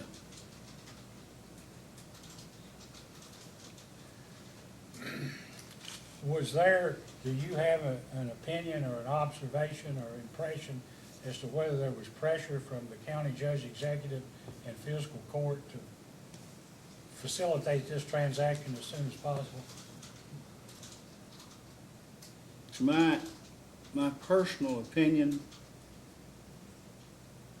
is that there was, because there was a lot of animosity because of a previous loan that was acquired by a previous administration. Is that the bond or Yes, it issue or is. something where the money Yes. went to a southern water district, water and sewer district project, but apparently there was nothing in writing and that basically Southern was not to be responsible for the paying part of the That's my debt? understanding. I have, but that was always brought up at a fiscal court meeting that you would see on TV, And the newspaper accounts were that, they owe us a lot of money and we're paying their bills.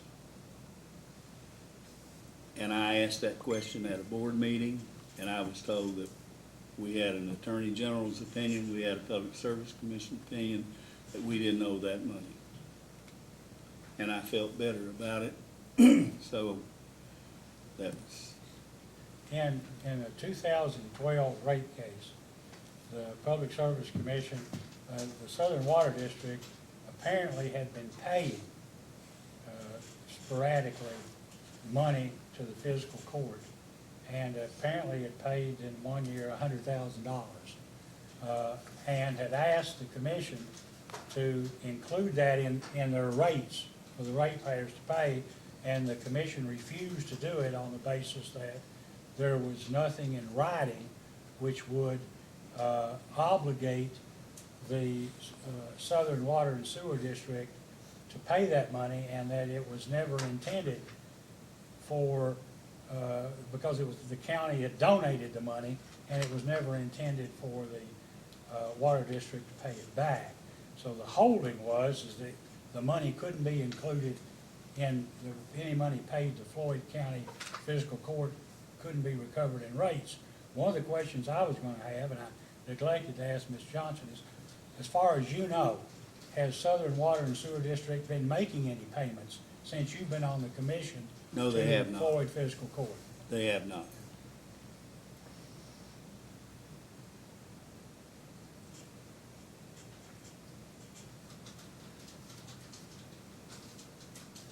I don't think I have any other questions. Mr. Cicero? So, does the Water District Commission keep track of their meetings? In other words, is it run according to Robert's Rules of Orders? Is there minutes kept? There's minutes kept. We do the best we can. We're citizen government people. Right. And we do our normal jobs during the month, and we go to the monthly meetings. Some of the folks spend more time at the water office than the rest of us because they have other obligations, such as the chairman and the secretary, or the treasurer, rather. We do have minutes, and we do have, there's minutes, and those minutes are read and approved. And we do have financial reports that is presented to the board members, and the minutes are presented. And then there is a report that we started asking the administrator to start preparing for us as to how many leaks he had found and how many they had fixed, and those kind of things, because in the training that we took, we learned some things that we didn't know, every one of us. And I will say this, for the training that the Public Service Commission requires, you can learn something at every one of these, and you cannot digress every bit of it at one time. But over time, you do pick up a little more, and then you exchange ideas with other individuals that also serve on other boards in other parts of the country. And one of the things that we learned is that we're not the only ones that were having problems with water loss situations. We're not the only ones that were having problems with antiquated water lines in the ground. And when the chairman made his remarks at the last meeting, he talked about a temporary rate increase for if you wanted to replace a certain branch line or trunk line, that we could come in and apply for a rate increase to offset the cost of that and put that line in place. Then we would be able to apply for a rate increase to do that. I was always taught that the best thing for water companies to do, like ours, is to have a smaller rate increase periodically instead of asking for a larger rate increase all at one time. And these water lines have really been in the ground for over 50 years. And some of them are very antiquated, some of them are buried deeper than what they really should be, because there's been road construction, there's been fields by various things of the road construction that have covered the water lines. Some of them we have raised through the help of, when the state came through to build the roads, we got to replace some of the water lines, but not all of them. And so those are the kind of things that we were starting to work on. Now, we came in here and what we did is we got our numbers together, and when we got our numbers together, it was alarming. I'll tell you that this rate increase was going to be large. Always before, we tried to hold our rates to where the common mom and pop who were retired would not be adversely affected, because you got to take into consideration the demographics of your public, and we did not want to adversely affect those people, because here we had a rate increase that was coming along that's going to disturb everybody, and on top of that, it's going to affect whether they can buy groceries or whether they can buy medicine. Those are the kind of things that we've got to look at. And here we had this rate study done, and it looked like we were, and we were really behind the 8 ball. We know that. And in doing that, we need this money so that we can start, and it's going to be a hard pill to swallow. But this rate increase is needed. And this rate increase is needed primarily because there's got to be some new lines put in, and there's got to be, and you're going to demand accountability. There's nothing wrong with that. And as to the water loss that we're talking about here, it's astronomical. We all know that. Everyone knows that. And this water loss is gigantic. So what my 10 cents worth is that we ought to start making these replacements, and then as we make these replacements, we ought to be reporting to you on how our water loss is dropping. and that we ought to be keeping up with that. And I won't be around anymore, but I mean, there's still quality people that can be there to do this, that this stuff needs to be looked after. And I think after this hearing, that you're gonna find that these people will, this is a good board. Now, this water company may have been run loose, I don't know, because I wasn't there. But for the time I've been there, they've done the best they could with what they've had. And yes, we have people that call, and they call and they say, they didn't read my meter.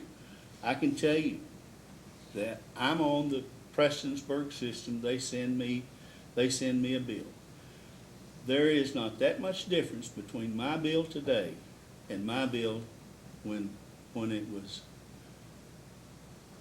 serviced by Southern Water, even before I was on the board. It's just not there.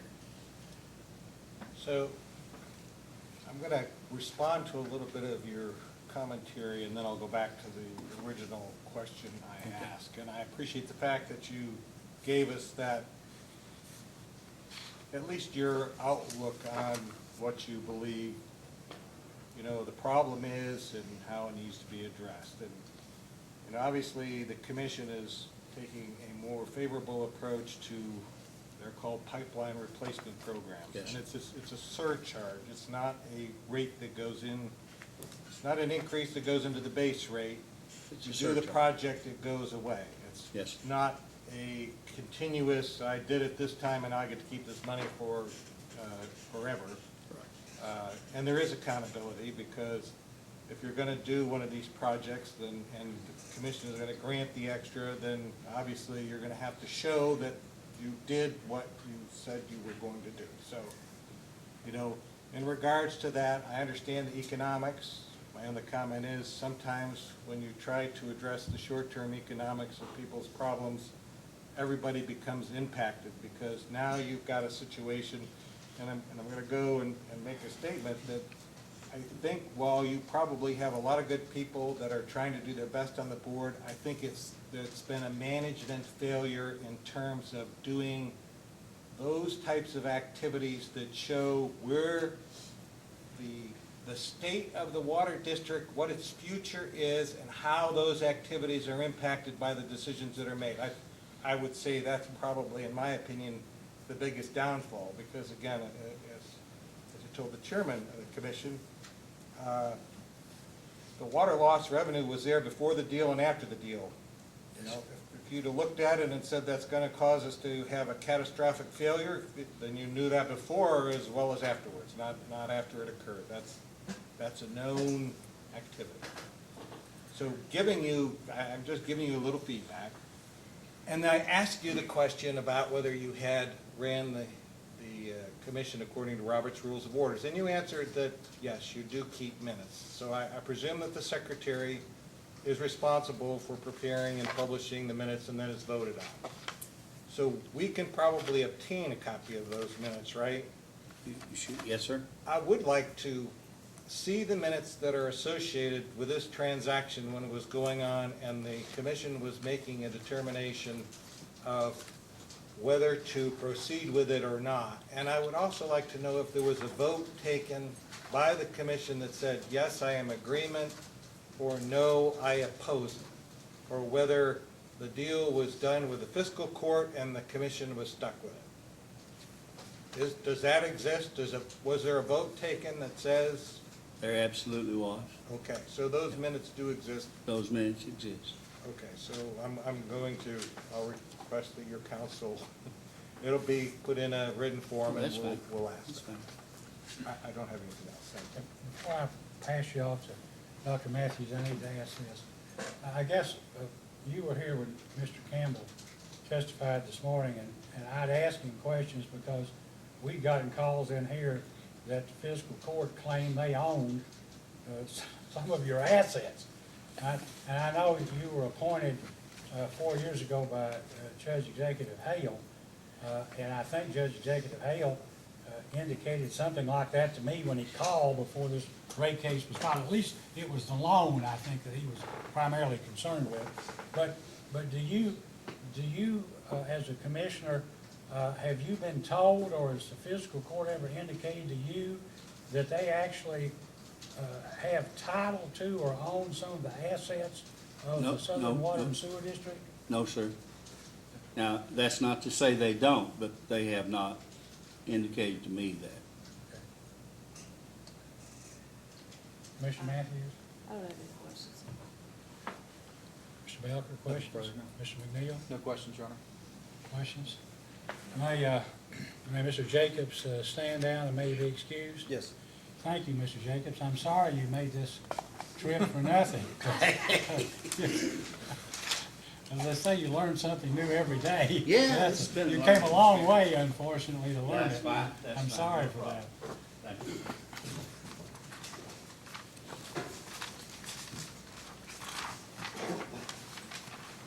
Mr. Hall, please raise your right hand. Do you solemnly swear or affirm under penalty of perjury that the testimony you're about to give will be the truth, the whole truth, and nothing but the truth? I do. Please be seated. Mr. Balcon?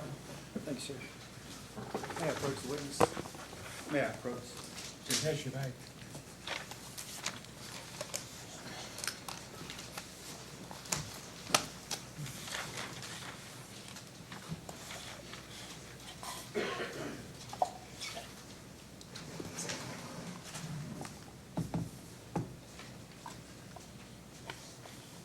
Mr. Hall, will you please state your full name and work address for the record, please? My name is Dean M. Hall, and I'm the general manager at Southern Water, P.O. Box 610, McDowell, Kentucky. And how long have you been at that same job? I've been the general manager for about 4 years. I'm sorry, how long? About 4 years I've been the general manager, but I've been working with this utility for 25-plus years. Southern Water makes up what used to be 3 different water districts. I was the manager at Mud Creek. Mud Creek and Beaver Elkhorn Water District merged together in around March 2000 to form Southern Water. I continued to work with Southern Water until now. Then Southern Water, due to consolidation, absorbed the Floyd County part of Sandy Valley Water District, and the city of Pikeville received the Pike County portions of Sandy Valley. So for 25-plus years, I've been, I guess, involved with with Mud Creek portions, and 18 years with the Beaver Elkhorn Mud Creek, and probably 10 years with all of it. So, Okay. Thank you for that. Were you in the hearing room when I was asking questions to Ms. Johnson regarding water line loss, regarding the letter that I just gave to you that we received? It was written October 7, 2013. We received it October 9, 2013 from Hubert Halbert, then manager of the Southern Water District. Were you in the hearing room when I was asking those questions? I was in here for the biggest part of her testimony, yes. Okay. Did you specifically hear what the questions that I was asking her regarding this letter? Yes, I think I was. Okay, I'll give you just a few moments to look over that if you don't mind, and then I'm going to ask you a few questions about it. Okay.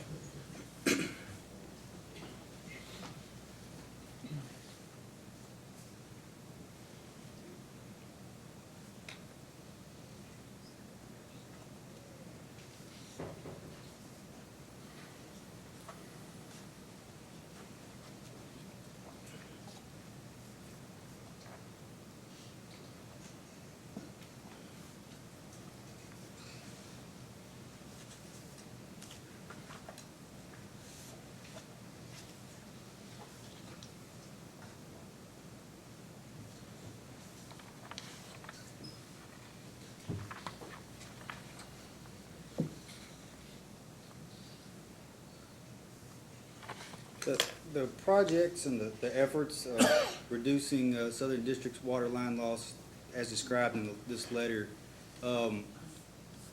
did you become a part of those efforts when you came on board, or were you made aware of these efforts to reduce water line loss? When I became a general manager, are you asking, did I Yes. know of this? Yes. This is the first time I've seen this letter. But when I become general manager of Southern Water, I knew then and as well before then that we had a high water loss, and we've always had a high water loss. And if I could, I mean, Sure, I go ahead. would like to explain a little of that, and I Please, go ahead. think a couple of the commissioners has explained it too, excuse me, as well. I would ask any of you to take a look at Southern Water's boundaries, its district boundaries, and look and see where you think a water line should be. And then take a look at where Southern Water's water lines are located. Our lines are not located in pasture fields, tobacco fields. They're not located in the ditch lines in most places. Our water lines are laid on the slope side of the highway with the guardrail barely holding them intact. And if the road breaks or the creek breaks, our water line breaks, goes into the creek. And that explains about 50 or 60% of our water line placements. So we deal with tough terrain. We deal with high pressures. And that in itself makes it tough to keep the water loss down. And as far as that goes, even to keep the water on. I mean, it's a constant daily battle to keep our tanks full and service uninterrupted. And as I have worked with rural water for several years, Southern Water and Mud Creek as well become comfortable with a 50+% water loss. If we had water in our tanks and the water on, we thought we'd done a pretty good job that night, because it's basically a day-to-day operation. You never know from the first day when you go in there every morning what's broke. You don't know where your troubles are. So you assess the situation daily, and you work on it as much as you can to keep the water on. And regarding the hydraulics issue you just touched on, Southern District also has that issue where you fix a leak one point in the line, and then that causes it to break somewhere else down the line? Sir, I believe that. I believe if we've had lines leak, I mean, when we find a leak and repair it, we don't know how long it's leaked. It could have been leaking a day, it could have been leaking a month. So if we patch up 2 or 3 lines in one certain area, I believe that the pressure in that system, in that area, will climb 2 or 3 pounds. And if it does, it's very possible to move on down the line to the next weakest point. I do believe that. What are, in your opinion, the worst areas regarding water line loss? The worst area that I feel like is the area where we applied for the KIA loan, the Lackey to Wayland area. We fix, and I'm gonna guess to say 25 or 30 leaks a month in Lackey to Wayland on the service lines alone. We average probably 50 leaks a month total. But Lackey to Wayland is my first, is always, well, not always, but it's been my concern for the last few years, is to where we need to start replacing the infrastructure. What kind of assistance have you requested and received from Kentucky Rural Water regarding trying to fix water line loss? We have I would guess, I want to call it a yearly contract. We have a contract with Rural Water, and every year, we rely on them to help us with leak detection, finding leaks, and also with paperwork, necessary things to keep us in compliance with the Division of Water and the PSC. So we rely on them heavily. And it's a year, I'm pretty sure it's a yearly contract that we pay at the beginning of January or February. And have you found their assistance to be helpful, fruitful? Absolutely.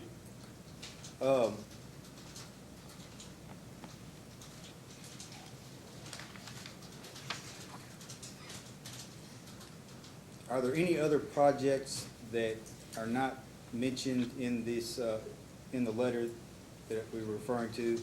Any other specific projects that you've been involved in, that you've consulted with the Board of Commissioners with, that you've taken on in order to reduce water line loss? Specific projects that come to mind, other than just going out and trying to find and fix leaks. I understand that that's happening, but is there any projects you've been directed to do by the Water District Commissioners that you've discussed with and said, we're gonna focus on this area and this issue to solve the problem? We've also, I've addressed my board several times, probably for the last 2 or 3 years, that we needed to work on our meters. I let them know that we were out of compliance as far as testing. I've been asking for radio read meters for quite some time. We have. Let me stop you there. When you told the commissioners that you're out of compliance with the testing of the meters, did you get a response? I don't remember exactly what the response was, but it always goes back to money and having enough money to pull X amount of meters from an area and send it off to be tested, and then what do we have to replace it with? I don't think they never denied it, but denied me of doing that, but the money has always been the issue of testing. That's the reason why it's never been done. So it's always been a money issue. And when did you bring that issue up with the commissioners? I can't give you a date. It's been going on for a couple of years that I've addressed meters needing to be retested or needing to be tested, meters that needed to be replaced. I've applied with ARC for grant money to replace our meters with radio read meters. I was denied, I think, in 17. We reapplied in 18. But I've addressed with the board that we needed meters replaced. We needed accurate meters. I was under the impression or belief that our meters are slow. I mean, anything with age eventually wears out, and I would have guessed in my head that I was figuring 10% water loss in the meters themselves. So I wanted to start trying to get meters in the system. And our meters being 15 plus years old, didn't think it was feasible to start testing those meters, and if they're testing bad and not having the money to replace them, I figured it would be better to save that money and buy new radio read meters with. So that's kind of been my plan the whole time, is to replace my existing meters with new radio read meters, and not, even though that's not what I'm supposed to be doing as far as testing the meters, I felt like it was better off to get new radio read meters into my system instead of wasting money on testing the meters I thought that was already bad. So essentially Or slow, the not bad, commission- but slow. So essentially the commission would state, we just don't have the funds when you bring this up, that funds were not available at the time. Commission could have said the funds are not available, and we could have said we could have raised rates. Raising rates is never a popular discussion to have with your board or with anybody in the county. No one wants to pay a higher bill for anything, so that's always a sensitive area, is to raise rates. And it would probably, we would discuss it, and that one could very well be the end of it until the next meeting or a couple meetings down the road. You were probably in the hearing room when it was mentioned there's been some public comments to the effect that not all the customers' meters have been being read. Do you have a response to that? Or how do you go about, what is the process that you go about for reading all of your meters? Sir, I would love to try to explain that. Excuse me, I'm a little hoarse. But basically, after the transfer of assets, Southern has about 5,400 water customers left.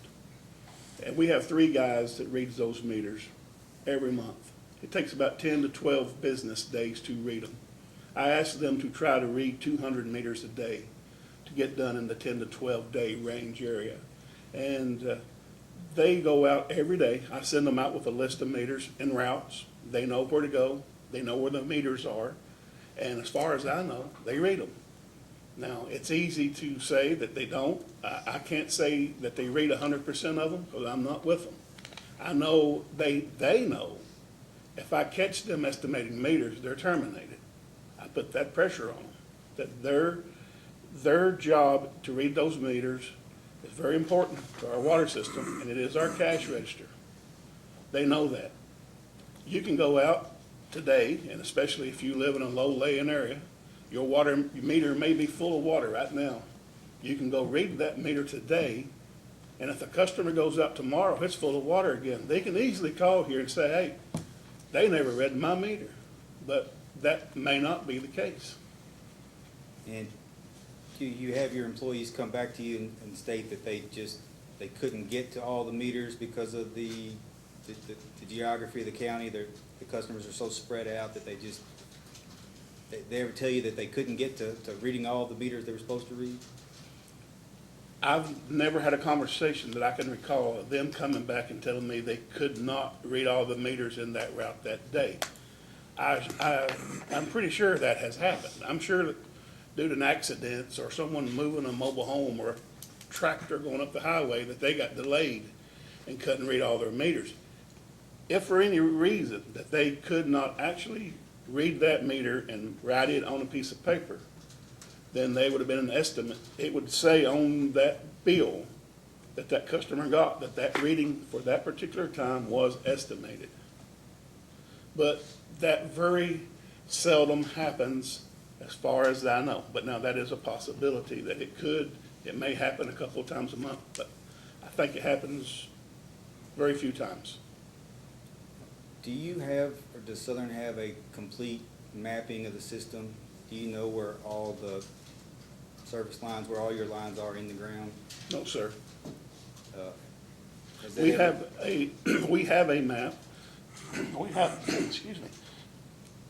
We have a fairly accurate, up-to-date, we have an updated map that's been provided to us by Big Sandy Area Development. And we also have maps that was produced to us by our engineering group, Kentucky Engineering. It does not, neither do I know where all of our service lines are in the county, because of the simple fact that when these systems were being built in the late 60s and the early 70s, they went through transitional periods where some of the offices burnt, the records were burnt, the maps were burnt, all the taps that were put in certain areas, there's no documentation. So I don't know where every meter in my system is. I'm sure there's a bunch buried, and I don't know where every service line is in the area. I have a pretty good idea. I know where most of the main lines are and where a lot of the gate valves are, but I can honestly say I don't know where everything is, because of the way our system has been hodgepodge together with a little bit of information here, a little bit of information there, transition of employees in and out with not documented any of the changes that took place. No, I don't know where everything is. And going back to this letter again from Mr. Hubert Halbert, Ms. Johnson was stating on the stand that she believed that these projects had been completed. Is that accurate? Do you know if these projects were all completed?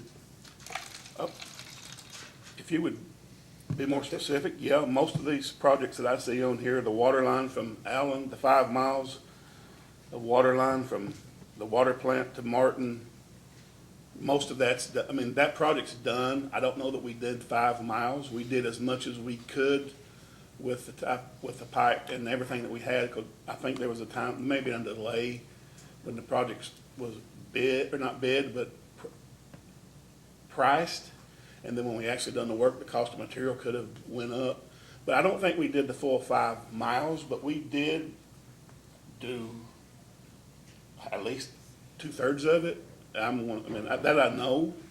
and it did have an impact on our system. We were having we were having monthly leaks on this certain portion of pipe, which was a 12-inch plastic pipe that fed from the water plant to the main tank in Martin, which is 1 million gallons. It fed that tank, and that tank feeds both Left and Right Beaver, the two branches of our system that our plant mostly serves. So when that 12-inch line would break, it would take from the time we found it, rolled up on the scene, anywhere from 12 hours plus to repair. And it was draining our Martin tank, causing outages up Left and Right Beaver because of the amount of time it took to replace it or to repair it. So that particular project, replacing that much of that line, has been a major help to our system. As far as there's a flow test that was done on the master meter at the water treatment plant, showed it was inaccurate, possibly running 11 to 13% fast. Will be corrected with the rural development project. Was that done? Yes, sir. The meter, which was perceived to be running fast, sir, was installed in the wrong place. It was installed when the plant was built. It was not giving the proper pipe diameters it required to be in front of the pumps to register accurately. So it did need to be replaced, and it was replaced.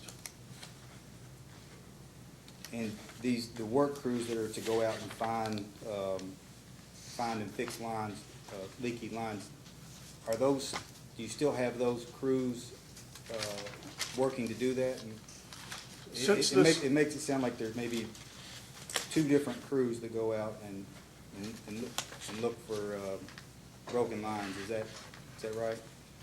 Sir, we have not followed this to the extent, to the letter to which it is written. Yes. It was originally followed as much as possible, and then when certain emergencies would happen, you'd have to pull men and personnel from these particular duties to do other things.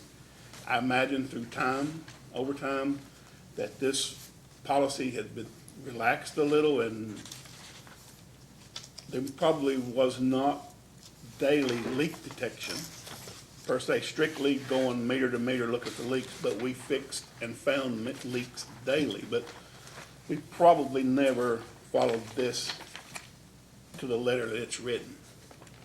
But you still have a crew of employees that go out and find leaks? Absolutely.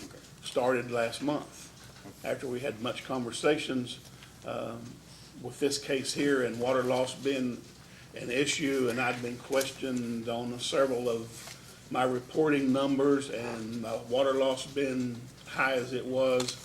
I have a 3-man crew that works every day, or 5 days a week, 8 hours a day, in areas where we have verified through our water plant, and they're using their telemetry and their tank drawdowns and their pump station run times to determine where we have a higher loss that night. So I will send my guys into that area, and we will work there as long as it takes. And sometimes you can find it in a day, sometimes it's a week, sometimes you may not even find it. You may have to move on to the next one. But yes, I have a leak detection crew working 8 hours a day or more for at least the last month. And do you have to pay those employees overtime on a regular basis? Absolutely. And is that due to just the emergency nature of getting it fixed, getting the line fixed? That's due to there's just not enough hours in the day to do what we have to do. Our guys work their regular 8-hour shifts, and I'm fortunate enough to have a crew of men that does not care to double back and work the extra 6, 8, 10 hours it takes to fix these water line breaks and to keep the water on. But yes, overtime is an issue, and it would be cut drastically if we could get lines replaced and slow the leaks down.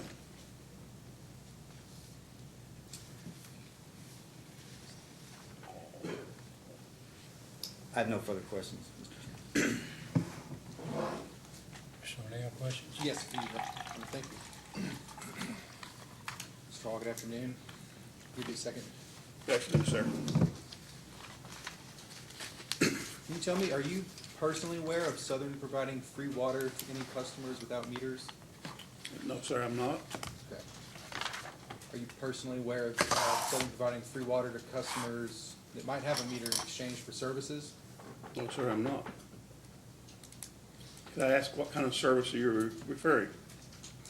Any goods, exchange of goods in exchange for Free, water service? your question is free water for services.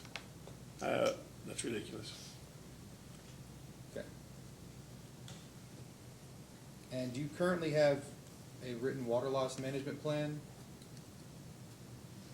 I have, last month, along with the aid of Kentucky Rural Water, I have a couple of water loss prevention plan, leak detection plans. I think I do, yes. Okay, do you know if those have been entered into the record in this case yet? I think I may have provided them to my attorney. I don't know that I'm not sure if they have or not. I'll just ask if they have not been, could you provide those in a post-hearing data request, please? Thank you. Do you have any idea of any timelines in those prevention plans for reducing leaks? Any ballpark? I think it would be, I don't think it would be fair. I don't think there's no way I would, or anyone else could possibly tell you how long it would take to fix these leaks and repair this broken system. I can assure you we will work every day as hard as we can. Realistically, our water loss been, if you want to call it 60 or 65%, I realistically believe 30% would be almost be a miracle.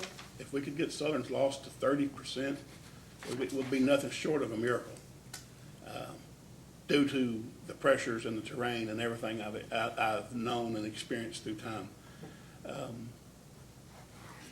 30% is worth about $126,000 or so. Actually double that, $250,000 of the $386,000 is being lost. I assure you from last month forward, we will do everything in our power to reduce the water loss percentage. I still believe that there's mistakes being made in my paperwork that I'm submitting. I think the PSC had noticed some numbers that had been put in. That was the numbers that have been used forever. There's no documents for that, and it's well known, you know that.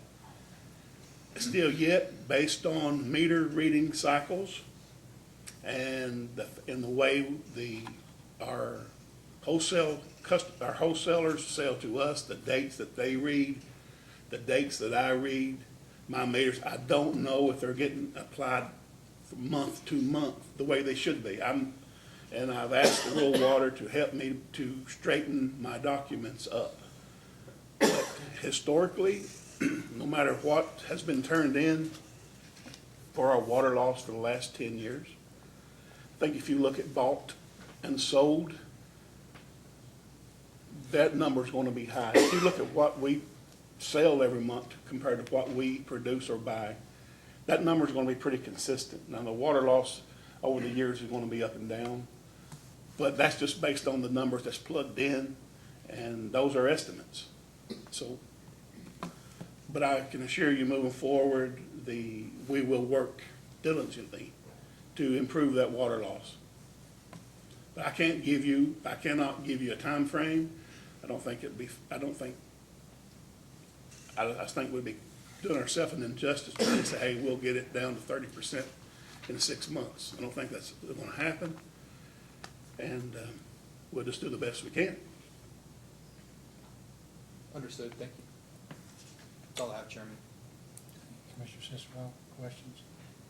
So I guess in your opinion, there's really nothing the district can do to reduce water loss beyond some range at the top. That 30% would be the best you can do in a Sir, I believe if we relay our entire water line with ductile iron pipe and all of our service tubing from that ductile iron pipe to the meter was copper. I'd say we could meet that 10 to 15% water loss, or maybe less. But short of replacing the vast majority of my water system, I think, well, I've told you. So you have some kind of a capital plan that approaches this on 5-year plan, a 10-year plan that says I'm gonna do this much this year, or whatever. You put together some kind of a plan that says where I'm gonna attack the issue. I don't think we have a written plan of attack. I usually identify these areas just based on the amount of time spent in those fixing leaks. I would ask my engineers to help develop a plan to relay lines and stuff like that. So, but as far as I know, we do not have a written capital improvement plan. We may have, I may be missing it, but we do not have nothing in place to attack this problem. When you went to KIA for a loan, did they not require some kind of a plan for the project that the money was going to be spent on? Sir, I would imagine so. I rely probably 100% upon my engineers to put together that profile and send it to KIA, and I would help them with questions they may have to help get that project together. But the projects are usually put together by our engineers and submitted to the various agencies. And KIA was on board with us originally to replace the Lackey to Wayland lines and also to replace a potential failing water tank called Mink Branch. And after they realized or seen that Southern was in the process of transferring water customers and the immediate cash flow deficit that it caused, felt like Southern may not be able to pay those loans back. So they put it on hold until Southern could get a rate increase. But we were on track for that until KIA found out about the transfer of our customers. So, there might be a capital plan. As a general manager, I would think that you'd have some input into that and would know whether it exists or not. But going to the other side, KIA did the make good analysis that I've referred to before and decided that the revenue loss was so great that you wouldn't qualify for a loan. So somebody did a make good analysis, but apparently it was after the fact. Because your loan was denied because of revenue loss. I guess. Which the district should have done before this deal was entered into. I guess that's beside the fact. Have you done any type of an estimate of what it would cost to replace your meters? Have you presented the board with Yes. it? So you have a number, Yes. and you gave that to the board, and the board has told you no, that we can't afford it. In a roundabout way, I would guess that's correct. So has there been an analysis done of your meters to say if I eliminate 3 meter readers and I improve my water revenue by 10 to 15% because my meters are reading low, this is the benefit that I received that offsets the cost of the meters? There's not been an analysis to that extent presented to my water board. I just don't know how Southern operates. There's a lot of discussion that goes on and good intentions, but without some kind of a management direction that says, here's my plan, or this is how I'm going to attack it, or here's, and I know it's a small district, don't get me wrong, it's hard to afford professional services or to pay somebody on an ongoing basis for that to happen.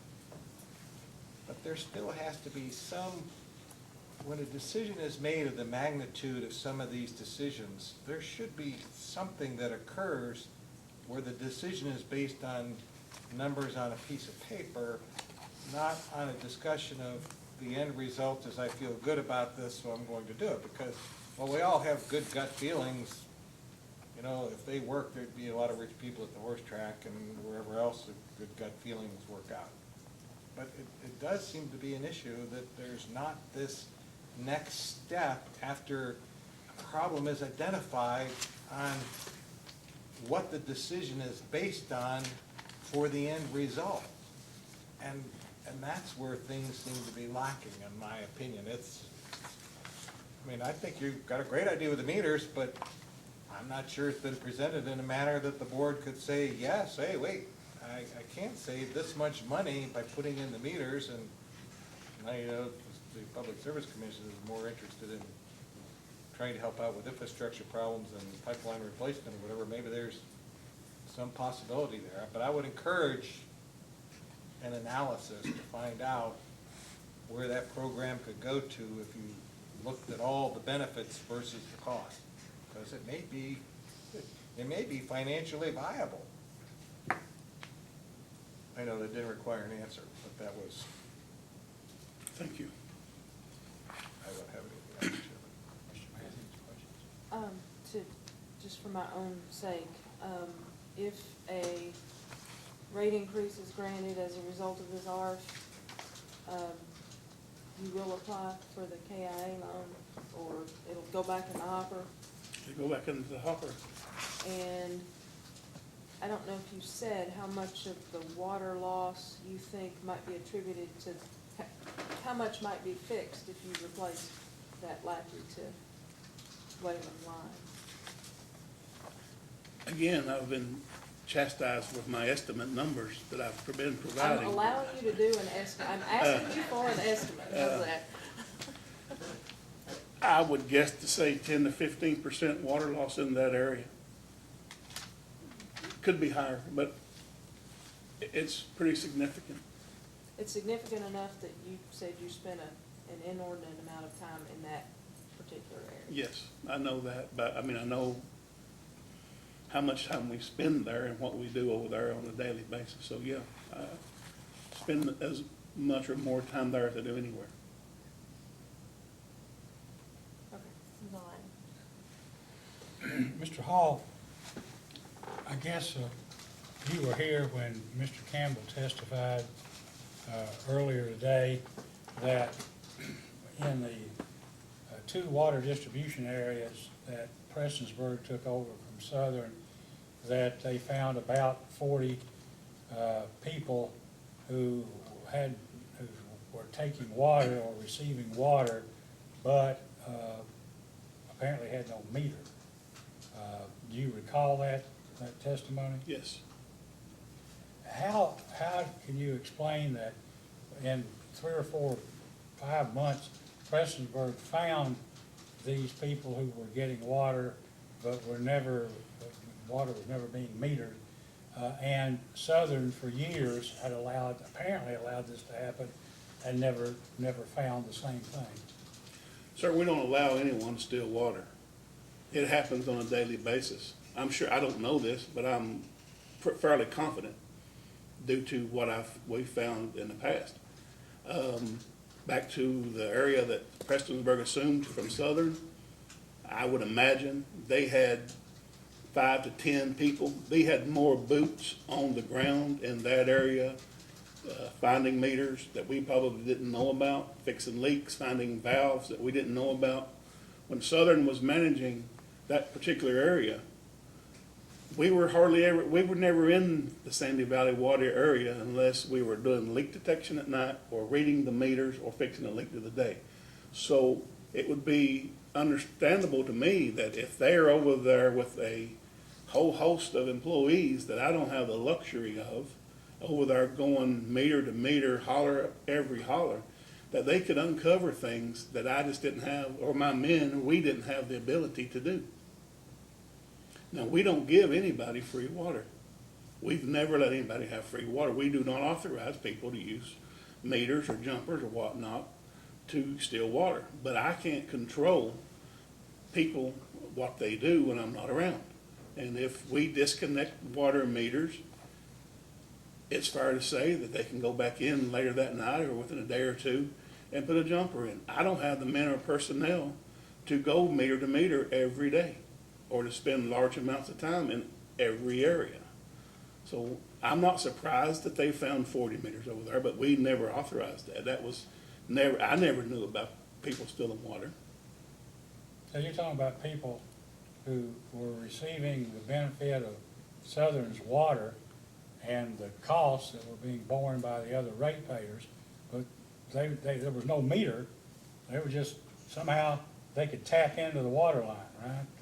The Sir, service line or I think something. you're well aware that meters can be found and purchased at flea markets. Local hardware stores sell jumpers. I think you've been made aware of that in other cases. Have you seen some of that? Do you watch any of the Martin County cases where? Unfortunately, I did watch some of it trying to get ready for this one. I wish I hadn't. They had, well, the second largest creditor was the hardware company, who also was supplying all of the material for somebody else to circumvent the meter. That's true, that's pretty correct. good. That's a pretty good position to be in as a business if you can. Yes, get it away with is. And there's no doubt, if you know the right people, you can go to certain flea market, you can go in certain areas of about any county in eastern Kentucky and find something to put in a meter setting to steal water with. Now, I guess Mr. McNeil from the Attorney General's office asked you if you knew about anybody was getting water in exchange for something else, food or something. Have you personally ever been interviewed by a police officer or somebody from the Attorney General's office investigating a complaint that you were allowing people to receive water free in exchange for some benefit for you or your family? I have not. You ever hear that before I just told you today? I heard it about 10 minutes, Okay. but I heard it today when I got here. I don't know, it was this afternoon that apparently I'm being investigated for providing free water to businesses for services. But I've never spoken with a police officer or anyone of that nature. That's crazy. I mean, You were never notified a complaint had been made or anything like that to the Attorney General's office, apparently. We got a copy of it. To my It's not our knowledge, investigation. today is the first time I've heard of that. I'm not surprised with that comment. I'm not surprised with the public comments that was made in the rate hearing. I mean, there's a lot of disgruntled customers everywhere, not just in Southern, but there's people that don't want to pay their bills. And if you have to cause them to pay their bill, if you make them pay their bill, if they have a high reading and you won't budge with an adjustment, which they're allowed one a year if it meets the criteria, leak adjustment. But if we don't bend over backwards and do exactly what our customers want sometimes, and we have to draw the hard line and be firm with them, it doesn't surprise me that there's people out there that's going to have negative comments toward me or my family or anything else. I mean, that's the nature of the business. But I'm not surprised, but there's no truth to them allegations. In the ordinary course of business, does Southern Water District ever contract with third parties for services like excavation services, laying lines, doing leak repairs? Not that I'm, no. So all the work done by Southern or for Southern Water District would be done by Southern's employees, is that correct? On a daily basis, yet we do all of our work in-house. Okay. If there is special projects like laying of the line from Allen to Martin and big projects that it's bid out. We don't contract anybody to fix our daily stuff. Do you contract with anybody to do work for or on behalf of Southern Water District for sums less than $20,000, which would be over $20,000, presumably you've got to bid those projects out. Yeah. Do you ever work with somebody under $20,000? To my knowledge, sir, we've not worked with any contractor on any project at all. And under $20,000 and anything over $20,000, big projects is properly procured and bid out. Okay, and is someone in Southern, your engineer or you, responsible for seeing that the projects are bid, advertised in the newspaper and so forth? Yes, usually my engineers do 80 or 90% of the legwork, and I advise or aid them in the process, but Okay. yes. Do you know whether or not the Southern Water and Sewer District operates under the Kentucky Model Procurement Code? Honestly, don't know what the Kentucky Model Procurement Code is, I so. assume you're not operating under it then.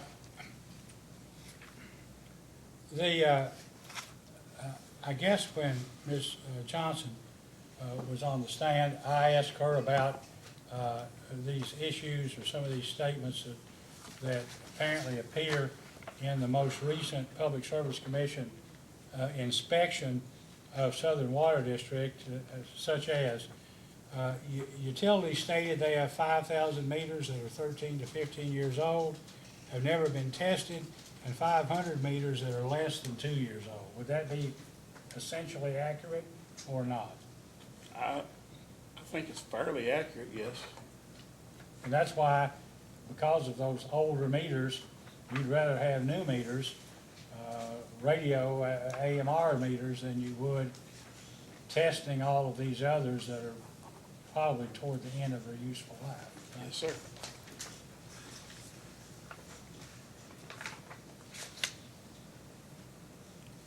Utilities stated the average distribution and service line in the system is 50 years old.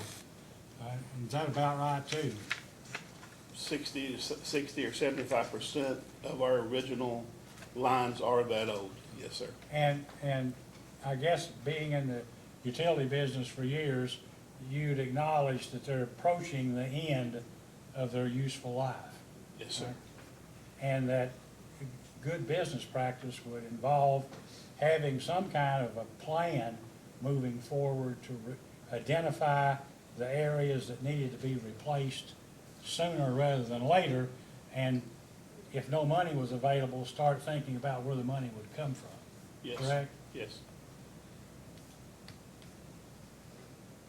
Of course, if you could borrow money from rural development or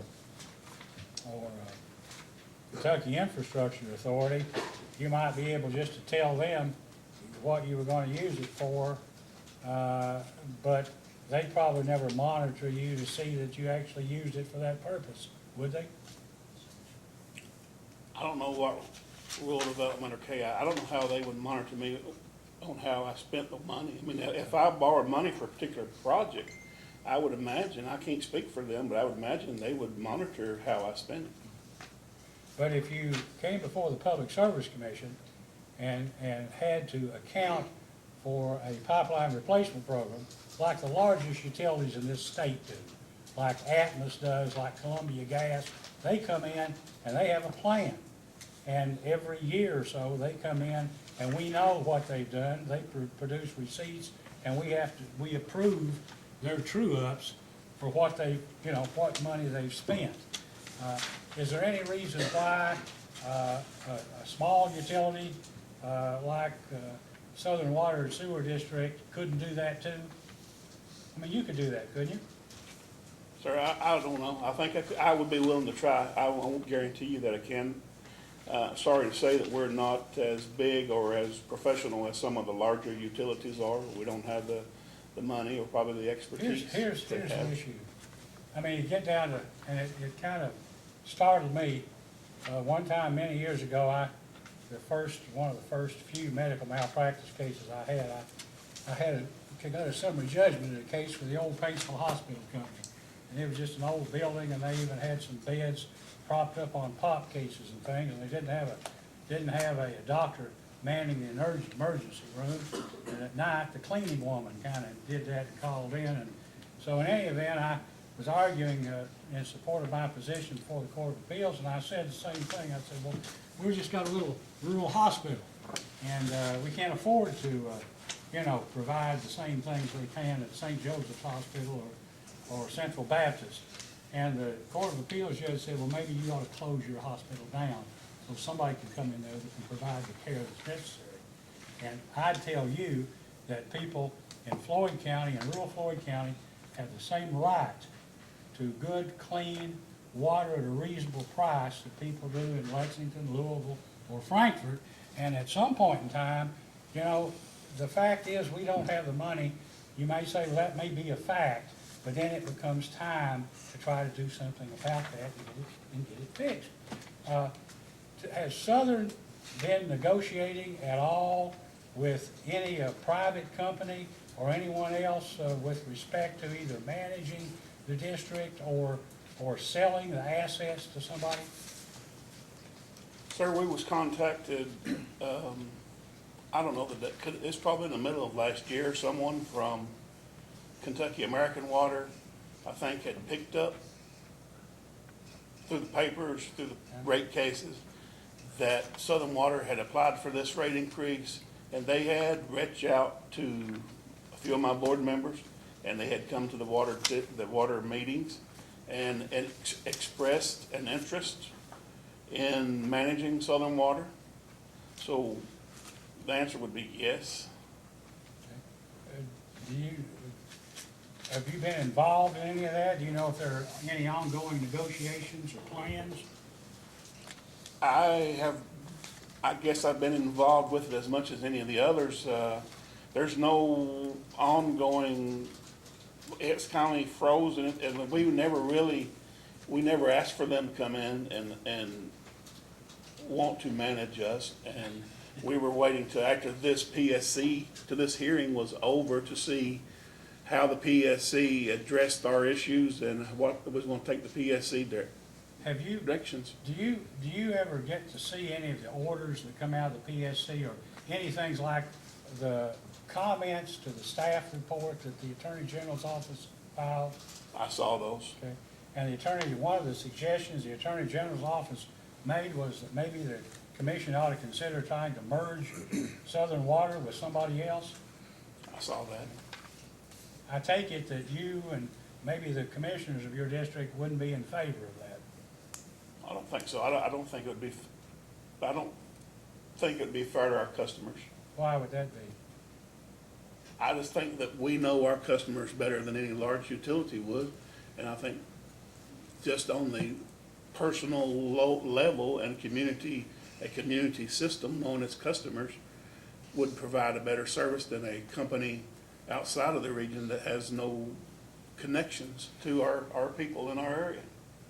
You don't think that a company that with the managerial expertise and resources that was able to spread the unit costs of operating a system over thousands of customers, 25, 30, 40, 50, 60,000 customers, as opposed to 5,000 customers, would be better able to serve the people of Floyd County? I think what you're saying is correct. I mean, if you've got money to spend on the system and you can spread your rates out over the whole state, over 4 or 5 utilities that they run, yeah, I mean, I can see that being a benefit. Well, that's what they do. Somebody like, I'm not advocating for Kentucky American Water Company, but that's why Lexington criticizes them, is because when they buy other systems, they spread the cost over the the system wide, as opposed to basically letting one area have to bear all the costs. Yeah, what you're saying is a fair assessment. Southern Water had previously been under contract management and for probably 5, 6 years, and it had little to no effect on the water loss in Southern Water. It never really improved the situation. It did help get water lines on out into the system that was not served, but we've been down that road before, and honestly, I can't sit here and tell you with a straight face that I know that they did it much better than we're doing right now. Mr. Hall, how long did you say you'd been with the Southern Water and Sewer District and its predecessor? 25, 30 years? 25 plus years, 25 and a half. Okay. And now you hold a position, I guess, as administrator or general manager or whatever. So what are the various positions you've actually held? When you first came on to work in a water district, was it Big Sandy or Mud Creek? Mud Creek Water District, I was hired, sir, as a meter reader and general laborer. How long did you work in that position? It took 2 years. At that time, Southern Water, Mud Creek Water never had a licensed operator. They were borrowing a operator from another utility. So I worked 2 years as a meter reader, general laborer, got enough time in to go to take a test with the Division of Water Compliance. I obtained my distribution license and become the manager of Mud Creek Water in about 95, 2 years from the time I was hired, 2.5 years.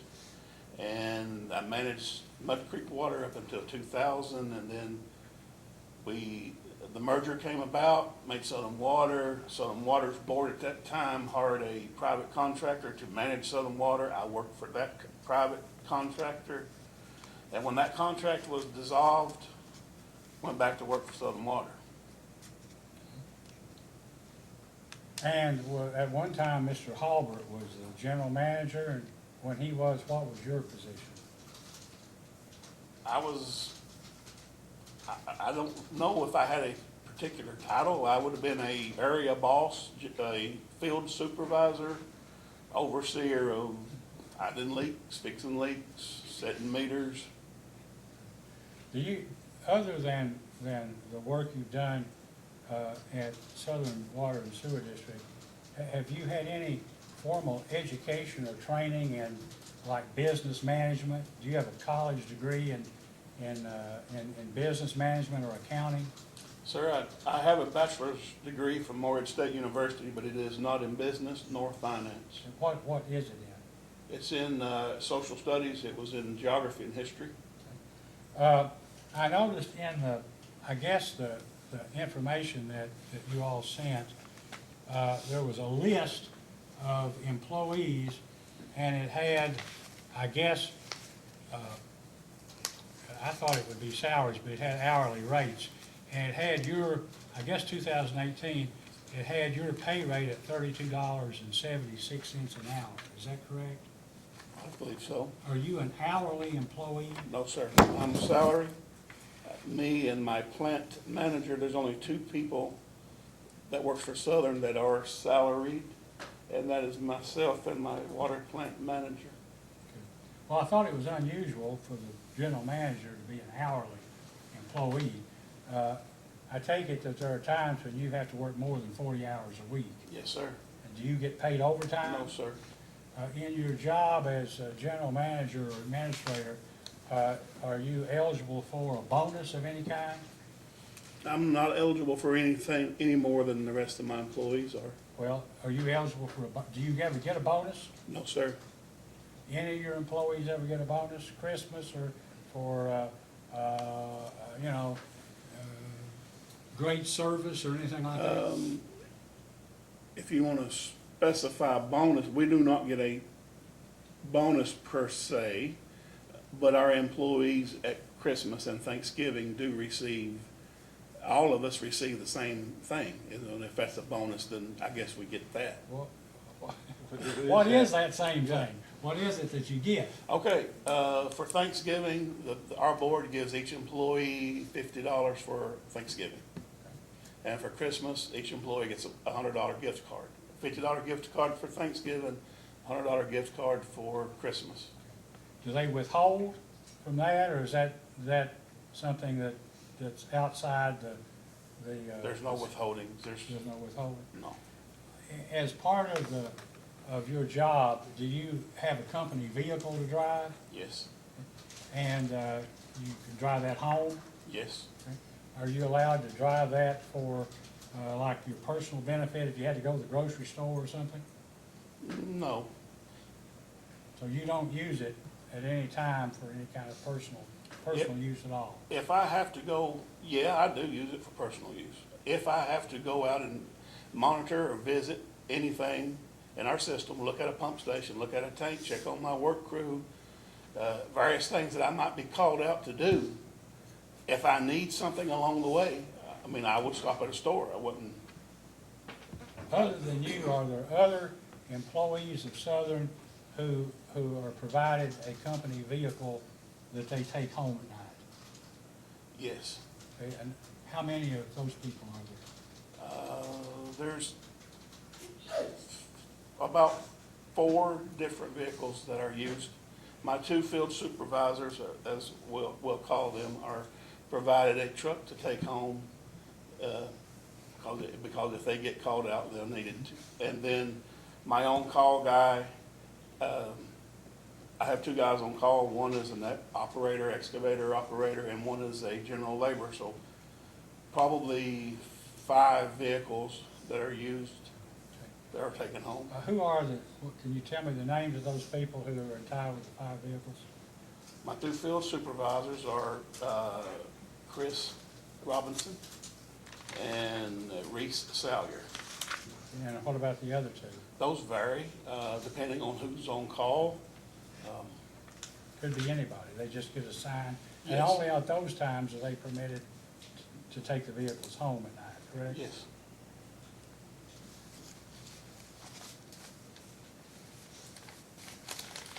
And you're basically, your total salary would be what, $65,000 to $70,000 a year? Yeah, it's never been 70, but 65 plus, a little over 65. 68 maybe? 68. I think that was the last. I'll agree to, refer to that.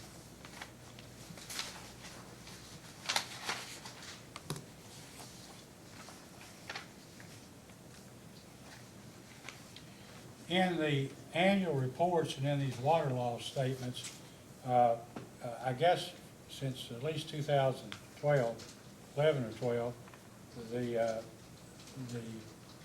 there's been a calculation put in that local fire departments use 60 million gallons of water a year. Do you know where that figure came from or who it is that's responsible for plugging that figure in? Sir, I'm the one that plugs that in. It's already plugged in. I have a Excel spreadsheet on my computer that has the PSC water loss report monitored on it. That number, 5 million gallons per flushing in fire department, has always been in there. I can't say that I can't prove that they do that much, but I can't say that they do or don't. But that number has always been in my spreadsheet, and I allowed it to stay. Okay. Well, I wonder because it hadn't always been in the annual report. It's only been in the annual report since the Public Service Commission started expressing a heightened interest back 7, 8 years ago in water loss.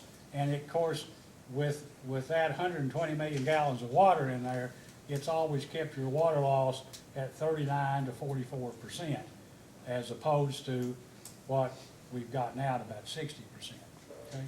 Yes, sir. I don't know where that number come from. Back in 2012, I wasn't doing that report. You weren't the general manager then, I understand. I wasn't doing that report, but somewhere along the line, I'm assuming some of our employees, so whoever was doing that report had come up with that number and felt like that was a fair number to put in there. And I had no reason to change it. I can't document, I can't prove it, but since it's been called into question and I can't prove it, I have reduced it to what I think is the best estimate that I can provide to you, but it's an estimate And what is nonetheless. that estimate? On fire department usage, fire department usage is a percentage based, is I think on .03 times my monthly sales. And I got that number from talking with Kentucky Rural Water. They felt like that might be an accurate number to use, but it's .03 times monthly sales to give me my fire department usage. My flushing usage that I'm currently listing is based on flushing 8 different hydrants every day that we must flush every day to keep in compliance with the DBP rule and trying to stay in compliance on that. So we're flushing 8 different hydrants in certain areas of our system for at least 10 minutes at what we feel like, I think is 25 to 50 gallons 25 gallons a minute, I think. That's how I'm getting that number, based on, we don't have a meter, but it's based on what I feel like is what's coming out of that hydrant for the amount of time that it's coming out of that hydrant. And, You know the size of the opening of the hydrant. yes, In fact, your annual reports actually show the size. They show the meter.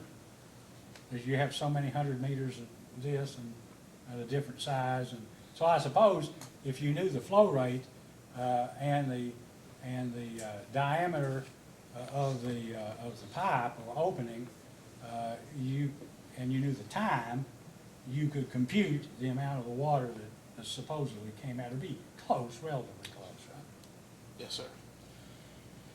Okay, I have no further questions. Any questions? Mr. Hall, going back to your relationship with other outside entities, so can you list some of the entities that you've worked with to help you solve and address your water loss and infrastructure issues? For example, your engineer. Okay, yeah. I'm lost there, Randy. So do you work with Kentucky engineers? Yes. Okay. Who do you work with at Kentucky engineers? I work mainly with Troy Hogg. He's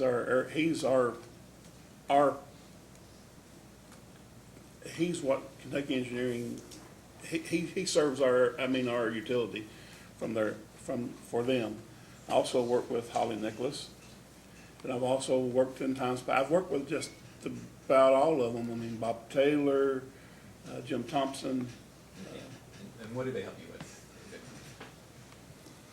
They help us with a lot of the paperwork that needs to be filed to get projects moving with KIA or RD. They help us in a lot of ways with projects and making sure that we file them properly and do procurement. Do they help you prioritize what projects you need to have done? They help, but I guess they leave that up to us, to me and the board, to determine the areas that we want to go into and work, and we identify that, and then they help us get it together. So Kentucky Engineering, do they do some of the design work for the projects as well? I think they do it all. Okay. And this KIA loan that we've been talking about all day, that is currently on hold, did Kentucky Engineering assist you with that? Yes. Okay, and have they assisted you with any other projects that are currently on hold? They've assisted us in trying to replace the McBranch tank. And describe that to us for it. The McBranch water tank is 50-plus years old. It's a 150,000-gallon tank.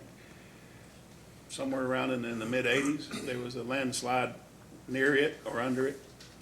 And since then, I think that the tank structure itself has been jeopardized because the tank walls, especially on the lower level, is starting to bulge out and showing stress.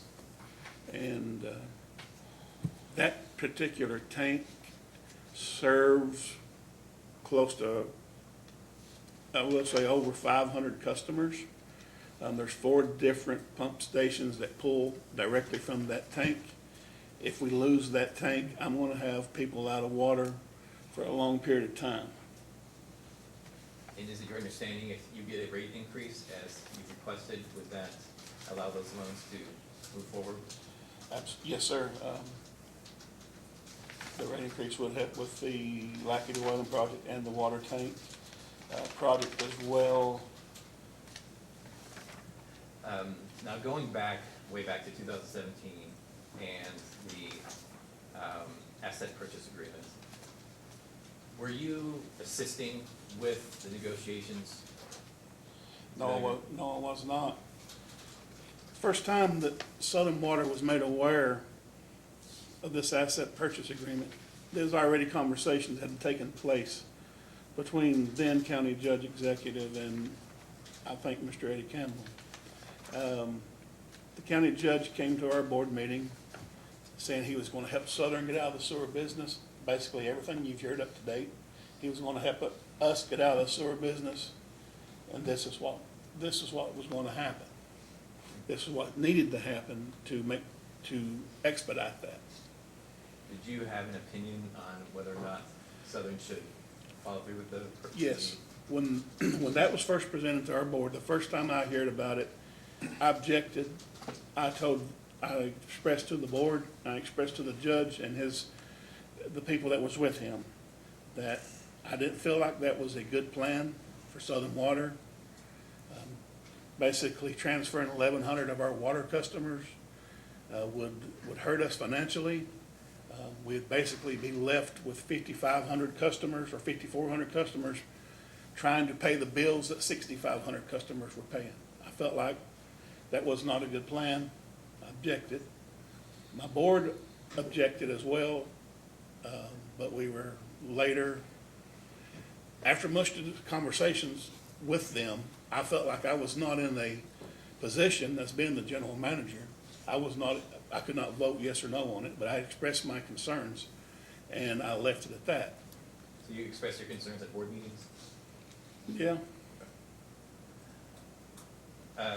And did you have, at the time of the asset transfer agreements going through, did you have any opinion on how that may impact future loans?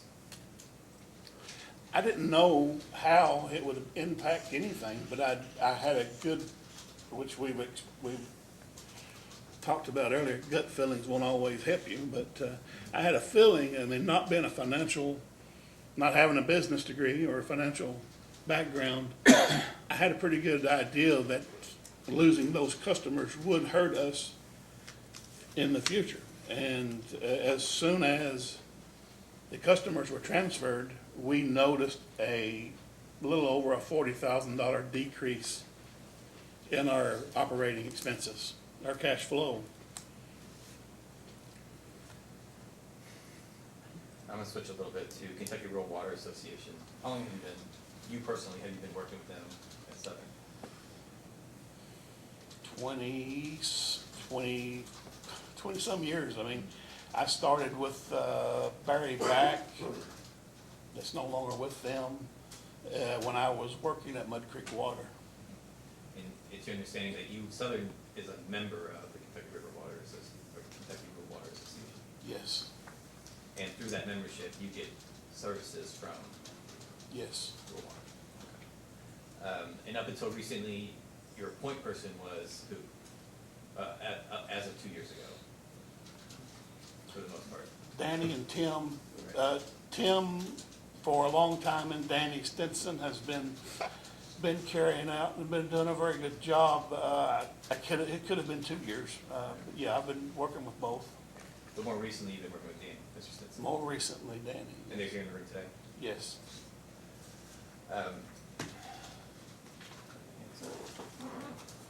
I'm gonna hand you a document, and we have copies for everybody. And I'd like to enter this into the record so you identify it.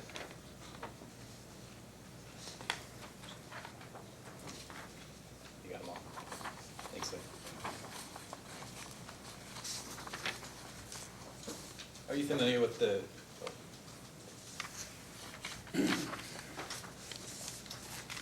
Are you familiar with the document I just handed you? Yes. And what is it? Leak detection standard operating procedure. And did you work on this document yourself?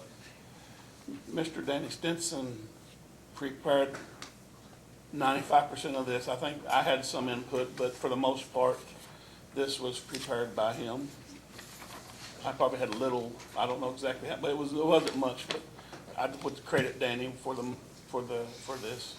Okay, and if you turn on the second page, and it says at the bottom, can you just read that for us? Who is it prepared by? Prepared by Danny Stinson, Kentucky Rural Water Circuit Rider. Okay. I'm not gonna ask you to go through this in detail, but generally, can you tell us how this procedure works? At this point? Well, I touched on it earlier. We're going to use our tanks, our tank drawdown records. Our water plant's going to monitor our tank drawdowns and our pump productions, and we're going to follow this to try to determine where we're losing the most water at that particular moment. And then we will send our 3 guys that we have set aside to that area to try to find the problem. Is this written policy different from what were you doing prior to having this written policy? It's more detailed. We were going to certain areas already based on what our plant had told us, but this is definitely a more detailed document than what I had or what I was doing. Do you think this plan helps you prioritize the problem areas on your system? I think it's a start. I do think it is. And have you seen any successes so far with following this policy?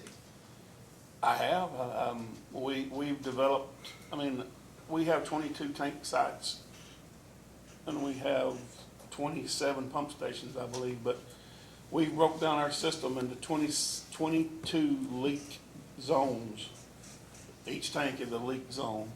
So we're developing, putting pits in the ground so we can strap our flow meter onto the pipe and start to monitor how many gallons per minute it's going through that pipe at that moment. We base that upon, there's a formula based upon the amount of customers in that area, and there's a percentage we use to figure out what they should be using, and anything over that's a leak, we start going valve to valve to try to pinch it down into a certain location. Then we go meter to meter, and then if we can't find it, we'll walk the highway, we'll wade the creeks, we do whatever it takes to find this particular leak that we're looking that's in question. And do you know if this is, do you know if this is a procedure that Kentucky Rural Water Association, probably some tweaks or so for each specific district, that they use at other districts as well? I would imagine that they use this in other districts. So this is probably a procedure that has shown to work for them? Yeah, I think it works, yes. Okay. Have you all, with Kentucky Rural Water Association, been able to estimate what you think you can do to reduce water loss pursuant to this policy procedure? I can't speak for what Kentucky Rural Water will say, but as I said earlier, I think if we can get to a 30% water loss with what I currently have in place, with the age of my pipes and my lines, with what I have, I think if I can get to 30%, that's pretty good. That's a lot of work right there to get to that. Have you, or Kentucky Rural Water Association, tried to do a timeline on how long that would take you to get to 30%? We have not worked on a timeline. I don't think that's realistic.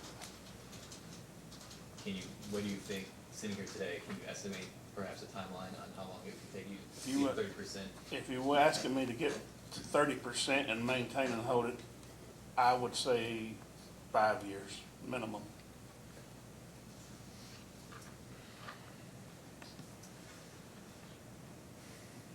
Have you had any discussions with your board to possibly hire somebody else to help with water loss and infrastructure needs? We mentioned to the board about Mr., I think it's Greg Heitzelman. I'm not good with his last name.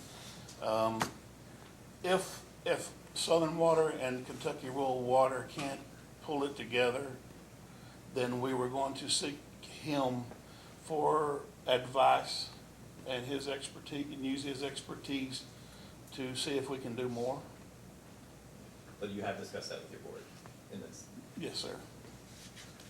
he does not come cheap, and again, it goes back to the money, and, money seems to be our issue. I'm going to switch again to another subject, and that is the October 2018 appraisal. Yes, sir. And this is the appraisal that was done to help try to find the fair market value of the assets that were purchased. And we've been talking about this figure, $656,122. Do you recall that figure? Yes, and I seen it in his report, yeah. And what is your opinion of what that figure, where that figure comes from? I don't know, Oh, you don't know? I don't know. Unless you can ask me a little more specifically, Do you think that this figure attempts to value, or was taken from your rate case application that was prepared by your engineer, Holly? yes, Okay, and do you know where she got that number from? I don't, no, I can't answer that. Okay.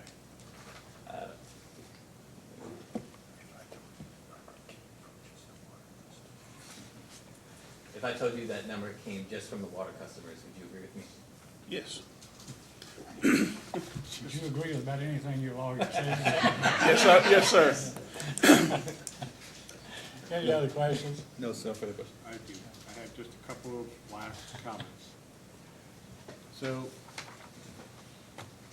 The chairman asked you questions about your payroll and then people that had vehicles and whatever. There was a post-hearing, not a post-hearing, there was a staff data request, number 2.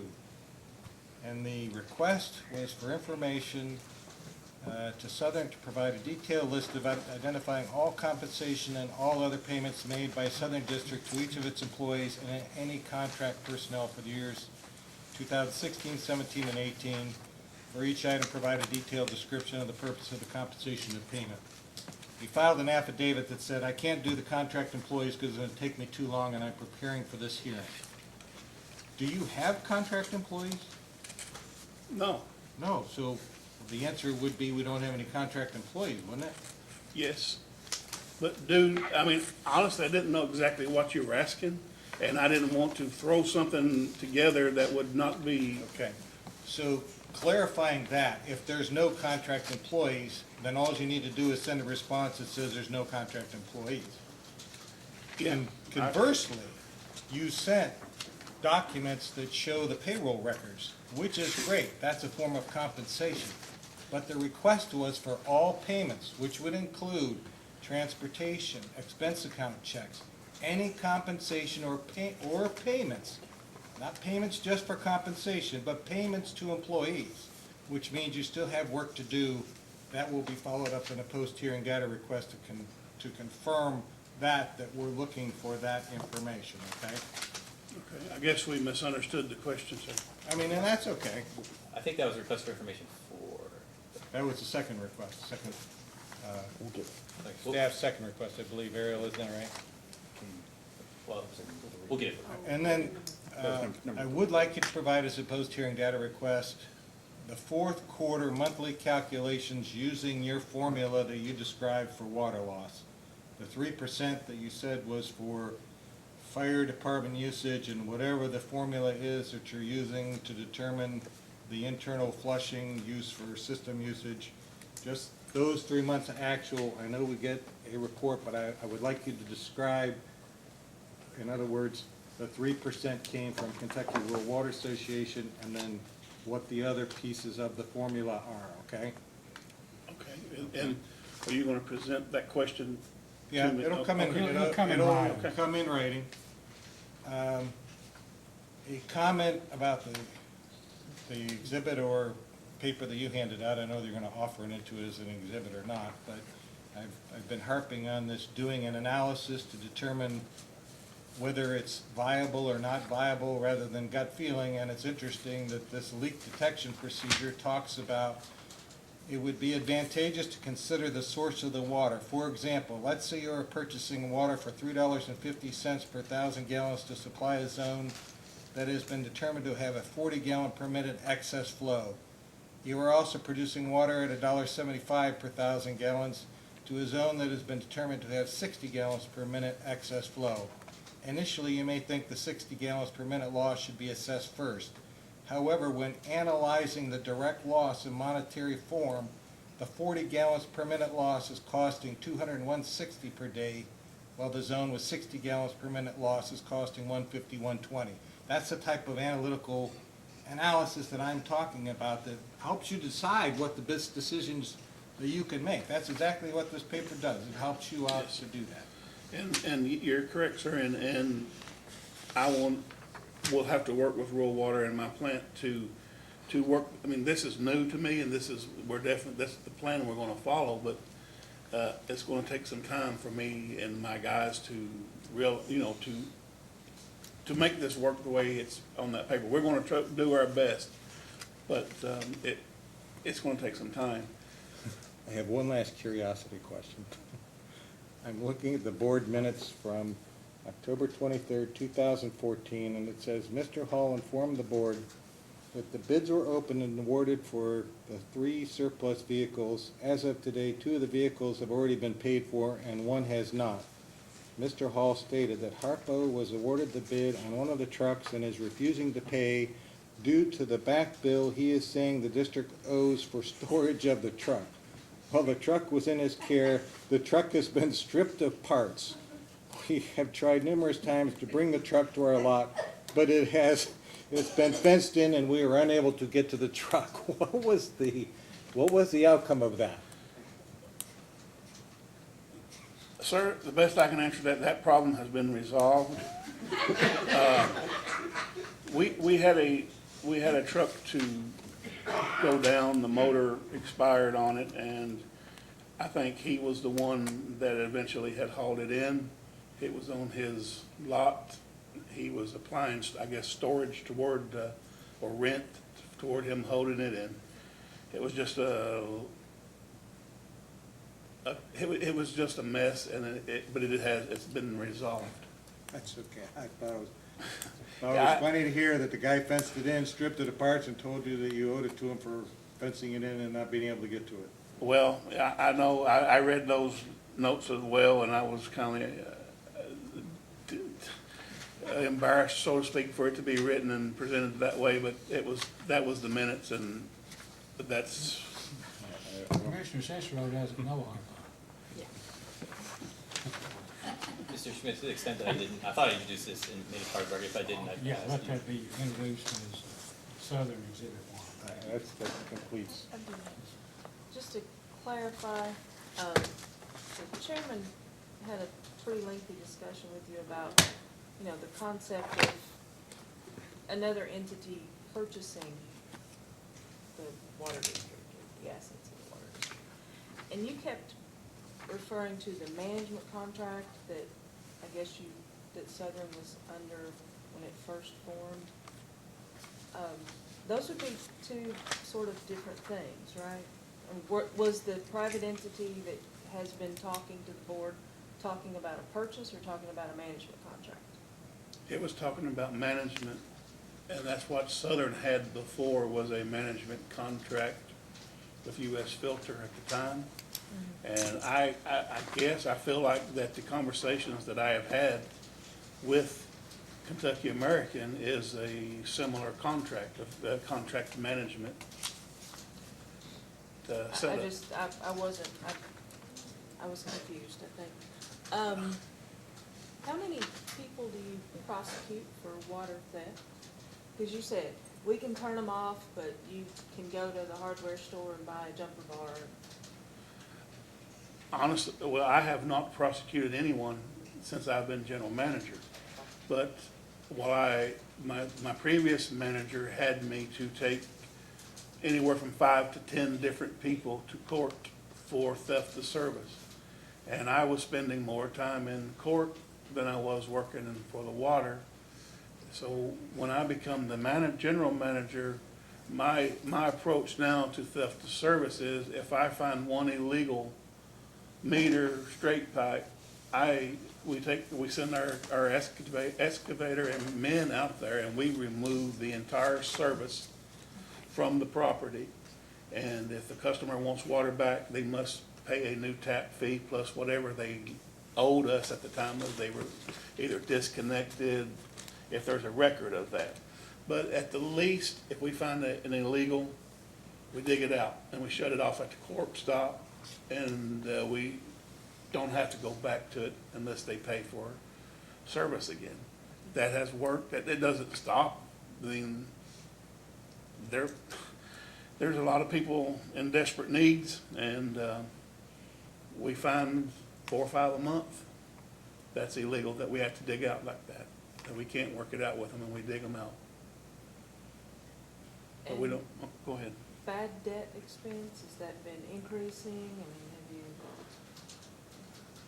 Bad debt are you expense. seeing people not paying their bills more often as the Yes, economic as, climate has gotten worse in the area? yes, on an average, I don't work every day in our billing, with our billing. I'm in the office around the billing department, but I don't have hands-on. But monthly, we average sending out 1,500 disconnect notices a month. We wind up disconnecting 150 to 200 a month. All those people don't come back to pay.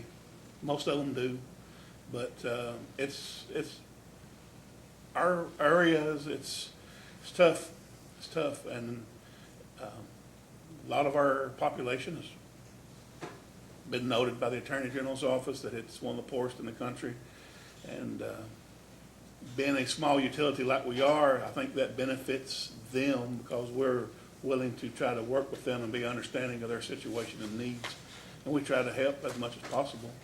But I don't think you'd find that with a large company. They wouldn't, I don't think they'd necessarily take into account the address, I mean, the necessities and the conditions that our people are in.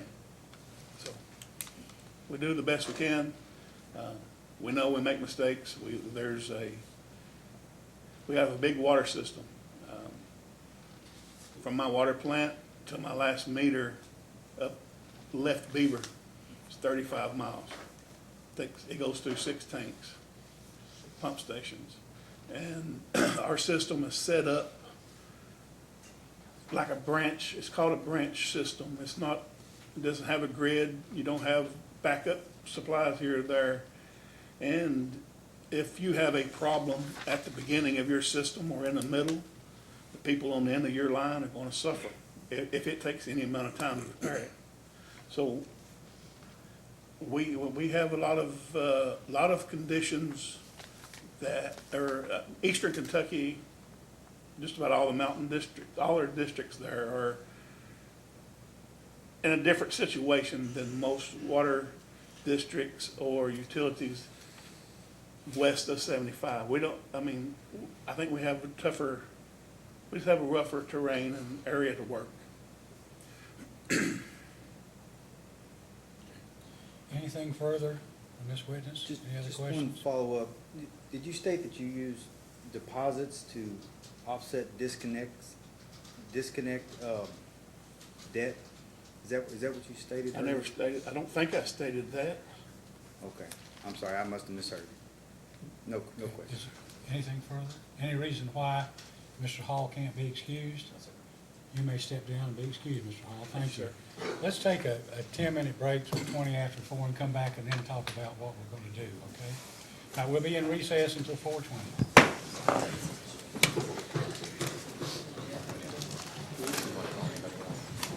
Back on the record. Before we call any other witnesses, let's think about where we are. For our purposes, I guess, or the commission's purposes, to get information, we probably want to get the remainder of the commissioners first. And that may take us, an hour, maybe less, but at least they're finished. At that point, we'd probably leave it up to you if you wanted to call somebody else now, or at some point, we're probably going to have to get the appraiser in here. And so, you might want to come back. If your Kentucky Rural Water people are in this area anyway, it doesn't matter to us. We're willing to go as we went till what, 25 to 1 in the morning here on a, one time. So it doesn't matter anymore, we're used to it. But anyway, we probably need to talk about how you might want to do this. I think the Kentucky Rural Water folks are gonna wanna, you want to call them, is that correct, or? Maybe we don't have to today. I think the board members, we're wanting to do those first today. Well, I don't want to inconvenience the board members anymore. I mean, they have further to come. And I would just say, I mean, since they're already here, you may want to go ahead and do Kentucky Rural Water Association folks. I think you all probably prefer that, so you don't have to come back, or? Always. Sure. And I know that will add a little bit more time, but hopefully we'll be out Okay. before 2 a.m. When all this is over, Mr. McNeil, will you want to file a brief, a short brief, or some kind of memo? I think in light of the new evidence, I would want to file something short, Okay. Your Honor. And you would want to, I mean, I don't know, you know, the thing that always bothered me about Kentucky Public Service Commission is they always wanted to have briefs that were filed simultaneously. And of course, then that raises the problem if somebody makes an argument that someone else doesn't get to address. So I never want to do that unless council wants to agree to it. One time, Mr. McNeil's colleague, Mr. Chandler, who we all think highly of, but he agreed to simultaneous briefing, and then when the other side had an argument he couldn't address, he pulled a due process card, you know? Rather than stick him with waiver, we allowed him to file his brief. But I would assume that when this is over, I don't know who, maybe we would get, I'm trying to think how the burden ought to go here. I guess it's your rate increase. You would brief, you could respond, and you could reply, or you could do it, you know. I'm sure you'd want to reply if he had something that you hadn't seen. I would if I were in your. I agree, it's our burden. Yeah, we should do the brief chief and let them respond, and then we can reply to that if that's. I mean, and we could do that if we get to the point where all we have is the appraiser. I mean, it's hard to see how all that's gonna be an argument that would amount to a lot. I mean, we're facing the February 12th deadline, which we could go beyond that as long as you're not gonna put the rates in effect. If you are, then, you know, then we need to get this We can have an done. expedited briefing schedule, I think that's fine, Okay. as long as. All right, well, That's fine. we'll get to that before we end up. All right, let's call I guess a commissioner, anyone that, Short straw. yeah, you get to pick them. You want to call Mr. Osborne, Mr. Hamilton, whoever you can.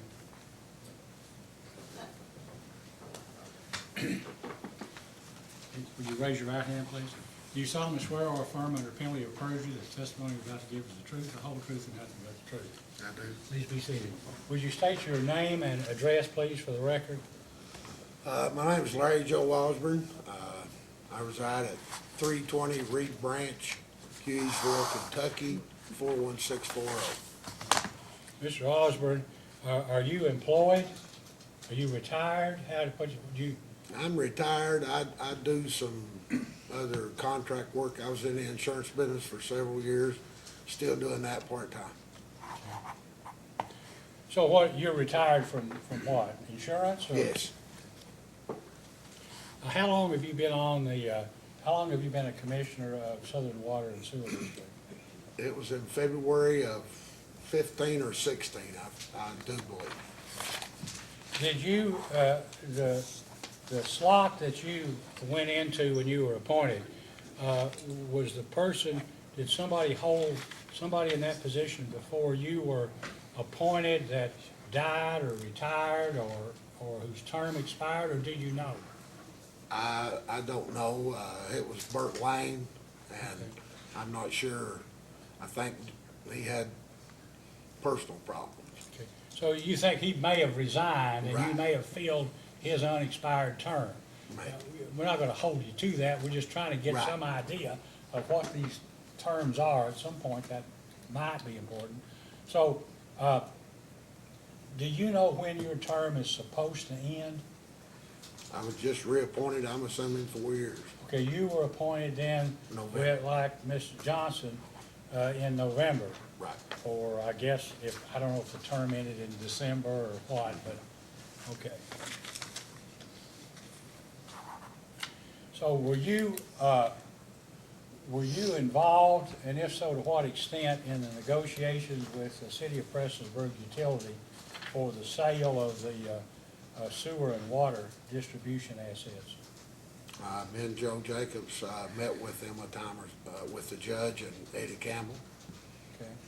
Okay. Did you all meet in any kind of joint session, the fiscal court and the Southern Water and Sewer District? You know, sometimes public boards will meet in joint session. You didn't? No. There was none of that?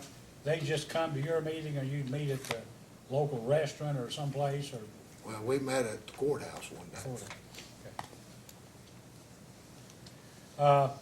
So, at some point, you voted to, I guess, transfer the assets, the water and the sewer assets to Prestonsburg for about, what, That was, $2 million, a little over $2 2.1 million, million plus about the $2 2 million, million, is about 4.1. Okay. All right, so, at this point in time, are you satisfied with that transaction? No. Why not? I think that we did not get paid right, or the appraisal is still not right. I think the infrastructure is much more than what they're saying it is. You think it's worth more than the 4.1 or whatever $1 million? Right. And, but Southern has been paid in cash, kind, and paid off some of your loans. You recognize, you concede that Prestonsburg has paid something? Yes, yes. But do you think that the amount ought to be more than what Prestonsburg now says it is that correct? I always thought that. Well, apparently, we find out today that U.S. Department of Agriculture and Rural Development says that they want an extra, what, 1.85 million or something. Is that within the ballpark of what you think the value is or ought to be? Or do you Personally, believe yes, you're entitled to that's- more than that? Maybe that or just a little bit more. Have you ever suggested to your fellow commissioners that maybe you ought to see about another appraisal? We have talked about it, but we were assured that, that this appraisal would be fair. Okay. But in your opinion, is it fair? And the way that they come about it, maybe it is. I'm not sure about that. You know, as a lawyer, and I know Mr. Pillersdorf would probably agree, you know, appraisers, yeah, it's like, what's that horse worth? You know, what's that piece of ground worth? Yeah. It all depends on, it's all in the eye of the beholder, right? Exactly. What if this, I mean, at some point, in some reasonable period of time, this transaction either has to be concluded or it has to be unwound? I mean, they've got, have you thought about how that could be done? Well, with. You said they can't go through it if they got the sewer system, but we want our water system back, but you've gotten some money, Tied up in you know, payments from them. Have you thought about how that might work out? I've given it some thought, and I really haven't come up with no solution on it. I think if we had a solution, we wouldn't be here. Yeah, I think you're right. Anything else you'd like to tell the commission about the transaction, or about Southern Water and Sewer District, your water loss problems, management issues, anything you'd care to relate to us? Now, other than, being talked to by the judge, in the beginning and meeting with, Mr. Campbell, you know, we were led to believe that everything was a win-win situation, that it's gonna get better. And the first month, we saw the difference in July of 17, and it's gotten no better. So, you know, yeah, I know that we should have done, more due diligence, I do, hindsight, but we were dependent on Mr. Campbell's figures too. You just didn't have the cash flow that was necessary after the water assets were transferred and Prestonsburg began receiving the payment. No, it was immediate. Okay, Commissioner Cicero, any questions of this witness? So how did you vote when the transaction came up for a vote? If I remember, I may have voted for it, but it was very reluctant. So you indicated that 1.9 million or more is what you believe Prestonsburg owes to finish the deal. Well, I think that the appraisal may not be accurate. I feel in my mind that the infrastructure's worth more, because that was the best part of our whole system. So have you done, I'm gonna go back to this, have done any analysis for that number? No, Consulted an expert? no, Reviewed any documents? no. So you know when they talk about due diligence is not depending on somebody else's organization, but You're our on. own organization.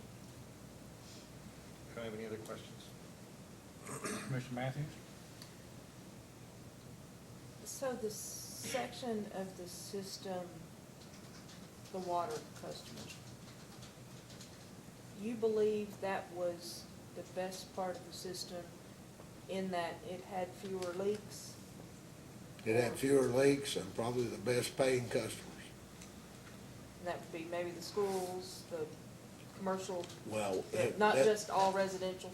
that stretch of, US 23 is about all that's growing in our county. So, yes. So you could have foreseen that you would be losing revenue and really not reducing cost by a similar amount. That wouldn't be a wash. Right.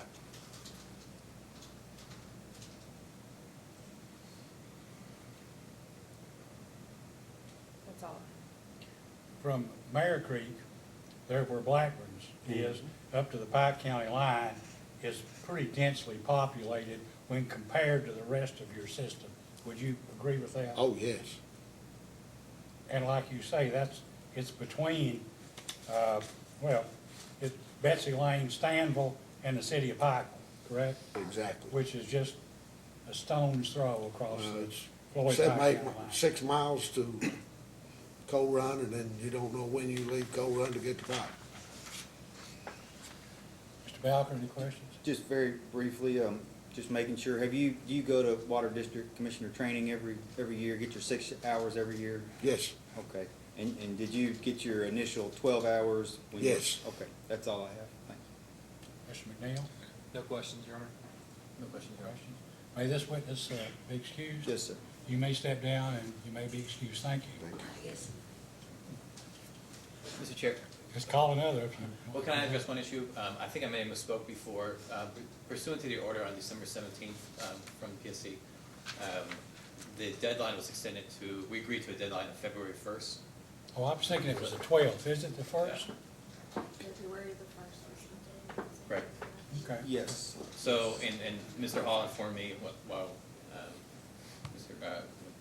when the testimony was going on, that they really need to know whether or not they're getting this increase by February 1st, because they need to put that on their February bill.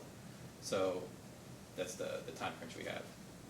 I don't know how that impacts your decision-making, but we do need that decision pretty quickly. Well, of course, you know, if the decision could be this: if you implement the rate increase, you may have to give some of it back, or credit customers. I mean, that's kind of just how it is. But I don't know if it's agreeable to maybe expedite our briefing even more. Well, we could do that. I just don't, I think Vice Chairman Cicero may remember more about the appraiser, but isn't he gone for the entire month of January? He's gone till January 11th or something like that on a trip to Florida, I believe, isn't that right? I think that's accurate. He left on December 26th and comes back on January 11th, so he's not even, and I can't imagine what his backlog is going to be after being gone for 2 full weeks. But I think our questions for him could be brief, because I think I know exactly how he used his numbers. I don't agree with the way he used his numbers, but I think I know how he used his numbers. We just have to have confirmation. We have to have a brief time to sit down with him and have him confirm what we think he did. So if you can get in contact with Mr. Fife, I guess it is, and find out when he's available, we can really quickly depose him, or have We him could here. yeah, or we could, you know, subpoena him again. I mean, he agreed to come, right? But, well, if it's February 1st, we still got time. We'll find some way to take care of it.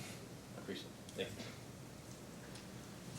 But he also stated that he could provide an affidavit as well in his letter. Now, of course, you can't ask a question of an affidavit, it's a Yes. problem. Please raise your right hand. You solemnly swear or affirm under penalty of perjury that the testimony you're about to give will be the truth, the whole truth, and nothing but the truth? I do. Please be seated. Would you state your name and address for the record, please? My name is Hayes Hamilton. I live at 47 Reynolds Road, Beaver, Kentucky, 41604. Mr. Hamilton, are you employed at this time? Are you I'm a self- retired school teacher. And where did you teach? I coach basketball at Betsy Lane. I started out at Johnson Central. And when did you retire? 20 years ago. 20 years ago. So how long have you been a commissioner on the board of Southern Water and Sewer District? 10 years. And so I guess that would be 2008 or so, right? 7, 8, 9, I believe it's about 2010, I can't. 2010. Do you know, when you were appointed, there was somebody had held this seat prior to your appointment. Do you know who it was? Yes. Who was it? Palmer Frazier. Do you know if Mr. Frazier's term expired, or if he resigned or passed away, or? He passed away. So you would have filled his unexpired term, presumably? Yes. Okay. Do you know, when you came on board, were you told, or did you figure out when his unexpired term would expire? I don't remember how many years I had on that. I really don't. Okay. Well, I don't know either. I mean, that's not an uncommon thing, unfortunately, but to try to put it together and figure it out. I was thinking sometimes he had becomes 1 a year problem. left. I was thinking he had 1 year. I'm not sure. Okay. So have you been reappointed? Yes. Okay. When were you reappointed? I think I was reappointed in December. Of this year? Yeah. December of 2018? Yeah. And you were appointed by Judge Executive Ben Hale? Right. And that appointment was confirmed by the fiscal court? Right. And were you there at the meeting where this was done? No. So how did you learn about it? One of the magistrates. Can you tell me who? Somebody called you, I guess, and said you were reappointed. Ronnie Akers, that was one of the magistrates. Is Mr. Akers, will he be serving on the fiscal court for the next 4 years? Yes. Now, do you know if any other people were appointed to serve as commissioners of Southern Water and Sewer District at the December court meeting other than you?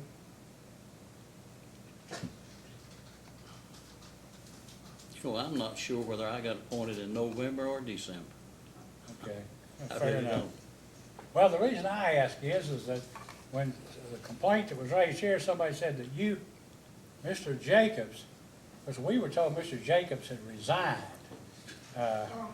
So, anyway, that although you were serving in your term, that somehow you were appointed to fill Mr. Jacobs's vacancy, and then Eula Hall was appointed to fill yours. Now, why that is, I don't know, and I don't even know if it's accurate, but that was the complaint. Do you know if any of that's true, or? Have you Well, heard yes, I anything was about going to it? resign. I'm sorry? I was going to resign I did resign my position. Okay. When did you resign? For, I don't remember, it was October, November, October? October, November of 2018? Yeah. Okay. Now, why did you resign in October, November of 2018? I don't know, I guess I was just getting tired of it, the hassle. Well, then, if you were getting tired of it, why did you accept a reappointment from Judge Hale in the outgoing fiscal court? Well, I had some people that advised me to come back. They claimed that I was needed on the board, so Would that have been Judge Hale? that was one of them, yes. See, one could look at that transaction and conclude that you resigned basically so that Ms. Hall could then be appointed and fill your unexpired term, and you could, unbeknownst to Mr. Jacobs, you would succeed him in a full 4-year term. Was that ever discussed with you at all? No.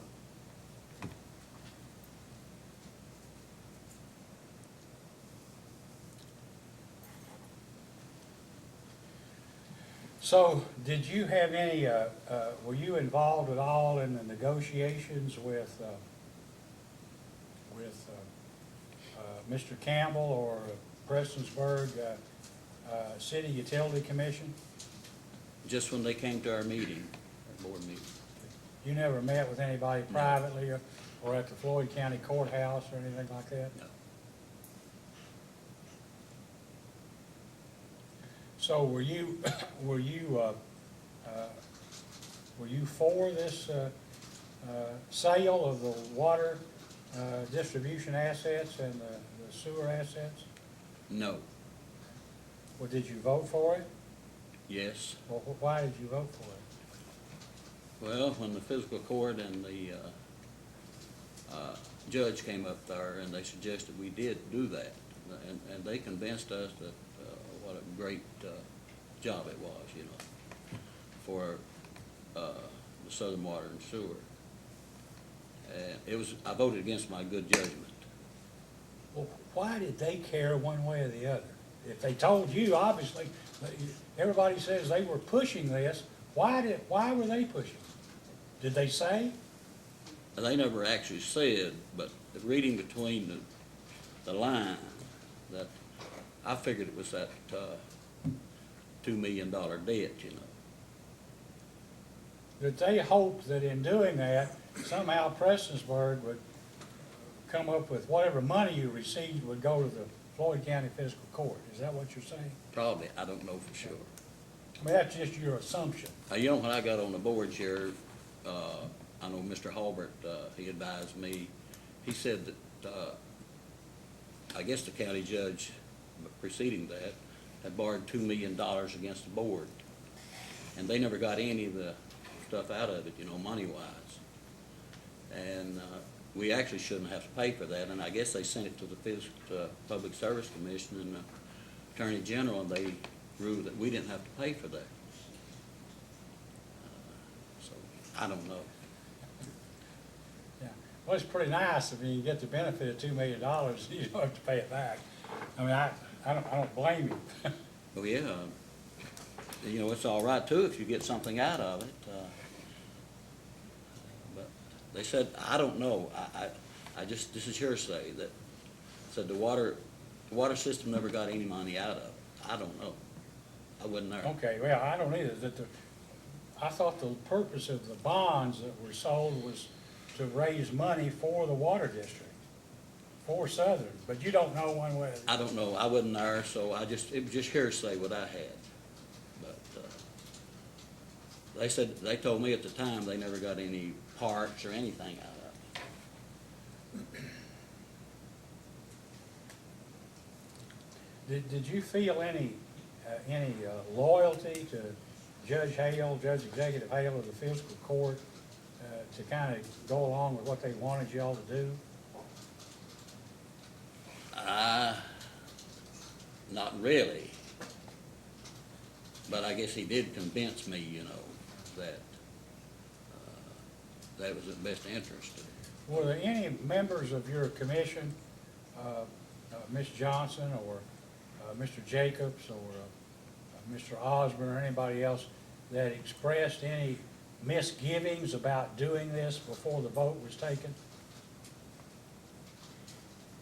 Yeah, basically, the group did not want to accept that because I think they felt we were getting shafted, you know. Because we've been balancing the budget pretty good up to that time. We didn't have any trouble. But now, you got a problem, right? We got a problem, yeah. And in your rate case, you wanted over $900,000 or said, and our staff said it was more than $1 million that you needed. Right. And you've agreed to take it. I mean, you knew that, right? That the staff recommended more than $1 million, and Chairperson Johnson wrote a letter saying that we basically will accept what's in the staff report. Did you know that? Yes, I read that. Well, you don't want to give the money back. You don't. Well, no, I don't. I know. Why did I tell you this? Is sometimes, you know, the strange thing is that investor-owned utilities, the deal is always to try to cut out the fat. And in government-owned water districts, you can't give them money. They don't want to take it. Right. It tells you something about management, I think. But in any event, this deal with Prestonsburg, right now, if you had to vote to either keep the deal or try to rescind it, what would you do? If you I'd thought rescind about it. You'd rescind it? Yes. Have you given any thought that if the deal was rescinded, how it could be unwound? I mean, you know, all right, people have traded money, things have been upgraded. How would that, have you given any idea, any thought to the idea of how that would work? Well, yeah, I've thought about that. I'd try to work out some deal with Prestonsburg, you know, to pay that money back that they have spent. As we got our revenue in, you know. Now, Mr. Campbell says that Southern owes Prestonsburg maybe over $90,000 in sewer rates for the Eastern and the Wayland customers. Were you aware of that? Yes. That'd be part of the deal too. They Right. get paid going forward, right? Yeah. I've always believed in paying my debt, and I'd pay that too. I'd figure out some way to pay that debt, and I'd work out a plan with them.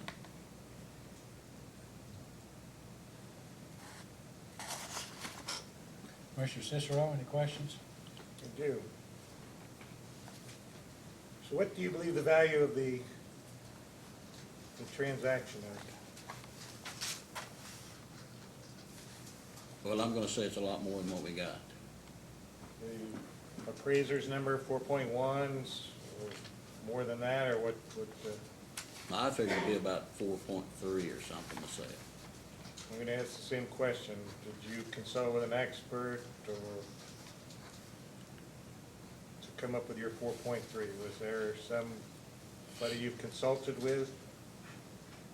Well, I've looked at the value of our infrastructure, you know, before now, and that's my idea. I don't know where I'm right or not. So it's not based on an analysis, but this is the number that, just as a gut feel on your part, that it's worth about 4.3. Yeah. So when the vote was taken for this transaction, was it a unanimous vote? All yes, some no's? Do you I remember? think it was unanimous. I'm not sure, but I believe it was.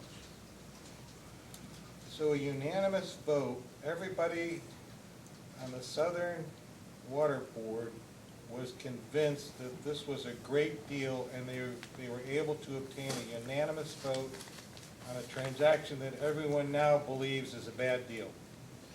Yes. Do you think that the board did their due diligence in this transaction? No.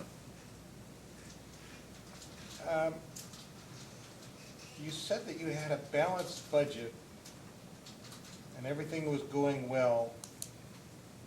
If you still had the sewer assets, and at the time of the transaction, it was the sewer assets that were what was really trying to be moved because of the potential thousands of dollars in fines that Southern was facing for that plant. Did that play some kind of a role in this whole idea of whether you should do the deal or not? Because I know it's great now in hindsight 2020 to say the assets are worth X number of dollars, but at the time I would think that the sewer problems probably played some kind of role. Is that true or not? I think that we would have tried to work this problem out with a sewer if we hadn't got the advice from the fiscal court, you know. If they hadn't come up with that plan, I think we would have tried to work that plan out. I think we could have. Okay, so it's just undue influence from the fiscal court convincing the entire board that it was a good deal when it was really, everybody on the board thought it was a bad deal, but you went forward. Okay, I don't have any other questions. Commissioner Matthews? Just to clarify for me, when you say you think it's a bad deal, is it the sale of both, or the water and sewer? Or is it the water part that makes you think it's a bad deal? Well, you know, looking at it in hindsight there, I would say maybe the sewer would have been a good trade-off. But I think we could have corrected it, but the water system was a terrible deal. I know that area pretty good there where the water system is. And I coached basketball at Betts Lane High School, you know, and I know how much water those people use down in there. And they were good paying customers too. And we lost a lot there.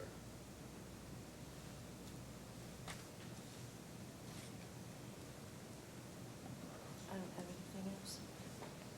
Mr. Belker, any questions? I've been asking everybody, so I'll ask you as well. You up to date on your commissioner training? Do you get Yes. your 6 hours every year? Yes. And did you get your initial 12 hours from within the first 12 months you were a commissioner? Yes. Have nothing further. Mr. McNeil? No questions, Your Honor? No questions. Let me ask you one, just for personal information. When did you last coach at Betsy Lane High School? I was assistant there in about 87 or something. That's the last time, you weren't head coach there, right? No, I was assistant coach. You were head coach at Johnson Central? I did my practice teaching at Johnson Central. Mr. Hazlett, Yeah, you know Ed? Ed Hazlett, Yeah. yeah. Okay, well, thank you. May this witness be excused? Yes. You may step down, Mr. Hamilton. Thank you. All right, we have one more commissioner now, all right?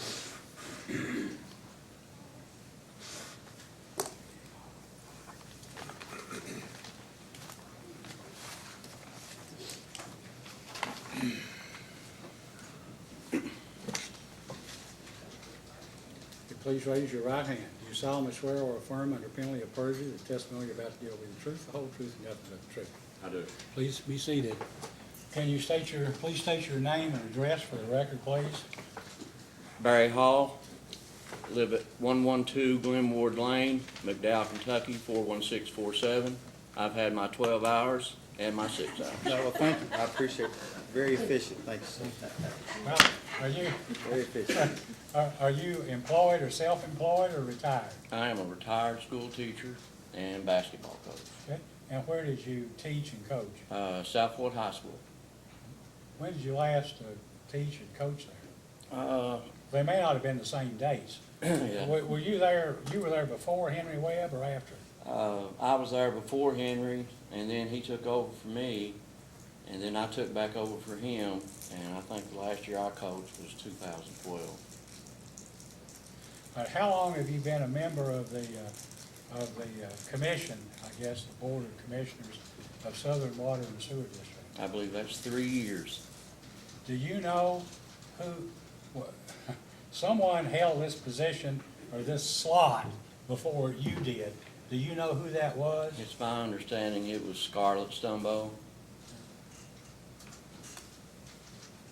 And had Ms. Stumbo's term expired, or did she resign? That I do not know.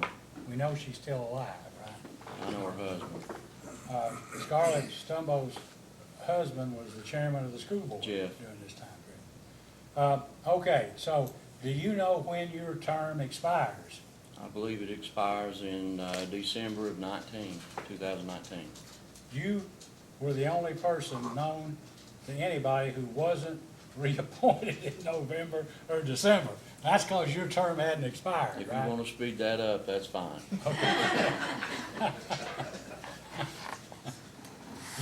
You haven't found out so far that your term ended, or that you haven't been reappointed. All right, to what extent, if at all, were you involved in negotiations with Prestonsburg City Utilities with respect to the transfer or sale of the sewer and the water assets? We were in the meeting, or I was in the meeting, when we met up at the water company, and then that was with, we'd met, I think, with Judge Hale up there and a couple of guys from the masters from the fiscal court and Mr. Campbell. Was this at a regular scheduled meeting or just an impromptu meeting where you just got together? It was just, we got together impromptu. Who was there from Southern? Was Mr. Hall the manager? Was he there? Yes. General manager? Yes. You were there? Yes. Okay, what about Mr. Osborne or Mr. Hamilton? I can't remember.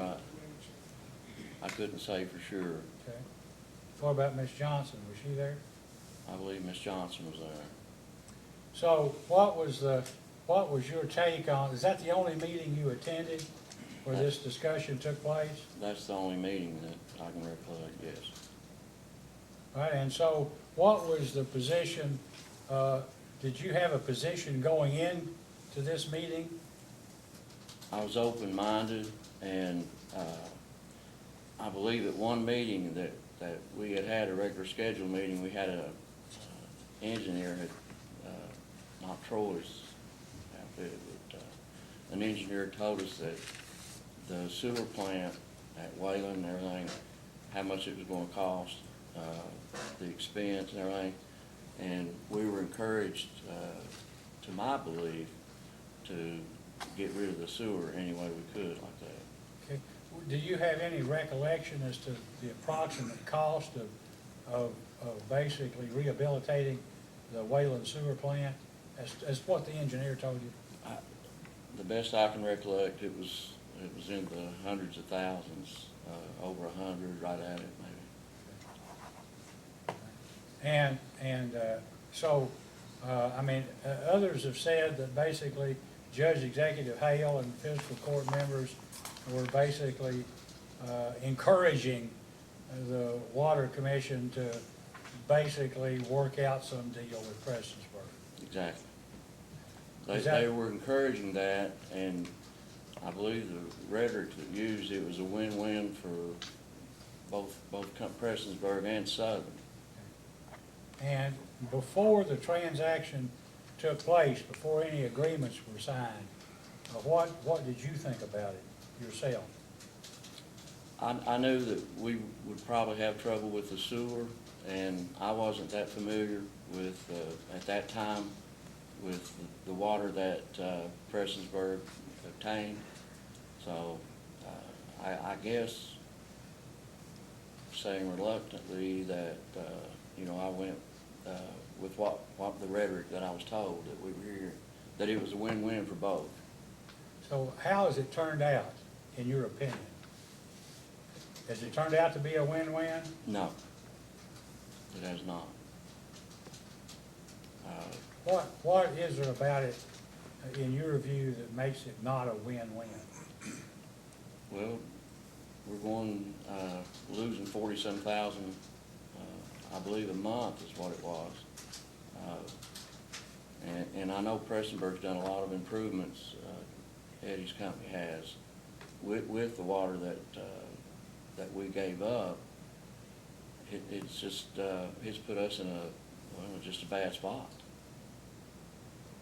If this transaction had never taken place, if we take the sewer systems out of it, do you think Southern would have made the improvements Prestonsburg has to these parts of the system?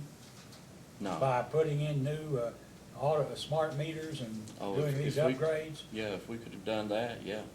You think you would have done that? If we could have done that, yeah. If we would have put in, if we could have put in those meters and done that, yeah. Yeah, but you couldn't have done it. Prestonsburg could do it because they had the money, right? That's right. But Southern didn't have the money.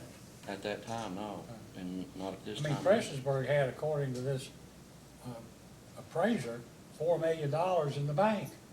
I mean, they had money, right? Mhm. But Southern didn't have $4 million. No.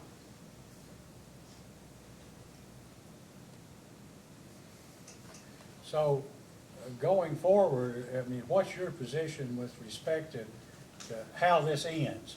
At some point, right now, part of the transaction is closed.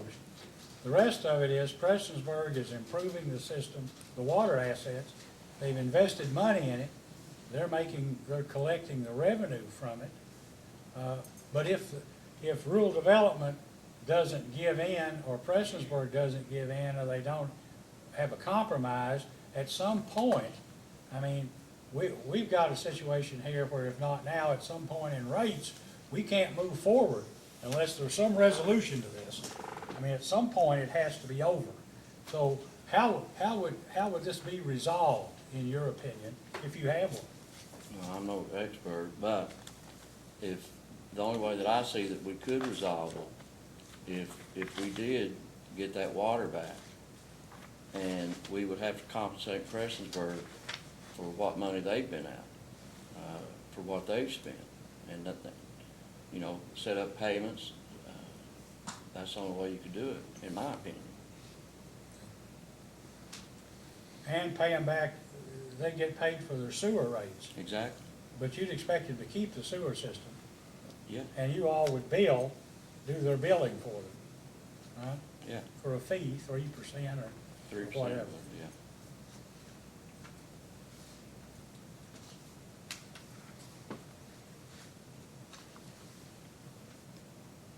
I have no further questions, Commissioner Siscoto.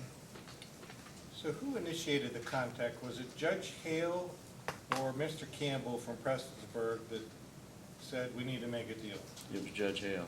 So he went to Mr. Campbell and said, we need to make a deal because we need to get rid of this sewer system. So Mr. Campbell said, okay. I wasn't in on that conversation, so I just know that Judge Hale initiated the contact.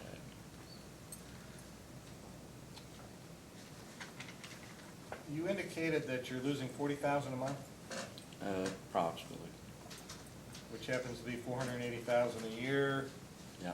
which the test year says your net income from the appraiser is 482,906. You'd be basically breaking even right now if you had all your water revenue customers, but you'd still have your sewer problem. That's So the problem. you'd still be in the red. Well, then, what we have to do is shore up a little bit on our water leaks. Yeah, your water leaks are, as I said, are worth $386,000 a year. That's just the amount over 15% that's allowed. But we're working on it. I know, and we'd like to see better progress because you've been pretty steady at the 60%, and I don't know how that's gonna happen without capital improvement. We're not perfect, but we got perfect intentions. That don't work all the time. My only comment to you, Bill was petty with good intentions.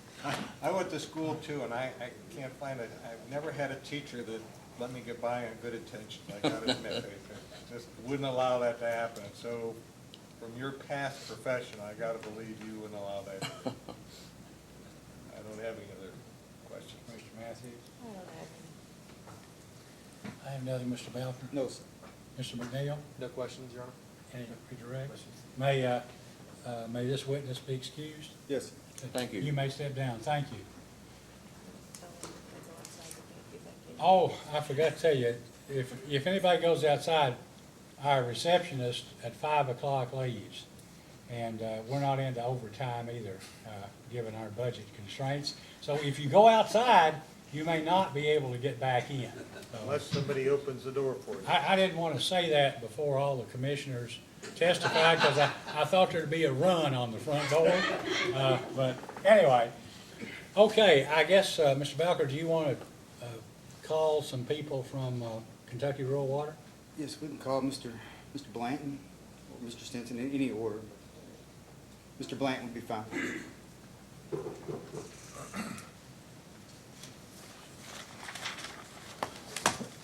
Please raise your right hand. Do you solemnly swear or affirm under penalty of perjury that the testimony you're about to give will be the truth, the whole truth, and nothing but the truth? Yes, sir. Please be seated. Mr. Belker, you may ask. Thank you, sir. Will you please state your full name for the record? Timothy Greg Blanton, And where do you work, sir? Kentucky Rural Water Association. And how long have you been working there? This is my 13th year. And what is your position there? I'm currently the Appalachian Regional Commission's circuit rider for water and wastewater. I'm sorry, I didn't hear that last part. Appalachian Regional Center's circuit rider for water and wastewater. Have you developed a relationship over the years with Southern Water District? Yes, sir. And when did that relationship begin? About 11 years ago. You've been in the hearing room here all day, correct? Mhm. Heard a lot of testimony here today. Can you give us, give the commission a brief history of what you've been doing with Southern District throughout the years to help them? We've done meter testing, leak detection, distribution optimization, worked in pump stations, a few managerial concepts, water auditing, policies and procedures. Any specific projects with Southern District that you've been involved with to help with their percentage of water line loss? Yeah, I've worked with several of the staff, some that are no longer there, to develop systems and means for water auditing specifically, and how to break down the utility into smaller manageable sections so that leak detection can be performed more exponentially. And do you go out in the field with employees of Southern District to try to show them different techniques? Yes, we do. Do that fairly regularly, or? Yes, everywhere. Have those employees been receptive to what you've tried to teach them? Have they caught on as far as the methods that you try to teach them to find leaks? Yes, generally speaking, oh, yeah. How would you gauge the progress that they've made with your assistance over the decades you've been working with them? When given the time and the tools and the funding, manpower, we've been able to do quite well. Those things don't seem to have been able to been consistent over the years due to budgetary reasons, staffing reasons, disasters, emergencies. Majority of my time, the longest periods of time at Southern Water and Sewer have been spent following natural disasters. Have been after natural disasters? Yes, sir. And do you still currently have a relationship with them ongoing, or has Mr. Stinson taken over sort of what you were doing with Southern? We generally, as the circuit riders for Kentucky Rural Water, we have assigned areas. We're not specific to them implicitly. We can go anywhere we need to go or are needed. But Danny took over, Mr. Stinson took over my normal operating area, and I now operate in a different zone that also includes that area. So, yeah, next week I'm planning on being at Southern Water and Sewer to start some studies on hydraulic capacity. And when do you expect that to occur? Next week, I'm going over next week. Okay. And do they have substantial issues regarding hydraulics in their geographic area? Absolutely. All of the utilities in the mountain area east of 75 generally suffers from considerable hydraulic issues. That are different to other parts of the state, correct? Yes. Were you part of putting together the leak detection standard operating procedure that's been handed out as an exhibit today? I reviewed parts of it when it was initiated. As I understand it, that is a draft or a working copy that we are developing further. We have to customize every leak detection plan to the utility itself based on what infrastructure they already own, what they have, and what we might be able to acquire to make the process more quick. And I guess lastly, does Mr. Hall, does Dean Hall reach out to you on a fairly frequent basis for your advice, for assistance in ongoing matters? Yes. You know about how often you get a call from Mr. Hall for assistance? And you also have the other areas that you deal with as well. You don't just work with Southern District, I assume. Yeah, I work currently in 52 counties, Okay, and anywhere else that might be needed on a spur of the moment. I've been acquainted since Hubert was in charge, and I've received calls numerous times, almost every year, from Dean. Since Mr. Stinson has taken over that area, it's considerably less. But even in the last year and a half or so, I believe I've had calls from Dean 4 or 5 different occasions, and had occasion to go down to the district twice now in the last 2 years. And the different projects we've been mentioning here today that Mr. Halbert wrote back in October of 2013 that they were going to try to institute. Were you part of those projects as well with Mr. Halbert? I'm not familiar with what he's written up or turned into the division or anyone else. I know that at the time we were advising rural water, that is, common practices for leak detection, water management, water controls, and I know during that time period I had been involved with a couple of smaller disasters that had happened, and a lot of suggestions come out as to how to improve things and maybe develop means to not be affected by disasters quite so drastically as they have been. But I know that I gave him quite a bit of information at the time to include in these reports and things he needed to write.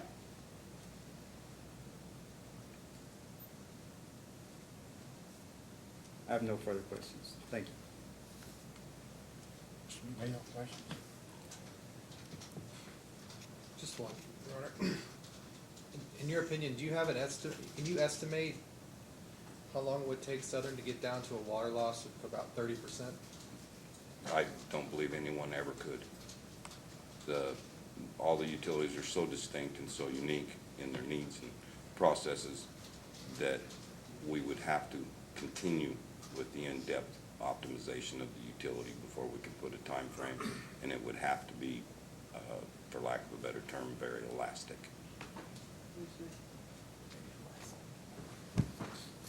So even with a process in place, you couldn't have a good estimate for a long while, is that right? It would take a considerable amount of time. Okay. I've been working on a neighboring utility for 4 years now. Y'all's favorite. Nothing Don't further, sir. mention that, whatever. I didn't want to curse in front of the stand. Nothing further, sir. Commissioner Cicero? You mean I can't mention, that was my next question. How would Southern compare to other water districts that you've helped out?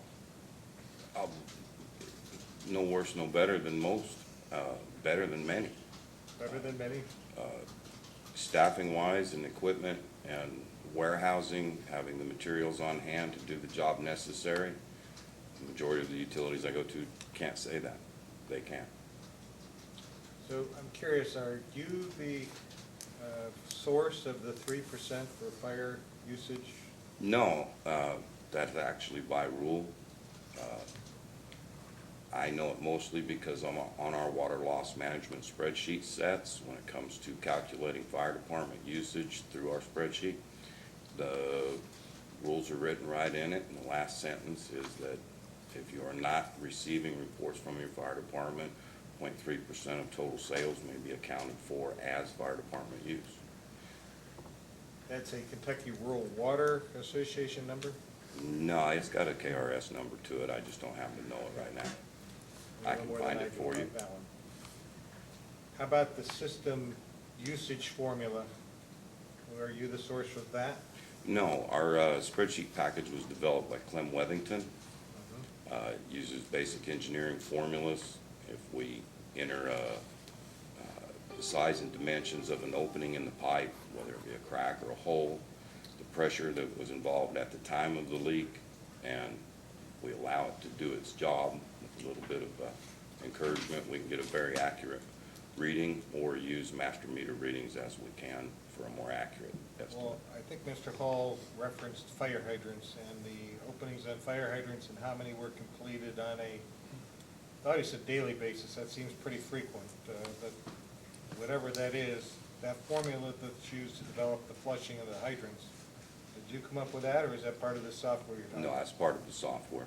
Okay, well, I'll see what it is when we get our response back to our Be happy to provide it for you. post-hearing data request. That's all I have. It's also readily available on our webpage. Commissioner Matthews? I don't have anything. I don't have any questions, council. May Mr. Blanton be excused? Yes, sir. You may be excused, thank you, you may step down. Caller next. Mr. Chairman, if we call Danny Stinson, please, Kentucky Rural Water.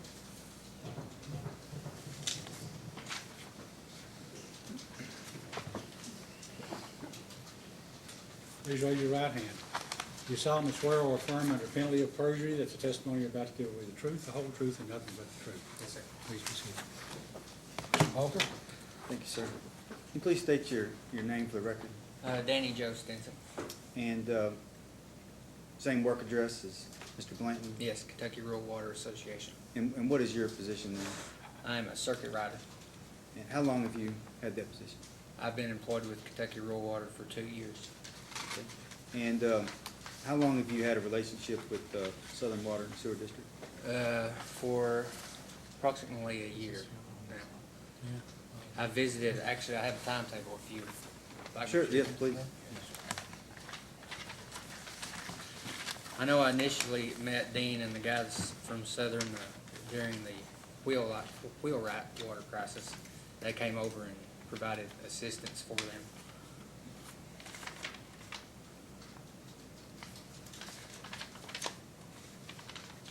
See, I wrote down a timetable somewhere.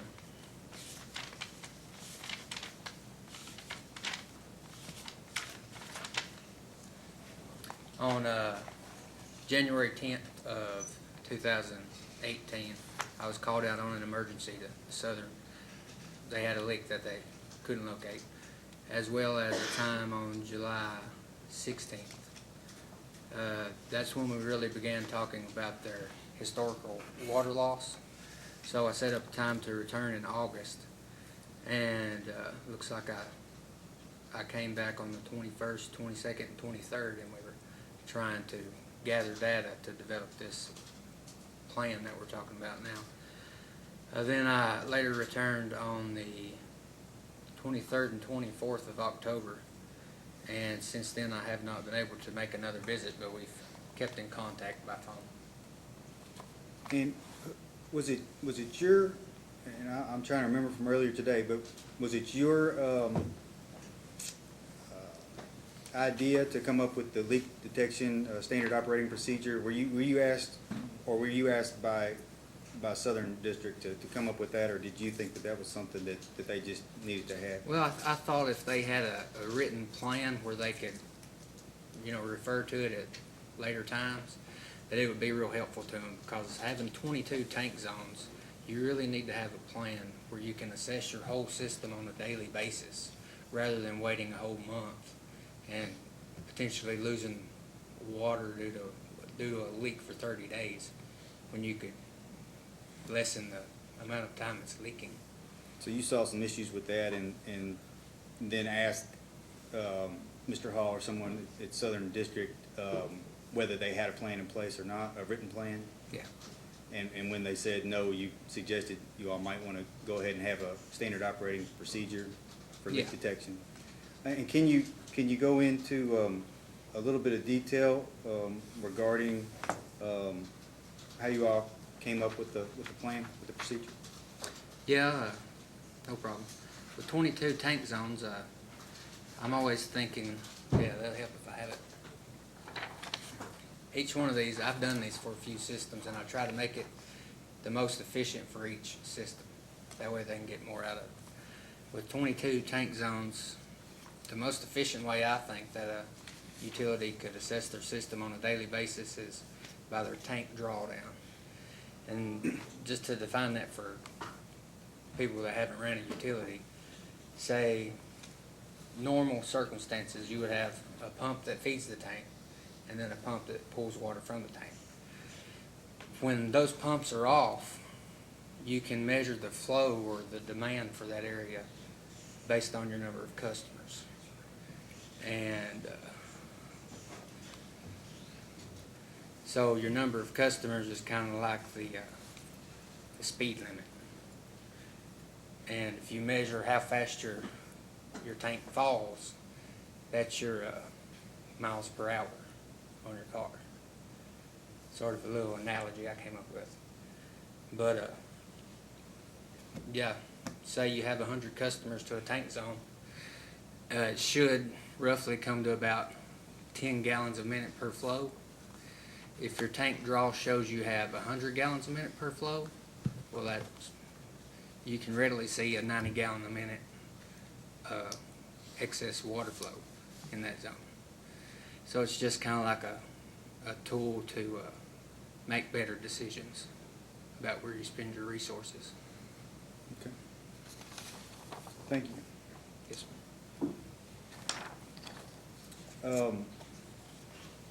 Any other insights as far as how Southern District could reduce their water line loss in a shorter amount of time than what we've been discussing here today, as far as, since you know the geography of the area?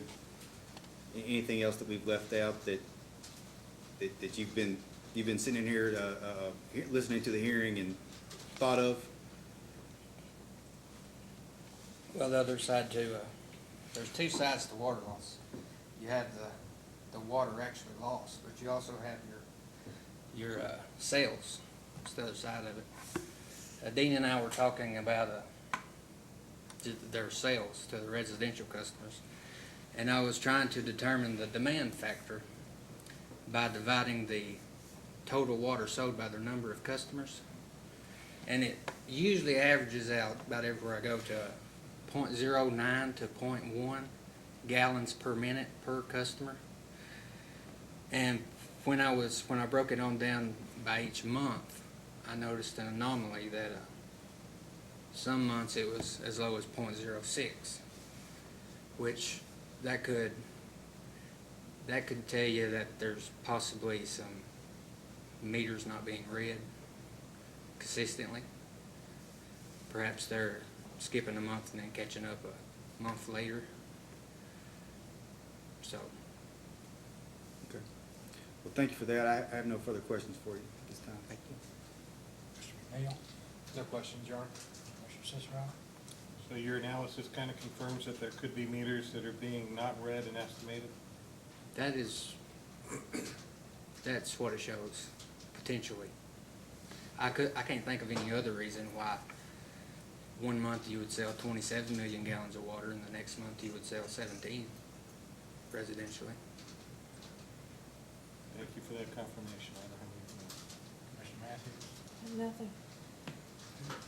You were here when I talked about one of these people said, I don't know if I went to the letter, that her meter wasn't being read, and that in order to test it out, they covered the meter with dirt and brush, and it was never uncovered, and yet they got the same bill every month. And when they called in, supposedly someone in the office said, well, you use the same amount of water every month. But you suspect there is, that's more than a possibility. It's a probability, isn't it? In my opinion. More likely than not. Well, I can't think of any other explanation for the results of my numbers. Thank you. No further questions. Anything? So in light of what you just disclosed, have you been working with Dean? And you said you just noticed this problem, or you just noticed this anomaly? Yes, this was actually last Friday. Okay. Have you talked to Dean about it? Yes, we was on the phone when we, yeah. Okay. So, is there a way that Southern can kind of isolate and try to figure out where this issue is within their system?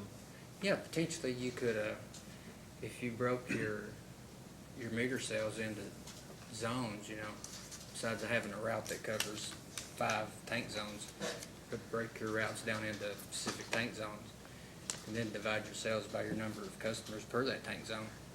It might reveal some results. Have you gotten that far in your discussions with Dean, Mr. Hall? Potentially, we've talked about so much. So this is a new problem that you just discovered? Yeah. And Mr. Hall, is he open to working with you to try to? Oh, absolutely. Anything that I've recommended or just any kind of crazy thought I've had, Dean's been open to it. I don't know, some of your crazy thoughts probably.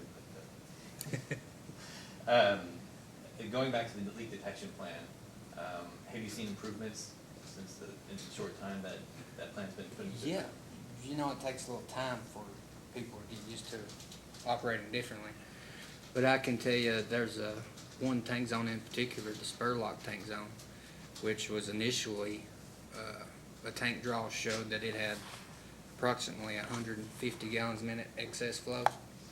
So we went out and verified that with the flow meter. And it wasn't far off, but it was, you know, it was still 140 gallons a minute too much. I trained Reese Sawyer on how to operate the flow meter so he could, you know, validate what we was seeing at the plant on the telemetry.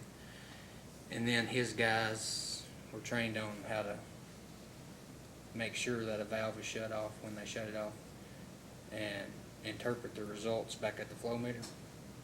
So say if it's flowing 150 gallons a minute and you turn this valve off, well, if you have, goes back to the whole same thinking, if you have 10 customers pass that valve, or 100, says 100, you should see a 10 gallon per minute decrease on your flow meter. Well, that was the next step of it. They done that, and they were able to isolate all of the excess flow. Then the next step was to actually pinpoint the leaks with their acoustic devices, which they were successful at doing that as well. So I figured it up, of the total water loss, the water they recovered just into that zone was, I believe it was 14% of their total water loss. Yeah, and they were able to sustain that for 3 weeks until, you know, it's just the nature of the beast. It's hard to keep it there, but that's why we all have a job. There's always something to do. Is it your expectation that if they continue to follow this plan, that they'll see substantial improvements in water loss? Oh, yeah, I have no doubt. No further questions? Yes, Commissioner Matthews? I just have one question. Your assumption that your anomaly was theft, could that also be aged meters that are reading slow? Yes, good. But Or a If it- combination of the two? if it was an aged meter problem, it would be more consistent, I would think. Maybe that's the baseline and the other anomalies Could be. are leaks. Could be. I'm basing everything off of, assumptions and estimates and, I'm an economist. I am queen of assumptions, so. But I was just trying to think about, because the net effect on the utility for an underperforming meter and theft is the same. I mean, it shows up as water loss. yeah. If you take the 40 meters that Prestonsburg found out of the 1,100, that's 3.4% of those meters. And then if you take that to the 5,000 that are left, It's a very large number. yeah. Yeah.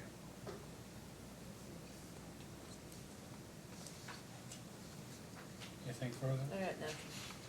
May this witness be excused? Yes, sir. Thank you. You may step down and you're excused. We have our I think last there's one witness. more potential witness left, and Holly Nicholas. Ms. Nicholas? You seem surprised.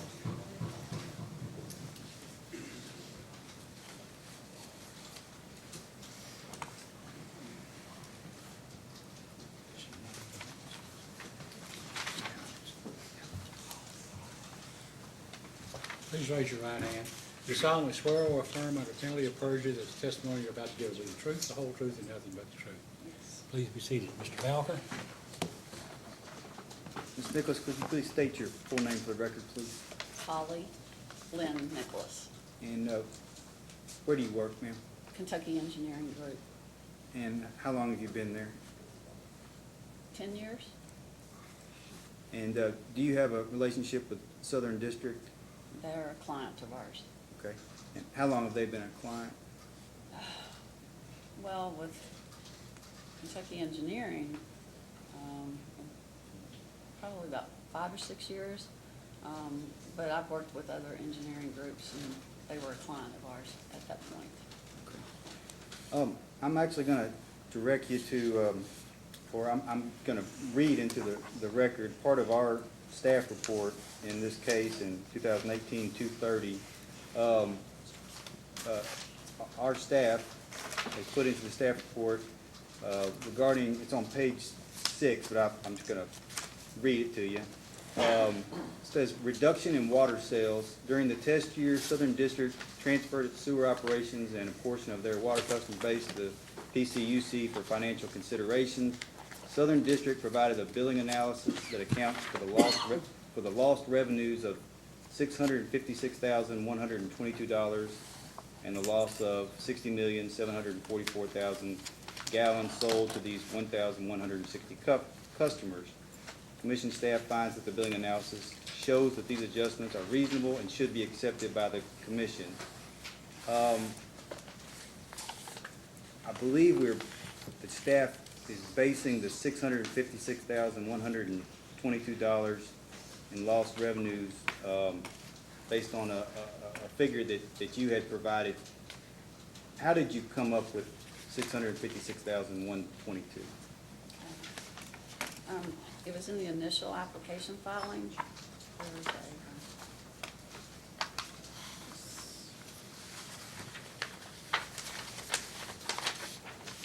attachment number 6 was the billing analysis. And I did a separate one for the customers that were turned over to Prestonsburg. And I basically asked Southern Water to give me a billing printout, a billing journal printout of those customers for the test year, which was 2016. So they gave me a listing of all those customers and their usage for that test period. And I calculated based on their rate structure, based on that usage, that's where I came up with the $656,000 figure.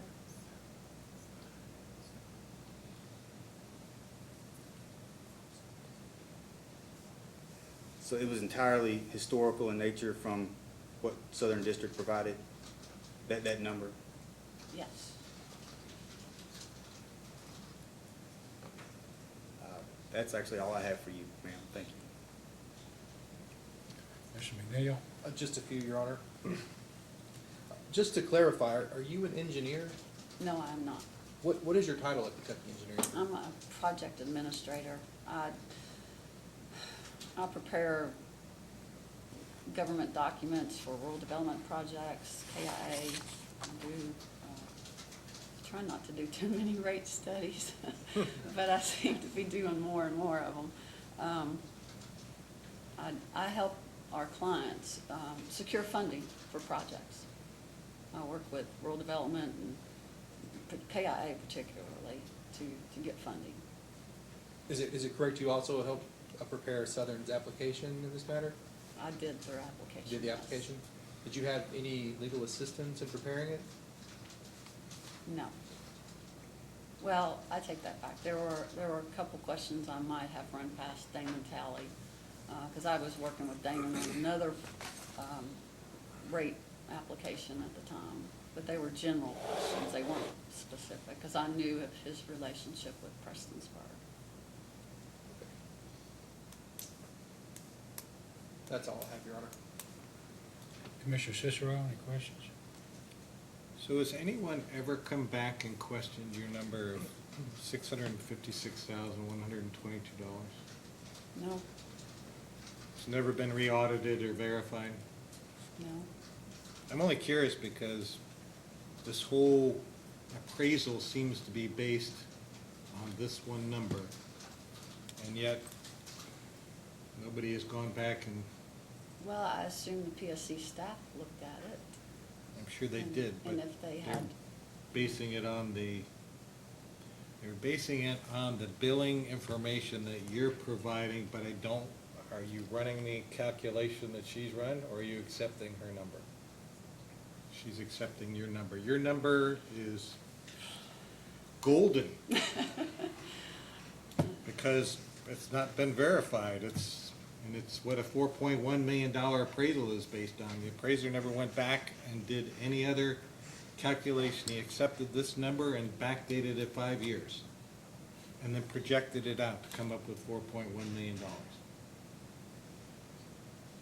I guess at some point there will be an audit of your number. I don't have any further questions. Mr. Matthews, I questions? don't have any. I have none. Counsel? Just a few. So going back to Mr. Fife, are you familiar with his business valuation that was performed? Yes. In 2018. You reviewed that? Yes. So this number that we're talking about, this $656,000 number, what is it? What is the source of that? Is that water customers only, in your opinion? That is water customers only, because the rate application was just for water, so I only looked at water customers. And as far as you know, no other number was considered by Mr. Fife in his appraisal? He never, I was never contacted when he did his appraisal, so I assume he just took it off the application. No further questions. May this witness be excused? Yes, sir. You may be excused, Ms. Nicholas. Thank you. Are there any other witnesses here who haven't testified? Anybody else just want to come forward and say their piece? All right, let's talk about time. You know, the first is kind of puts a crunch on it. On post-hearing data requests, can those be filed and electronically, of course, so you'll get them by the end of the day on January 10th? That's 2 days, right? Yes. Tomorrow and then Yes. would you be able to file responses by the 16th, end of the day on the 16th? Yes. Of course, what's going to happen is you know the answers to these, and they don't know. So, I mean, you're gonna be having to work on your brief during this time period, whatever you wanna file. We're gonna get close, here, reports. We can get back to them in 3 days. Try to expedite it a little bit. I'm trying to get it down a little bit, so Okay. maybe 3 days. And if we need another day, Well, don't know, but that would, I mean, that would get you, on business days, get you to the 15th, right? That'd give you that's Tuesday, Monday, I guess that's right. If they went out on the 10th, and then you had the 11th is Friday, the 12th, 14th, that'd be the 15th, it'd be Tuesday. If that's enough, I mean, if you need more time. let's do that. Is that okay? Yeah, let's do that. 15th? And then, I mean, during this time period, you know what you're going to say. You're going to write something in favor of the increase and whatever, any of this other testimony, whatever the effect of it has been, if anything, you'll probably may want to comment on. So can you have something to us by the 17th? I mean, your client will be doing that, and then if the Attorney General's office could get their intervenors brief in by the 23rd, right? And then that would give the applicant to Wednesday, the 23rd, or you could even have Thursday, the 24th, because we've got to have some of that time. It's, Let's do the you 23rd. wouldn't believe how long it takes to get an order, especially a rate order, through the process here of all the people that have to read it and No, I review it, understand. make changes on it. So the 23rd is fine for us. Okay. And then, well, if that's the 23rd for them, I'm sorry. your reply could do the 26th? Are you all okay with the 23rd? 23rd's fine, that would work fine. You go 23rd, can you go 26th? Yes. All right. And then we'll have it out one way or the other by February 1st. I appreciate that, thank you. Okay. Is there anything else? 26th is a Saturday. Well, wait a minute. No, well, if the 26th is a Saturday, well, this calendar has Saturday and Sunday at the end of the week. Well, then Anyway, do you want to go well, if you could do it on the yeah, if you do it on Saturday, it's fine with me, I don't care. Or the 25th, you don't have much time on the 25th, you just got 2 days. we'll do 25th. You'll do the 25th, all right. Our office will be very happy. When are we gonna talk to the appraiser? Hmm?